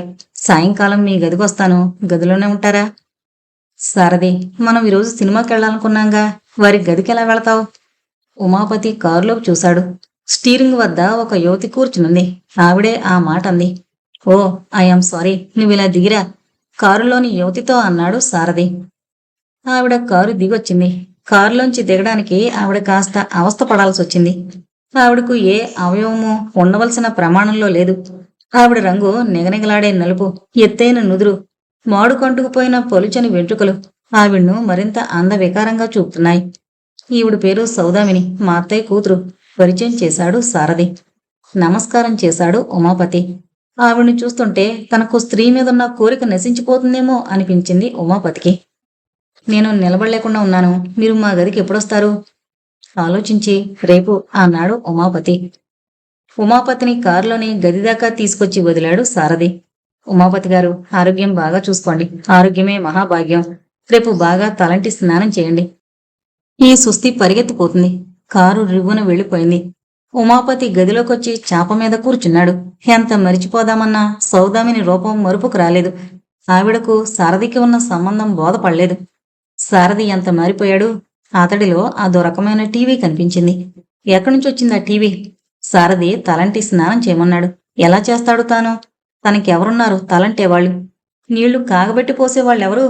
ఎందుకో ఉమాపతి కళ్లల్లో నీళ్లు నిండాయి. దుప్పటితో కళ్ళు తుడుచుకుని అదే దుప్పటిని రొమ్ముదాకా కప్పుకొని శూన్యంలోకి చూస్తూ పడుకున్నాడు. మధ్యాహ్నానికి జ్వరం బాగా ఎక్కువైంది. భోజనం చేయబుద్ధి కాలేదు ఉమాపతికి. రొట్టె తింటే బాగుంటుంది అనుకున్నాడు. కాని వెళ్లే శక్తి లేదతనికి. పక్క గదిలో ఉంటున్న హైస్కూలు కుర్రవాళ్ల కోసం చూశాడు. వాళ్లూ లేరు. అలాగే పొస్తు పడుకున్నాడు. కుర్రవాళ్లు ఏదో పీరియడ్ ఎగ్గొట్టి 3:30 గంటలకు గదికొచ్చారు. వాళ్లను రొట్టె పాలు తెమ్మన్నాడు. ముఖం నల్లగా చేసుకుని ఇష్టం లేకున్నా విధిలేక బయలుదేరాడు ఒక కుర్రాడు. అతడు రొట్టె పాలు తెచ్చేసరికి 4 దాటింది. పాలల్లో ముంచి రొట్టె నోట్లో పెట్టుకోబోతే ఏడుపొచ్చింది ఉమాపతికి. ఎంత ఆపుకుందామన్నా ఏడుపు ఆగలేదు. రొట్టె తినలేకపోయాడు. తన ఒంటరితనం తలుచుకుని కుమిలిపోయాడు. ఆ రోజు రాత్రి కూడా ఆకలితో అలాగే పడుకున్నాడు. రెండో రోజు మధ్యాహ్నం శారదొచ్చాడు. ఉమాపతి స్థితి చూసి ఆశ్చర్యపోయాడు. ఉమాపతి చాలా నీరసంగా ఉన్నాడు. లేండి ఉమాపతి గారు, కారు తెచ్చాను. మైలాపూర్లో నాకో స్నేహితుడున్నాడు. అతడి నర్సింగ్ హోంలో చేరుదురుగాని అన్నాడు. అతని పేరు చక్రవర్తి. అతని భార్య పేరు సునందేనా? అవును, కానీ మీకెలా తెలుసు? ఉమాపతి జవాబు చెప్పలేదు. వాళ్ళిద్దరూ నాకు చాలా స్నేహితులు. అగ్నిగుండంలాంటి ప్రపంచంలో వాళ్ళిల్లు నా పాలిట కానుగుమాను నీడ. సునంద ముఖం చూసారా ఎంత ప్రశాంతంగా ఉంటుందో. ఆవిడ సాన్నిధ్యంలో 1000 వేదనల్ని మరిచిపోవచ్చు. వాళ్ళ సంగతి నాకు అంతగా అవసరం లేదు. ఆవిడ ముఖంలోని శాంతి జ్ఞాపకం వచ్చినప్పుడల్లా నా ముఖంలో ఎంత అశాంతి ఉందో తెలిసొస్తుంది. నాకు కావలసింది మీ కథ చెప్పండి ఆయాసంతో అన్నాడు ఉమాపతి. సారథి కాసేపు తల వంచుకుని ఆలోచించి మందరస్వరంతో ప్రారంభించాడు. నాకు మా అమ్మ ముఖం తెలీదు. నేను చాలా చిన్ననాడే అమ్మను పోగొట్టుకున్నాను. మా నాన్న నాకు ఆ లోటు తెలియకుండా పెంచాడు. నేను మా అన్నయ్య హైస్కూల్లో చదువుతుండేవాళ్ళం. మా నాన్న లాయరు గుమస్తా. వచ్చే ఆదాయంతో మమ్మల్ని సాధ్యమైనంత చక్కగా పెంచాడు. మా అన్నయ్య మెట్రిక్ పూర్తి చేసి నాన్న ఎంత వద్దంటున్నా వినకుండా మిలిటరీలో చేరిపోయాడు. అప్పుడు నేను 4th ఫారం కాబోలు చదువుతున్నాను. అన్నయ్య అంతో ఇంతో డబ్బు పంపేవాడు. నేను మెట్రిక్ పూర్తి చేసి కాలేజీలో చేరాను. ఇంతలో మా గ్రామానికి కలరా వచ్చింది. మనుషులు పురుగుల్లా చనిపోయారు. మందు మాకు లేవు. చచ్చిన వాళ్ళని పూడ్చడానికి తావు కరువైంది. అసలు పూడ్చేవారు, చచ్చిన మనిషిని తాకి మోసుకెళ్లేవారు లేకపోయారు. అప్పుడు మా నాన్న మరికొందరి స్నేహితుల సాయంతో ఆ పనికి పూనుకున్నాడు. కలరా తగిలిన వాళ్లకు మందు మాకు ఇచ్చాడు. చనిపోయిన వాళ్లను మోసాడు. కాని దేవుడు ఎందుకో మంచి వాళ్లను కష్టాల పాలు చేస్తాడు. మా నాన్నకు కలరా తగిలింది. 3 రోజుల తర్వాత చనిపోయాడు. అప్పుడు నేను బిఏ మొదటేడు చదువుతున్నాను. నేను చాలా దిగులు పడిపోయాను. కానీ మా అన్నయ్య నన్ను మనిషిగా నిలబెట్టాడు. ప్రకాశం అప్పుడు కాలేజీలో నాతో కూడా చదివేవాడు. అతడే నాకు విశ్వాసం పోశాడు. అలా ధైర్యాన్ని చిక్కబట్టుకుని కోలుకుంటుండగా తిరుగులేని దెబ్బ మళ్లీ తగిలింది. కాశ్మీరు సరిహద్దుల్లో జరిగిన చిన్న పోట్లాట్లో మా అన్నయ్య చనిపోయాడు. ఒకటి తర్వాత ఒకటి అలా నా జీవితానికి దెబ్బలు పడ్డాయి. ఎందుకో ఈ ప్రపంచమంటే నాకు తీరని కసి ఏర్పడింది. మానవులందరూ నా మీద కుట్ర చేసి నన్ను అన్యాయం చేశారనిపించింది. అందుకే అంత మంచి కవిత్వం ఆ రోజుల్లో రాశాను. ప్రకాశం దాన్ని ఏనాడు మెచ్చుకునేవాడు కాదు. తిట్టడం, కసి, విధ్వంసం, అభ్యుదయం కాదనేవాడు. అన్నయ్య ప్రావిడెంట్ ఫండ్ కొంచెం నాకు అందింది. దాంతో బిఏ పూర్తి చేశాను. తర్వాత ఉద్యోగంలో చేరాను. అనేక రకాల మోసాల్ని నా కళ్ళారా చూశాను. ప్రపంచం మీద నాకున్న కసి మరింత ఎక్కువైంది. ప్రతివాడు తప్పు చేయడం డబ్బు కోసమని గమనించాను. అందువల్ల ప్రపంచంలో అన్నింటికీ మూలం డబ్బని తెలుసుకున్నాను. మొన్న నా ఉద్యోగం ఊడింది. కష్టాలంటే గాని ఆకలంటే గాని నాకు అంతకుముందు సరిగ్గా తెలీదు. చాలా రోజులు కడుపులో కాళ్లు పెట్టుకుని పడుకున్నాను. మరో విధంగా నా పాత సిద్ధాంతం నిజమే అనిపించింది. కానీ నిర్వచనం మార్చుకున్నాను. చివరికో కంపెనీలో ఉద్యోగం దొరికింది. ఈలోగా నాకు సౌదామిన్తో పరిచయం ఏర్పడింది. ఆవిడ మా కంపెనీ ప్రొపరేటర్ కూతురు. నేను చాలా గాఢంగా ప్రేమించింది. నేను కూడా ప్రేమించాను. ప్రేమలేని బ్రతుకు చాలా నీరసమని, జీవితంలో మనకున్న ధ్యేయాన్ని సాధించడం కోసం మన జీవిత నౌకొక చుక్కాని కావాలని నిర్ణయించుకున్నాను. ఎవరు సౌదామినంటే నిన్న కనిపించినావిడే కదూ? ప్రశ్నించాడు ఉమాపతి. అవును, ఆవిడే. చాలా అందవికారంగా ఉంటుంది కదూ. కానీ ఉమాపతి గారు, ఆవిడ మనసు వెన్నండి. అంత గొప్ప మనసున్న స్త్రీని నేనింతవరకు చూడలేదు. ఉమాపతి జవాబు చెప్పలేదు. కాసేపు గదిని నిశ్శబ్దం పరిపాలించింది. సారథికి విసిగేసింది ఉమాపతి మౌనంతో. ఏమీ జవాబు చెప్పరేం అని అడిగాడు. మీరు చెప్పినట్టు మనమిద్దరం జీవితంతో పోరాడుతున్నాం అన్నాడు ఉమాపతి. ఆ మాట సారథికి నచ్చలేదు. నేను వెళతాను, కాస్త పనులున్నాయి.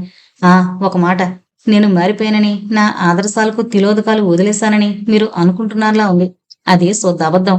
దారి మార్చానంతే. కానీ ఏనాటికైనా ఈ పాడు సాంఘిక వ్యవస్థను నాశనం చేసి తీరతాను. సారథి వెళ్ళిపోయాడు. ఉమాపతి ఆలోచిస్తూ అలాగే కూర్చున్నాడు. తలలో ఆలోచనలు, కడుపులో ఆకలి మెలికలు తిరుగుతున్నాయి. జ్వరం కూడా కాస్తూ ఉంది. హఠాత్తుగా ఉమాపతికి ఒక ఆలోచన కలిగింది. పుస్తకంలోంచి కాగితం చించి ఉత్తరం రాశాడు. ఉత్తరాన్ని జేబులో ఉంచుకున్నాడు. ఉత్తరాన్ని తక్షణం పోస్టు చేయాలి. గబగబా బట్టలు వేసుకుని తలదూకోవడానికి అద్దం ముందుకు వెళ్ళాడు. 3 రోజులుగా జ్వరం కాస్తున్నా, 2 పూట్లుగా ఆహారం లేకున్నా అతడి మనసు ఉత్సాహంగా ఉరకలు వేస్తోంది. అద్దంలో తన ప్రతిబింబాన్ని చూసుకున్నాడు. కళ్లల్లో అనిర్వచనీయమైన కాంతి, శాంతి కనపడ్డాయి. ఉమాపతి మనసుకు ఊరట కలిగింది. నీరసంగా నడక సాగించాడు పోస్టాఫీసు వైపు. పంచాయతీ ఎన్నికలు చాలా ఉధృతంగానే జరిగాయి. పోలింగ్ రోజున చిన్న చిన్న ఘర్షణలు కూడా జరిగాయి. కానీ మొత్తం మీద ప్రకాశం నిగ్రహం వల్ల శాంతంగానే జరిగింది. రెండో రోజున ఓట్లు ఎంచారు. 1000 ఓట్ల మెజారిటీతో విశ్వనాథయ్య గారు గెలిచారు. జగన్నాథం పూర్తిగా కృంగిపోయాడు. అతనిలోని కోపం, క్రౌర్యం అన్నీ ఇంకిపోగా కళ్ళల్లో నీళ్లు పెట్టుకున్నాడు. పోన్లే నాన్న, ఏం చేస్తాం, కర్మ అని ఇల్లలకగానే పండగ కాదుగా అని ఇందిర తండ్రిని ఓదార్చింది. ప్రకాశం సంతోషంతో పున్నమనటి సముద్రమైపోయాడు. విశ్వనాథయ్య గారు చిన్నగా నవ్వారు. విషాదం కాస్త కలియడం వల్ల జ్ఞానంగా ఉందా నవ్వు? సుందరమ్మ ఈ ఆనందాన్ని ఆలంబనంగా చేసుకుని దుఃఖాన్ని దిగమింగే ప్రయత్నం చేస్తూ ఉంది. ఆవిడ దృష్టిలో ఈ విజయం మామయ్య గారిది కానే కాదు, అచ్చంగా ప్రకాశందే ఈ విజయం. భానుమూర్తి కూడా చాలా ఆనందంగానే ఉన్నాడు. కాని అతడు ఈలోగా కాస్తేదో ఆలోచనల్లో మునిగునట్లుగా కనిపిస్తున్నాడు. ఆ ఆలోచనేమో ఇందిరకు, ప్రకాశానికి తప్ప మరొకరికి తెలీదు.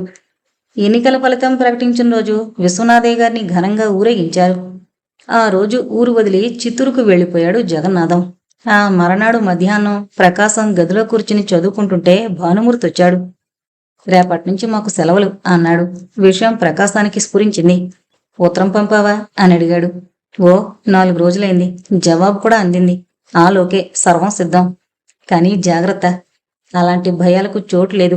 మన ప్లాను అర్జునుడి బాణం లాంటిది, గురి బరి తప్పదు. ఎప్పుడు ప్రయాణం? రేపు ఉదయం. జంటగానేనా? కాదు, ఒంటరిగానే. జంట చిత్తూరులో భేటీ అవుతుంది. Wish you best of luck. కానీ మమ్మల్ని మర్చిపోకు. వికాసం తమాషాగా నవ్వాడు. రెండో రోజు ఉదయం భానుమూర్తి వెళ్లిపోయాడు. ఆ రోజు మధ్యాహ్నానికి ఇందిర కనపడడం లేదని తెలిసింది జగన్నాథానికి. ఎక్కడికో వెళ్ళిందనుకున్నాడు మొదట. భోజనాల సమయానికి కూడా రాకపోయేసరికి పొలం వద్దుంటే పీల్చుకురమ్మని రాముని పంపాడు. ఇందిర అక్కడ లేదని తిరిగి వచ్చాడు రాముడు. అప్పుడు జగన్నాథం మనసులో అలజడి ప్రారంభమైంది. జగన్నాథం భార్య బావులు, చెరువులు వెతికించడం ప్రారంభించింది. సాయంకాలం చిత్తూరు బస్సు డ్రైవర్ ఒక ఉత్తరం ఇచ్చి పంపాడు. చించి చదివాడు జగన్నాథం. ఆ ఉత్తరం ఇందిర రాసింది. నమస్కారాలు, నేను క్షేమంగా ఉన్నాను, భయపడకండి. ఈ విషయాలన్నీ అమ్మకు తెలిపేది. నేను, భానుమూర్తి గారు ఇప్పుడే తిరుపతికి బయలుదేరుతున్నాం. మీకు నేనొక ముఖ్య విషయాన్ని తెలుపుతున్నాను. ఇది బహుశా మీకు నచ్చకపోవచ్చు. అందుకు నేను చేయగలిగిందేమీ లేదు. నేను, భానుమూర్తి గారు కాలేజీలో ఉండగానే ప్రేమించుకున్నాం. భానుమూర్తి గారు బీటీ పూర్తి చేసి నా కోసమో, ప్రకాశం అన్నయ్య కోసమో మన ఊరొచ్చారు. నాన్న, వారు నా మనసుకు నచ్చిన వ్యక్తి. వారి జీవిత దృక్పథం నాకు చాలా ఇష్టం. హిమాలయం మీద పడ్డ చిటికెన వేలుతో అవతలికి మీటేయగలనన్న విశ్వాసం ఉంది వారికి. నిజంగా వారంత సమర్థులు. ఎప్పుడూ నవ్వుతూ నవ్విస్తూ ఉండేవారి హృదయం లోతు నాకు, ప్రకాశం అన్నయ్యకు మాత్రం తెలుసు. వారి చిరునవ్వే నా జీవితానికి వెలుగు. ప్రతి తండ్రికి తన కూతురు సుఖపడాలనే ఉంటుంది. నాకు సుఖం, శాంతి భానుమూర్తి గారి వద్ద లభిస్తాయన్న విశ్వాసం ఉంది. అందువల్ల మీరు మా వివాహానికి దయచేసి అంగీకరించండి. అందువల్ల నాకు మరింత శాంతి లభిస్తుంది. ఇందులో మీకు ప్రతిష్ట పోవడం అంటూ ఏమీ లేదు. మరొక మాట, కాలం మారుతోంది. కాలం కంటే వేగంగా మానవుని మనస్తత్వం మారిపోతుంది. మీ తత్వం మారుతున్న ప్రజా మనస్తత్వానికి సరిపడదు. మీరు మారాలి. మే 12వ తేదీ దివ్యమైన ముహూర్తం ఉందట. భానుమూర్తి గారి నాన్నగారు రాశారు. ఆ రోజే తిరుచానూరులో పద్మావతిదేవి చరణ సన్నిధిలో మా పెళ్లి. మీకోసం, అమ్మ కోసం 1000 కళ్ళతో ఎదురు చూస్తుంటాను. మీ కుమార్తె ఇందిర. అమ్మయ్యా, నా బిడ్డ క్షేమంగా ఉంది, అంతే చాలు అంది జగన్నాథం భార్య. ఒక్కసారిగా తనలోని కోపమంతా భార్య మీదకి పొర్లింది జగన్నాథానికి. భార్యను కొప్పు పట్టుకుని పిడిగుద్దులతో వీపు పగలగొట్టాడు. అతడికి కోపం వచ్చినప్పుడల్లా భార్యను చితకబాదడం పరిపాటే. కాని ఇంత క్రూరంగా ఏనాడూ హింస పెట్టలేదు. ఆ రోజు చాలా సామాన్యంగా తెల్లవారింది. ఎన్నికల కాలంలో అయితే తెల్లవారేసరికి ఒక వార్త ఉండేది. ఈ రోజు అలాంటిదేమీ లేదు. విశ్వనాథయ్య గారు స్నానం చేసి దేవతార్చన చేసి అందరికీ తీర్థమిచ్చారు. పూజ పూర్తయ్యేసరికి ప్రకాశం వచ్చాడు. ఇద్దరూ కలిసి ఊళ్ళోకి బయలుదేరారు. సుందరమ్మ వంట పనిలో ఉంది. శారద నడవాలో కూర్చుని ప్రకాశం ఇచ్చిన పుస్తకం చదువుకుంటోంది. రత్తమ్మ నడవాలో కూర్చుని ఒత్తులు చేస్తోంది. 11 గంటలకు పోస్ట్ మ్యాన్ వచ్చి ఉత్తరం ఇచ్చి వెళ్ళాడు. రత్తమ్మకు ఆ అక్షరాలు బాగా గుర్తు. ఆ ఉత్తరం ఉమాపతి రాసిందే. ఒక్క క్షణంలో ఆవిడ మనసులో అనేక ఆలోచనలు సందడి చేశాయి. ఇంట్లో డబ్బు దొంగిలించి పారిపోయిన ఉమాపతి ఉత్తరం ఎలా రాశాడు? ఇక మీదట తాను ఈ ఊరి దారి తొక్కననేగా తన స్నేహితులతో చెప్పి వెళ్ళాడు. డబ్బు కోసం రాశాడా? విశ్వనాథయ్య పంపుతాడా? ఉత్తరంలో ఏముందో? నీళ్లు పూసి చించినట్లు తెలియకుండా ఉండేలా కవరు తెరిచింది రత్తమ్మ. తల్లిగారికి ఉమాపతి నమస్కారములు. జీవితంలో కొన్ని విశ్వాసాలు, ఆదర్శాలు ఉండడం కన్నా బుద్ధిలేనితనం మరొకటి లేదని ఈలోగా తెలుస్తుంది. అలాంటి వాడికి జీవితం తప్పకుండా ద్రోహం చేస్తుంది. వాడు ఆశించింది జీవితం ఇవ్వదు. జీవితం ఇచ్చిందాన్ని వాడు గ్రహించలేడు. ప్రతి విషయాన్ని తర్కించి నిరూపణ చేయబోవడం కూడా బుద్ధిలేనితనమే. నేనలాగే అయ్యాను. అనవసరమైన విషయాల గురించి అతి తీవ్రంగా ఆలోచించి జీవితాన్ని పాడు చేసుకున్నాను. ఎక్కువగా జీవితాన్ని గురించి ఆలోచించేవాడు సుఖపడలేడేమో. నేను డబ్బు తీసుకుని బయలుదేరినాడు అది తప్పని నాకు అనిపించలేదు. అది నా డబ్బేనని అనిపించింది. శారదను అన్యాయం చేసినాడు అది కూడా తప్పనిపించలేదు. అది మానవ సహజం అనిపించింది. ఇలాగే ఎన్నో. మనం చేసే తప్పులకు మన ఆలోచన కుంటి సాకుల్ని సరఫరా చేస్తుంది. నాకు జీవితంలో శాంతి కావాలి. ఒకనాడు అశాంతి జీవితంలో ఆనందాన్నిస్తుంది అనుకున్నాను. అశాంతిని మనసారా ఆహ్వానించాను. ఈ ఎండలో భోంచేయడానికి ఎవరు ఇష్టపడరు. వెన్నెలంటేనే అందరికీ ఇష్టం, సంతోషం. అందువల్ల శారదను వివాహం చేసుకోవడానికి నాకు అభ్యంతరం లేదు. అదే నా కోరిక. కానీ శారదకు ఈసరికే పెళ్లి నిశ్చయమైంది. అందువల్ల శారదను నాన్నను ఒప్పించే భారం నీది. మీరు ఆ పని చేస్తే, ఉత్తరం రాస్తే ఇంటికొస్తాను. ఉమాపతి.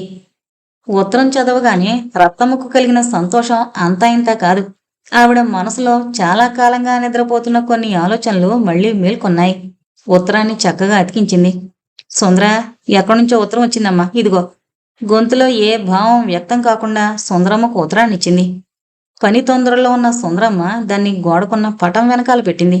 కాస్త నిరాశపడ్డ రత్తమ్మ మళ్లీ పర్వాలేదు అనుకుని వంటింట్లోకి వచ్చేసరికి పెరట్లోకి వెళుతున్న శారద తల్లి ముఖంలోని ఆనందాన్ని చూసి ఆశ్చర్యపోయింది. మధ్యాహ్నానికి విశ్వనాథయ్య గారు వచ్చారు. ఏదో ఉత్తరం వచ్చింది అంటూ ఉత్తరాన్నిచ్చింది సుందరమ్మ. విశ్వనాథయ్య గారు చించి చదివారు. వారి ముఖంలో ఎటువంటి భావ ప్రకటన కనిపించలేదు రత్తమ్మకు. ఎవరు రాశారు ఉత్తరం అని ప్రశ్నించింది. ఆవిడ ప్రశ్న విన్నట్టుగా వెళ్లారు విశ్వనాథయ్య గారు. మధ్యాహ్నం భోజనాల తర్వాత రత్తమ్మ కావాలని ఎక్కడికో వెళ్ళింది. తాను లేకుంటే ఉత్తరం విషయం సుందరమ్మకు విశ్వనాథయ్య చెబుతారని ఆవిడ నమ్మకం. అలాగే జరిగింది. విశ్వనాథయ్య గారు భార్యకు శారదకు ఉత్తరాన్ని చదివి వినిపించారు. ఇద్దరూ ఉత్తరం విని మౌనంగా కూర్చున్నారు. నాకేమీ తోచడం లేదు సుందర అన్నారు విశ్వనాథయ్య గారు. ఎవరూ జవాబు చెప్పలేదు. ఒకవైపు ప్రకాశం, మరోవైపు ఉమాపతి. ఎవరిని దూరం చేసుకోమంటావు సుందర? సుందరమ్మకు దుఃఖం ఆగలేదు. వెక్కి ఏడవసాగింది. శారద బుగ్గల మీద కన్నీటి ధార జారుతోంది. ఏమమ్మా శారద, జవాబు చెప్పమ్మా. శారద కూడా వెకిళ్లు పెట్టి ఏడవసాగింది. ఇంతలో రక్తం వచ్చింది. ఏందర్రా ఇది? అంతా ఇలా ఏడుస్తున్నారెందుకు? అంది ఆశ్చర్యాన్ని నటిస్తూ. ఇక లాభం లేదని విశ్వనాథయ్య గారు ఉత్తరాన్ని ఆవిడ చేతికిచ్చారు. 2 నిమిషాల తర్వాత రత్తమ్మ ఏడుపు లంకించుకుంది. అయ్యో నా తండ్రి ఉమాపతి, నువ్వేం పాపం చేశావురా నాయనా, ఇన్ని అవస్థలు పడ్డానికి? తల్లి తండ్రి కూడా కాకుండా పోయావు. విశ్వనాథయ్య గారికి రత్తమ్మ మాటలు చాలా బాధ కలిగించాయి. చెల్లమ్మ, చాలు ఊరుకో. నోటికి ఎంత మాటొస్తే అంత మాట అనకు అన్నారు మందలింపుగా. ఎందుకురా ఊరుకోవాలి? నా నోరు నొక్కి నొక్కి నిష్టం వచ్చినట్టల్లా ఆడుతున్నావు. నువ్వు మనిషివైతే కదూ, నల్లరాతివి. ఎవరో ఒక పరాయివాడి కోసం కన్న కొడుకుని దూరం చేసుకుంటున్నావు. ప్రకాశం పరాయివాడు కాదు, నీకు కాబోయే అల్లుడు. నాకెవడ్రు అల్లుడు? అడ్డగాడిదా, వాడికెవరిస్తారు పిల్లని? నా ప్రాణం పోయిన ఇవ్వను. అంతా నీష్టమేనేంటి? కాక అంతా నీష్టమా? మనిద్దరి మధ్య ఒప్పుకోవాల్సింది అమ్మాయి ఉంది. ఉంటే ఉంటుంది, జానడి పిల్ల. దాంది కూడా మాటే. శారద వెక్కి ఏడుస్తోంది. చెల్లెమ్మ, నీకు సిగ్గులేదా? తాంబూలాలు పుచ్చుకున్న పెళ్లిని కాదంటావా? సరే, నీ ఇష్టం. అలాగైతే నువ్వు నీ కూతురు నా కొంపదలు బయలుదేరండి. మీ ఇష్టం వచ్చినట్టు చేసుకోండి. కానీ నా కొంపలో మీరు ఉండదలుచుకున్నట్లయితే నా మాట వినాలి. అలాగని నేను కూడా బలవంతం పెళ్లి చేయడం లేదు. వాళ్ళిద్దరూ మనస్ఫూర్తిగా ఒప్పుకున్నారు. ఏం, నేను చెప్పేది అర్థమైందా? విశ్వనాథయ్య గారి మాటలతో రత్తమ్మ పూర్తిగా చెప్పబడిపోయింది. వారు మాట్లాడకుండా వీధిలోకి వెళ్ళిపోయింది. రత్తమ్మ వెళ్ళిపోగానే విశ్వనాథయ్య గారు శారదని అడిగారు. చెప్పు తల్లి, నీకు ఉమాపతిని చేసుకోవడానికి సమ్మతమేనా? శారద జవాబు చెప్పలేదు. కాని పెదవుల బిగబట్టి తల అడ్డంగా తిప్పింది. విశ్వనాథయ్య గారు భార్యకేసి చూశారు. ఆవిడ లేచి పెరట్లోకి వెళ్ళిపోయింది. శారద కూడా నడవాలోని గదిలోకి వెళ్ళింది. విశ్వనాథయ్య గారు పెరట్లోకి వెళ్లేసరికి సుందరమ్మ ఏడుస్తూ బావి వద్ద నిలబడింది. సుందర, ఏడ్చి ఏం లాభం చెప్పు, మన పూర్వజన్మ సుకృతం అలాంటిది అన్నారు భార్య భుజం మీద చేయి వేసి. ఏమండి, ఎలాగైనా శారదను ఒప్పించి ఉమాపతికి చేసుకుంటే? విశ్వనాథయ్య ఆశ్చర్యంగా భార్య ముఖంలోకి చూశాడు. వాడు మళ్ళీ మనవాడవుతాడండి. చెయ్యెత్తు కొడుకు మనకు దక్కుతాడండి. చూడు సుందర, అన్నీ తెలిసిన నువ్వు అజ్ఞానంలో పడితే ఎలా చెప్పు? ఉమాపతిని గురించి నాకు బాధ లేదు. వాడు పాడైపోతున్నాడని నా మనసు మండిపోవడం లేదు. నువ్వు చెప్పేది నిజమే. శారదను చేసుకుంటే వాడు తప్పక బాగుపడతాడు. కాని ప్రకాశం సంగతి ఏం కావాలి? మన పిల్ల సంగతి తెలిసి కూడా పెళ్లి కొప్పుకున్న అతని దొడ్డ మనసును మనం గౌరవించకపోవడం న్యాయమా? చెప్పు సుందర, నువ్వే చెప్పు. కాని మన బిడ్డ మనకు దక్కడం ఎలాగండి? నా బిడ్డను నాకు దూరం చేయకండి. శారద నాకు కోడలు కావాలనే పట్టు నాకేమీ లేదు. నా బిడ్డ నాకు కావాలి. భర్త రెండు చేతులు పుచ్చుకునంది సుందరమ్మ.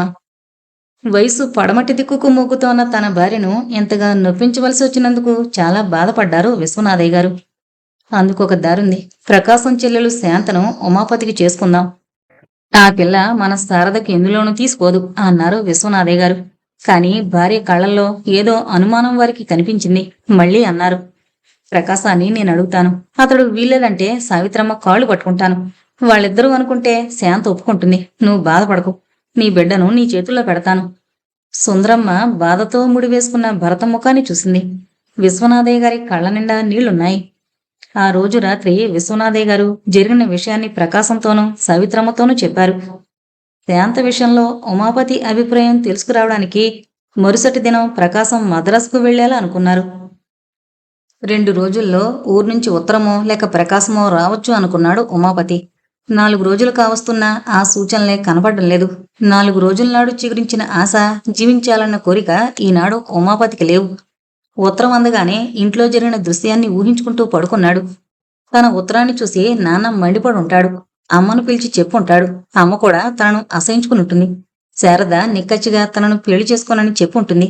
ఇదంతా తనకు ముందుగానే తెలిసినా ఎందుకు ఉత్తరం రాశాడు తాను? ఏదో శక్తి తన చేత ఉత్తరం రాయించింది. ఆ శక్తి ఏది? విమల మీదున్న ద్వేషమా? చక్రవర్తి సునందలంటే తనకున్న భయమా? లేక శారది మీద తనకున్న అసూయ? అవును, శారదంటే తనకు అసూయ. అతడు జీవితంలో కృత్రిమంగా ఆనందాన్ని సృష్టించుకోగలిగాడు. తాను కూడా ప్రయత్నించాడు. కాని విఫలుడయ్యాడు. అందుకు కారణమేమిటి? అతడు తను సృష్టించుకున్న అల్పమైన కృత్రిమానందంతోనే తృప్తి పడుతున్నాడు. కాని తనకు రోజు రోజుకు దాహం ఎక్కువైంది. ఎవరో తలుపు తట్టిన చప్పుడు వినిపించింది. జారిపోతున్న దుప్పటి సరిచేసుకుంటూ వెళ్లి తలుపు తీశాడు ఉమాపతి. సారథి, డాక్టర్ చక్రవర్తి లోపలికొచ్చారు. ఉమాపతి ఆశ్చర్యపోయాడు. రండి, ఇలా పరుపు మీద కూర్చోండి అన్నాడు. పర్వాలేదు, మీరు పడుకోండి అంటూ కోటు జేబులోంచి స్టెతస్కోపు తీశాడు డాక్టర్. సారథి కూర్చున్నాడు. డాక్టర్ చక్రవర్తి ఉమాపతిని పరీక్ష చేశాడు. ఇది టైఫాయిడ్, కానీ భయం అనవసరం. మన నర్సింగ్ హోంకు తీసుకువెళదాం అన్నాడు డాక్టర్. నర్సింగ్ హోం కా? నేను రాను, క్షమించండి డాక్టర్ అన్నాడు ఉమాపతి. పర్వాలేదు ఉమాపతి గారు, అలా అనకూడదు. మీకు ఇక్కడ దిక్కెవరు చెప్పండి? నర్సింగ్ హోంలోనైతే సరైన చికిత్స లభిస్తుంది అన్నాడు సారథి. ఉమాపతి జవాబు చెప్పలేకపోయాడు. సారథి సాయంతో డాక్టర్ చక్రవర్తి గారు తన నర్సింగ్ హోం తెచ్చారు. మళ్లీ టెంపరేచర్ చూసి ఒక ఇంజెక్షన్ ఇచ్చి మరో వార్డుకు వెళ్లారు. సారథి మంచం పక్కనే స్టూల్ మీద కూర్చున్నాడు. నా కోసం మీరెందుకింత శ్రమ తీసుకుంటున్నారు? నీరసంగా ప్రశ్నించాడు ఉమాపతి. తోటి మానవుడు గనుక. అందరం మానవుల మీద ఇలాంటి అభిమానం చూపగలుగుతున్నారా? లేదు. మరి మీరన్న 2 మాటలకు పొంతన లేదు. చూడండి ఉమాపతి గారు, ఒక మాటకు మరొక మాటకు, మాటలకు చేతలకు సంబంధం కోసం వెతకడం బుద్ధిలేనితనం. మనోవాక్కాయ కర్మల ఎవడూ నడుచుకోలేడు. అలాగే అభిప్రాయాలు మార్చుకోలేకుండా కూడా ఎవడూ జీవించలేడు. జీవితాన్ని చూసే కొద్దీ అభిప్రాయాలు మారక తప్పదు. ఈ కబుర్లు నాకు ఈలోగా చాలాసార్లు చెప్పారు. నీరసంగాన్న వాడిగానే ఉంది ఉమాపతి మాట. ఇవి కబుర్లు కావు ఉమాపతి గారు, నా జీవితంలో నేను తెలుసుకున్న సత్యాలు. ఆదర్శం అంటే ఏంటో తెలుసా? తీరని కోరిక. కోరిక తీరిందా? అది ఆదర్శం కాదన్నమాట. అలా జీవితమంతా ఎండమావుల్ని వెతుకుతూ వృధా ఎందుకు చేసుకోవాలి? నేనిక్కడే ఉంటే మీకు మాట్లాడబుద్దేస్తుంది. నేను కాసేపు బయట ఉంటాను అంటూ లేచాడు సారథి. ఉమాపతి కదలకుండా పరుపు మీద పడుకున్నాడు. అతనికి మాటిమాటికి తన నిస్సహాయత జ్ఞాపకం వస్తోంది. తాను దిక్కులేనివాడు. తన క్షేమం కోరేవారు ఒక్కరు కూడా లేరు. అందరూ తననిలా ద్వేషించడానికి తాను చేసిన తప్పేమిటి? విమలను నమ్మడమా? తానేమో చాలా అభిమానంతోనే చూశాడు విమలను. ఆ కృతజ్ఞత ఆవిడికే లేకపోయింది. అందుకు తాను బాధ్యుడు కాదు. విమల తన జీవితం నాశనం చేసిన రాక్షసి. తాను శారద జీవితం నాశనం చేయలేదు. లేదు. మళ్ళీ తానే పెళ్లి చేసుకుంటానన్నాడు. శారద తనంటే అసహ్యపడుతోంది. అందరూ తన మీద కుట్ర చేసి తన జీవితాన్ని నాశనం చేస్తున్నారు. సారథి కూడా మేలు చేస్తున్నట్లుగానే నాశనం చేస్తున్నాడు. తనకు మనశ్శాంతి లేకుండా చేస్తున్నాడు. పొద్దు వాలింది. నర్సింగ్ హోంలో అక్కడక్కడ దీపాలు వెలుగుతున్నాయి. నర్సులకు డ్యూటీ మారే సమయం. పాత ముఖాల స్థానంలో కొత్త ముఖాలు వస్తున్నాయి. బజారుకు వెళ్లి ఉమాపతి కోసం పొళ్ళు కొనుక్కునొస్తున్న సారథికి నర్సింగ్ హోం వరండాలో నిల్చున్న విమల కనిపించింది. నమస్కారం సారథి గారు. మొదట విమలే పలకరించింది. సారథికి తాను పలకరించాలని కూడా తోచలేదు. నమస్కారం అన్నాడు కాసేపటికి. విమల సారథి చేతిలోని పొళ్ళు చూసి ప్రశ్నించింది. మీ వాళ్ళెవరైనా మా నర్సింగ్ హోంలో ఉన్నారా? సారథి జవాబు త్వరగా చెప్పలేకపోయాడు. తల ఊపాడు. ఎవరు? విమల ప్రశ్నలు సారథి మనసును కలిచివేస్తున్నాయి. మీరు కాస్త వస్తారా ఆ తోటలోకి? మీతో ఒక విషయం మాట్లాడాలి. ఇద్దరూ తోటలోకి వెళ్లి ఒక వేప చెట్టు మొదట కూర్చున్నారు. మీరిక్కడేం చేస్తున్నారు? మొదట సారథి మాట్లాడాడు. నర్సుగా ఉన్నాను. అరే, అలా ఆశ్చర్యపోకండి. నర్సింగు చదవకపోయినా ఎంబీబీఎస్ 4 ఏళ్లు చదివాగా. మీరు నాకో సాయం చేస్తారా? చెప్పండి. మీరు 4 రోజులు సెలవు పెట్టాలి. నర్సింగ్ హోంకు దయచేసి రాకూడదు. విమల ఆశ్చర్యానికి హద్దు లేదు. ఎందుకండి అంది. కంఠంలో ఆశ్చర్యంతో పాటు భయం కూడా ధ్వనితమైంది. దయచేసి ఆ విషయం అడక్కండి అన్నాడు సారథి. సారథి గారు, నన్ను ఎన్ని దుర్గుణాలు వదిలినా మొండితనం వదలలేదు. మీరు కారణం చెప్పాలి. ఒక్క క్షణం సారథి తల వంచుకుని ఆలోచించాడు. ఉమాపతి నర్సింగ్ హోంలో ఉన్నాడు అన్నాడు. విమల త్రుళ్ళిపడింది. కాని మాట్లాడలేదు. కొన్ని నిమిషాలు నిశ్శబ్దం. సారథి తలెత్తి చూసేసరికి ఆల్చిప్పల్లాంటి విమల కనురెప్పల చివర్లో ముత్యాల్లాంటి కన్నీటి బిందువులు నిల్చున్నాయి. సారథి జవాబు చెప్పమన్నట్లు మెత్తగా దిగ్గాడు. ఒకసారి చూసి వెళతాను అంది విమల. ఉమాపతికి మీరు కనబడితే అతడు బహుశా బ్రతకడనుకుంటాను. మీరే కాదు, డాక్టర్ గారి భార్య సునంద గారు కూడా కనబడకూడదు. ఎందుకు? మీరు చెరొక రకంగా అతని మనసులోని గాయాన్ని కెలుగుతారు. నేను అడిగిన దానికి మీరు జవాబు చెప్పనేలేదు. సరే, వెళతాను. ఇద్దరూ లేచి నిలబడ్డారు. డాక్టర్ గారు లేరు, సునందతో చెప్పి వెళతాను అంటూ కాంపౌండ్లోనే ఉన్న డాక్టర్ ఇంటికేసి బయలుదేరింది విమల. సారథి లోపలికి వెళ్ళాడు. విమల డాక్టర్ గారింటికి వెళ్లేసరికి టేబుల్ లైటు కాంతిలో చదువుకుంటూ కూర్చునుంది సునంద. విమలను చూడగానే లేచి సోఫా చూపించింది. ఇద్దరూ పక్కపక్కనే సోఫాలో కూర్చున్నారు. ఏంటి విమల, అదోలా ఉన్నావు? సునంద ప్రశ్నించింది. ఉమాపతి నర్సింగ్ హోంలో ఉన్నాడు. ఆరోగ్యం సరిగ్గా లేదట. సారథి గారు చెప్పమన్నారు. నన్ను 4 రోజులు సెలవు పెట్టమన్నారు. ఎక్కడికైనా వెళ్ళిపోమన్నారు. నేను ఉమాపతికి కనపడకూడదట. పొడిపొడిగా జవాబు చెప్పింది విమల. సరే, వెళ్ళగలవా? తల అడ్డంగా తిప్పింది విమల. మరి నా కోసం తన జీవితం నాశనం చేసుకున్న వ్యక్తి చావు బతుకుల్లో ఉంటే ఎలా వెళ్ళగలను సునంద? సునందను కోవులించుకుని బోరు మంది విమల. అలాగైతే నా మాట విని నువ్వు ఇప్పుడు వెళ్ళిపో. సరిగ్గా 10 గంటలకు మళ్ళీరా. స్థితులను బట్టి ఆలోచన చేద్దాం. విమలకు ఆ సలహా నచ్చింది. సునంద వద్ద సెలవు తీసుకుని పక్కనే ఉన్న తన క్వార్టర్స్కు చేరుకుంది. డ్రెస్ కూడా మార్చుకోకుండా అలాగే కుర్చీలో కూర్చుంది. ఇంకా 7 గంటలు కూడా కాలేదు. 3 గంటలు గడవాలి. అప్పటికి గాని బహుశా ఉమాపతి నిద్రపోడు. అతను నిద్రపోతేనే గాని వెళ్ళడానికి వీల్లేదు. పాపం ఉమాపతికి జబ్బేమిటో. తాను సారథిని కూడా అడగడం మరిచిపోయింది. ఉమాపతి జీవితం ఒక విషాద గీతం. ఆ గీతానికి ఆలాపన చేసింది తనే. హాయిగా చదువుకుంటున్న అతనికి స్వేచ్ఛ ప్రణయాన్ని గురించి నూరిపోసింది తానే. తాను అతన్ని కామించినా అతడు నన్ను ప్రేమించాడు. ఇదే అతడిలోని దౌర్బల్యం. తాను వెళ్ళిపోతే అందుకే అతడంతగా బాధపడ్డాడు. కాని ఆనాటి తన తత్వాన్ని అర్థం చేసుకోలేకపోయాడు. అందువల్ల ఆడజాతిని ద్వేషించడం ప్రారంభించాడు. పాపం, ప్రేమించడం లేదా ద్వేషించడం రెండే తెలుసు అతనికి. ద్వేషించడం మాత్రమే తెలుసు రాజారావుకి. ఉమాపతి ఒకవేళ తనను చూడడం జరిగితే ఎలా? తనను చూడగానే కోపంతో కేకవేయడు. చేతికేది దొరికితే దాంతో తన తల బద్దలు కొట్టడు. ఎంత ప్రమాదం జరిగినా సరే ఉమాపతిని తాను చూడక తప్పదు. ఎందుకింత పట్టుదల తనకు? తానెవరు? ఉమాపతి ఎవరు? తనకు ఉమాపతి మీద ప్రేమ చిగురిస్తోందా? 10 గంటల దాకా ఆలోచనలతో సతమతమైంది విమల. 10 కావస్తుండగానే లేచి డాక్టర్ గారింటికి వెళ్ళింది. సునంద విమల కోసం వరండాలోనే ఎదురు చూస్తోంది. ఇద్దరూ కలిసి నర్సింగ్ హోంలోకి వెళ్లారు. నర్సింగ్ హోం నిద్రపోతోంది. రోగులు ఒక్కరు కూడా మెలకువగా లేరు. ఒక్క నర్సు తప్ప మిగిలిన వారు కూడా వారి వారి వార్డుల్లో నిద్రిస్తున్నారు. విమల, సునంద ఒక్కొక్కరిని చూస్తూ ముందుకు నడుస్తున్నారు. విమల ఆలోచనాశూన్యంగా అన్యమనస్కంగా నడుస్తోంది. కాని సునంద ముఖంలో మామూలుగా నాట్యమాడే శాంతి చెరిగిపోలేదు. ఇద్దరూ ఉమాపతి మంచం దగ్గరకొచ్చి టక్కున ఆగిపోయారు. ఉమాపతి నడుము దాకా ఎర్రటి దుప్పటి కప్పుకొని నిద్రపోతున్నాడు. ఎందువల్లనో సునంద వెనక్కు వెళ్ళిపోయింది. కాని విమల మంచం పక్కకు పోయి నిలబడింది. 8 రోజుల గెడ్డం ఉమాపతి ముఖాన్ని కప్పివేస్తూ ఉంది. ఉంగరాల జుట్టు పెనుగాలికి చెదిరిన బోద దుబ్బులా ముఖం మీద పడుంది. చెక్కిళ్ల మీద నుంచి కారుతోన్న చెమట ధార గొంతు మీదకి జారుతోంది. చొక్కా కాస్త తొలగడం వల్ల రొమ్ము మీది ఎముకలు, భుజం ఎముకలు గీతలు గీసినట్లు కనబడుతున్నాయి. ఉమాపతిని చూడగానే కళ్ళల్లో నీళ్లు తిరిగాయి. తనకే తెలియకుండా తన కుడి చేతిని ఉమాపతి నుదురు మీద ఉంచింది. విమల స్పర్శతో ఉమాపతికి మెలకు వచ్చింది.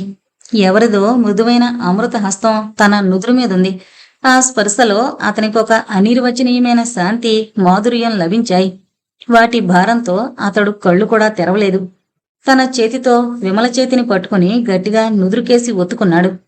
విమల నిర్వికారంగా అలాగే నిలబడింది. కాని కొద్దిసేపటికి తాను కూడా ఒక రకమైన మాధుర్యాన్ని, శాంతిని అనుభవిస్తున్నట్లు తెలుసుకుంది. తన ఎడమ చేతితో ఉమాపతి చేతిని పట్టుకుంది. ఇద్దరి పెదవుల మీద మంచులో తడిసిన మల్లె మొగ్గలాంటి స్వచ్ఛమైన చిరునవ్వు పూసింది. కాసేపు ఎవరూ కదల్లేదు, మాట్లాడనూ లేదు. ఉమాపతి మెల్లగా కళ్ళు తెరిచాడు. మసగ్గా విమల కనిపించింది. కళ్ళు చికిలించి చూశాడు. విమలే, సందేహం లేదు. ఒక్కసారిగా లేచి బెడ్ మీద కూర్చున్నాడు. విమల భయపడి 2 అడుగులు వెనక్కు వేసింది. మళ్ళీ పరీక్షగా చూశాడు విమలను. తల మీద తెల్లటి టోపీ మొదలుకొని కాళ్లకు తెల్లని జోలదాకా విమల తెలిమొబ్బులా ఉంది. రా కూర్చో. తాను కాస్త జరిగి విమలకు చోటిచ్చాడు. విమల కాస్త దూరంగా కూర్చుంది. ఆవిడ కళ్లల్లో ఇప్పుడు భయం లేదు. చెట్ల నీడల్లో కదలని నీటి చలమల్లాగున్నాయి ఆవిడ కళ్ళు. ఉమాపతికి సునంద కళ్ళు జ్ఞాపకం వచ్చాయి. ఇక్కడ నర్సుగా ఉన్నావా? నీరసంగా ప్రశ్నించాడు ఉమాపతి. అవును, నేనిక్కడున్నానని తెలుసు కూడా నువ్వెందుకు ఈరోజు డ్యూటీ మానుకోలేదు? సారథి గారు ఆ మాటే చెప్పారు. కానీ మిమ్మల్ని చూడకుండా ఉండలేకపోయాను. ఏంటి కొత్తగా మీరంటున్నావు? ఏమో అనాలనిపిస్తోంది. ఈలోగా నా మీద గౌరవం పెరిగిందన్నమాట. నాకు కూడా నిన్ను గురించి అలాగనిపిస్తోంది. విమల జవాబు చెప్పలేదు. ఒక మాట అడుగుతాను, జవాబు చెప్పు. నీ ముఖంలో అంత కాంతి, నీ కళ్లల్లో అంత శాంతి ఎలా వచ్చాయి? నేను చాలా తృప్తిగా బ్రతుకుతున్నాను. నేను కూడా అలా బ్రతికితే ఆ శాంతి నాకు లభిస్తుందా? విమల కేసు చార్టు చూసి చూపు మళ్లించింది. విమల, నేను బ్రతుకుతానా చెప్పు. ఏం మాటలవి? చేతితో ఉమాపతి నోరు మూసింది. ఉమాపతి మ్లానంగా నవ్వాడు. నేను ఈ జబ్బు నుంచి బయటపడితే ఒక మంచి పని చెయ్యాలనుకుంటున్నాను. అందుకు నువ్వు సాయం చేస్తావా? చెప్పండి. నేను బాగుపడ్డం నీకిష్టమే కదూ? మళ్ళీ అలాంటి మాటలెందుకు? అలాగైతే నాకు ఈ జబ్బు బాగవుతుంది. జబ్బు బాగయ్యాక మనిద్దరము పెళ్లి చేసుకుందాం. అందుకు నీకు సమ్మతమే కదూ? చాలా నీరసంగా గాద్గాదికంగా అన్నాడు ఉమాపతి. విమల దిగ్గున లేచి నిలబడింది. తన గుండె 1000 ముక్కలుగా పగిలిపోయినట్లు అనిపించింది ఆవిడకు. ఉమాపతిని పెళ్లి చేసుకోవడమా? అసంభవం. అంతకంటే చావు మేలు. చెప్పు విమల, జవాబు చెప్పు.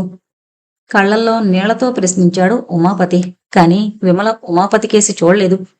వీల్లేదు ఉమాపతి గారు, నేను పెళ్లి చేసుకోవడం అసంభవం అంది. ఆ గొంతు విమల గొంతులా లేదు. ఉమాపతి మొదలు నరికిన చెట్టులా కుప్పకూలిపోయాడు. అతనిలో వెలిగిన ఒకే ఒక ఆశాజ్యోతి ఆరిపోయింది. దుర్భరమైన శోకంతో బయటికి పరిగెత్తింది విమల. బయటనుంచి లోపలికొచ్చిన సునంద వార్డు నర్సును నిద్రలేపి విమల క్వార్టర్స్కు వెళ్ళింది.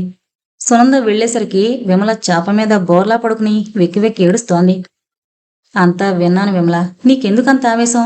ఉమాపతిని ఎందుకలా నొప్పించావు? చూసావా అతడు ఎలా కూలిపోయాడో నిరాశతో.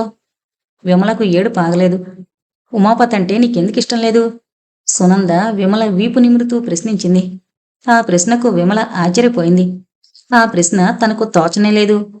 చూసావా, అతడంటే నీకు ఇష్టం ఉంది. కాని క్షణికోద్రేకంతో కాదన్నావు. వెళ్ళి అంగీకారం తెలిపిరా. ఇప్పుడేనా? అతడంటే నీకిష్టం ఉంది. నాకంతే చాలు. ఇప్పుడు కాకపోతే తెల్లవారాక వెళ్ళు. ఉమాపతిని సరిగ్గా చూసుకుని దక్కించుకో. నేను వెళ్ళి డాక్టర్ గారిని లేపి నర్సింగ్ హోంకు పంపుతాను. సునంద వెళ్ళిపోయింది. విమల గుండెల మీద బరువు దించినట్లయింది. సునంద లేకపోతే తానెంత గుడ్డిగా ప్రవర్తించేది. తనకు ఉమాపతికి ఒకరి లోటుపాట్లు మరొకరికి బాగా తెలుసు. కాబట్టి తమ జీవితం సుఖవంతమవుతుంది. మూడుబారిన తన బ్రతుకు మళ్లీ చిగురిస్తుంది. తెల్లవారుజామునే లేవాలి. ఉమాపతికి చాలా ఇష్టమైన లేత నీలపు రంగు సిల్కు చీర, ఎర్ర బ్లౌజు ధరించాలి. పెళ్లి ఇష్టమే అని చెప్పాలి. అబ్బా, ఎలా చెప్పడం? ఇప్పుడే సిగ్గుతో శరీరం కుచించుకుపోతుంటే. విమలకు చక్కటి నిద్ర పట్టింది. కరకర పొద్దు పుడుతుండగా ఎవరో తలుపు తడుతుంటే మెలకు వచ్చింది విమలకు. వెళ్ళి తలుపు తీసింది. ఉమాపతి నర్సింగ్ హోం నుంచి వెళ్ళిపోయాడు. లోపలికి రాకముందే సునందంది. ఎక్కడికి? తెలీదు. విమల పరుగు లంకించుకుంది. సుడిగాలిలా పరిగెడుతోంది. విమల, ఎక్కడికి? వారి కోసం. విమల కనుచూపు మేర దాటిపోయింది. సునంద విమలను వారించలేదు. తర్వాత ఆవిడ కోసం వెతికించనూ లేదు. ఆ రోజు సాయంకాలం ప్రకాశం వచ్చాడు. సునంద జరిగిన విషయాలన్నీ వివరంగా చెప్పింది. 4-5 రోజులు గడిచాయి. ఊళ్ళో చాలా మందికి ఇందిరా, భానుమూర్తుల పెళ్లి పత్రికలు అందాయి. ఇందిరా, భానుమూర్తుల పెళ్లి చాలా ఉల్లాసంగా జరిగింది. బొళ్ళు తెరిచారు. భానుమూర్తి, ఇందిర వేరుగా కాపురం పెట్టారు. భానుమూర్తిని ఎలాగైనా బదిలీ చేయించడానికి జగన్నాథం 1000 విధాలుగా ప్రయత్నించాడు. ఇందిర భర్తతో కూడా ఒకసారి నాన్నను చూడ్డానికి వెళ్ళింది. జగన్నాథం తలుపులు మూయించాడు. ఆనాటి నుంచి ఇందిర గడప తొక్కలేదు. దుఃఖం నుంచి కోలుకున్న విశ్వనాథయ్య గారు శారద పెళ్లి ప్రయత్నాలు ప్రారంభించారు. పెళ్లి పనులన్నీ ఇందిరే చేస్తోంది. పెళ్లి కబుర్లన్నీ భానుమూర్తే చెబుతున్నాడు. పెళ్లికి ముందు రోజు స్పెషల్ బస్సులో తిరుచానూరుకు బయలుదేరాలి అనుకున్నారు. బస్సు వచ్చింది. సామాన్లంతా భానుమూర్తి, రాముడు సర్దారు. మగ పెళ్లివారు, ఆడపెళ్లివారు అన్న భేదం లేదు కాబట్టి అంతా ఒకే బస్సులో బయలుదేరారు. బస్సు కదిలే ముందు పోస్ట్ మ్యాన్ వచ్చి ప్రకాశానికి ఒక కవర్ ఇచ్చాడు. సారథి రాశాడు దాన్ని. డియర్ ప్రకాశం, నువ్వు పంపిన పెళ్లి ఆహ్వానం అందింది. కానీ నేను రాలేని పరిస్థితుల్లో ఉన్నాను. సౌదామిని తిరుచానూరు ఎండకు పూర్తిగా తట్టుకోలేదు. నీ పెళ్లి కన్నా నాకు ఆనందదాయకమైంది మరొకటి లేదు. నువ్వు చాలా అదృష్టవంతుడివి. శారద కూడా అదృష్టవంతురాలే. మీది ఆదర్శప్రాయమైన వివాహం. ఒక రకంగా చూస్తే నువ్వు, నేను, భానుమూర్తి, ఉమాపతి నలుగురు జీవిత చతుర్భుజంలో 4 కోణాలు. కానీ అన్ని కోణాలు సమానమైనవి కావు. ఒక్కొక్కరి జీవిత దృక్పథం ఒక్కొక్క రకమైంది. ఉమాపతి జీవితంలో పోరాడి ఓడిపోయాడు. నేను ఆదర్శాల్ని, ఉత్తమ అభిరుచుల్ని వదిలి జీవితంతో రాజీ పడ్డాను. నా వద్ద చెప్పదగిన విషయాలేమీ లేవు. కాబట్టి నేను ఇక మీదట కవిగా బ్రతకదలుచుకోలేదు. నాలోని కవి ఆదర్శవాది చచ్చిపోయాడు. భానుమూర్తికి జీవిత సాగరంలోని అలల ఒడుపు తెలుసు. వాటి నుంచి ఎప్పుడు తప్పుకోవాలో, వాటి మీదకెక్కి ఎప్పుడు స్వారీ చేయాలో తెలుసు. అతడు కూడా ఒక రకంగా జీవితం మీద విజయం సాధించాడనే చెప్పచ్చు. కానీ జీవితాన్ని పూర్తిగా జయించినవాడు నువ్వు. విమల, ఇందిర, శారద సరిగ్గా మనకు సరైన వారు. మనం 7 మంది కలిసి జీవితాకాశంలో ఇంద్రధనుసులా ఉంటాం. ఇక సౌదామిని సంగతంటావా? ఆ ఇంద్రధనుస్సులో నాకు ప్రాతినిధ్యం వహించే రంగును మూసే నల్లటి మబ్బు. నిజం చెప్తున్నందుకు కోపగించుకోకు. మన స్నేహితులకు, ముఖ్యంగా విశ్వనాథయ్య గారికి నా నమస్కారాలు తెలియజేయి. మీకు ఆనందప్రదము, ఆదర్శప్రాయము అయిన దాంపత్య జీవితాన్ని ప్రసాదించాలని భగవంతుణ్ణి మనసారా ప్రార్థిస్తున్నాను. నీవాడు సారథి. ఉత్తరం పూర్తి చేసి ప్రకాశం ఎదురు సీట్లో కూర్చున్న శారదను చూశాడు. బుగ్గలలో గులాబీలు విరిసి, కన్నులలో వెన్నెల కురిసి శారద తల వంచుకుంది. ఈ దృశ్యాన్ని చూసిన భానుమూర్తి, ఇందిర ఒకరినొకరు వికరించుకున్నారు. జీవిత రథంలా బొస్సు కదిలింది. ఇంతటితో ఇంద్రధనస్సు అనే నవల కంప్లీట్ అయిందండి. దయచేసి మన ఛానల్ను అందరూ సబ్స్క్రైబ్ చేసుకోవాలి. Thank you.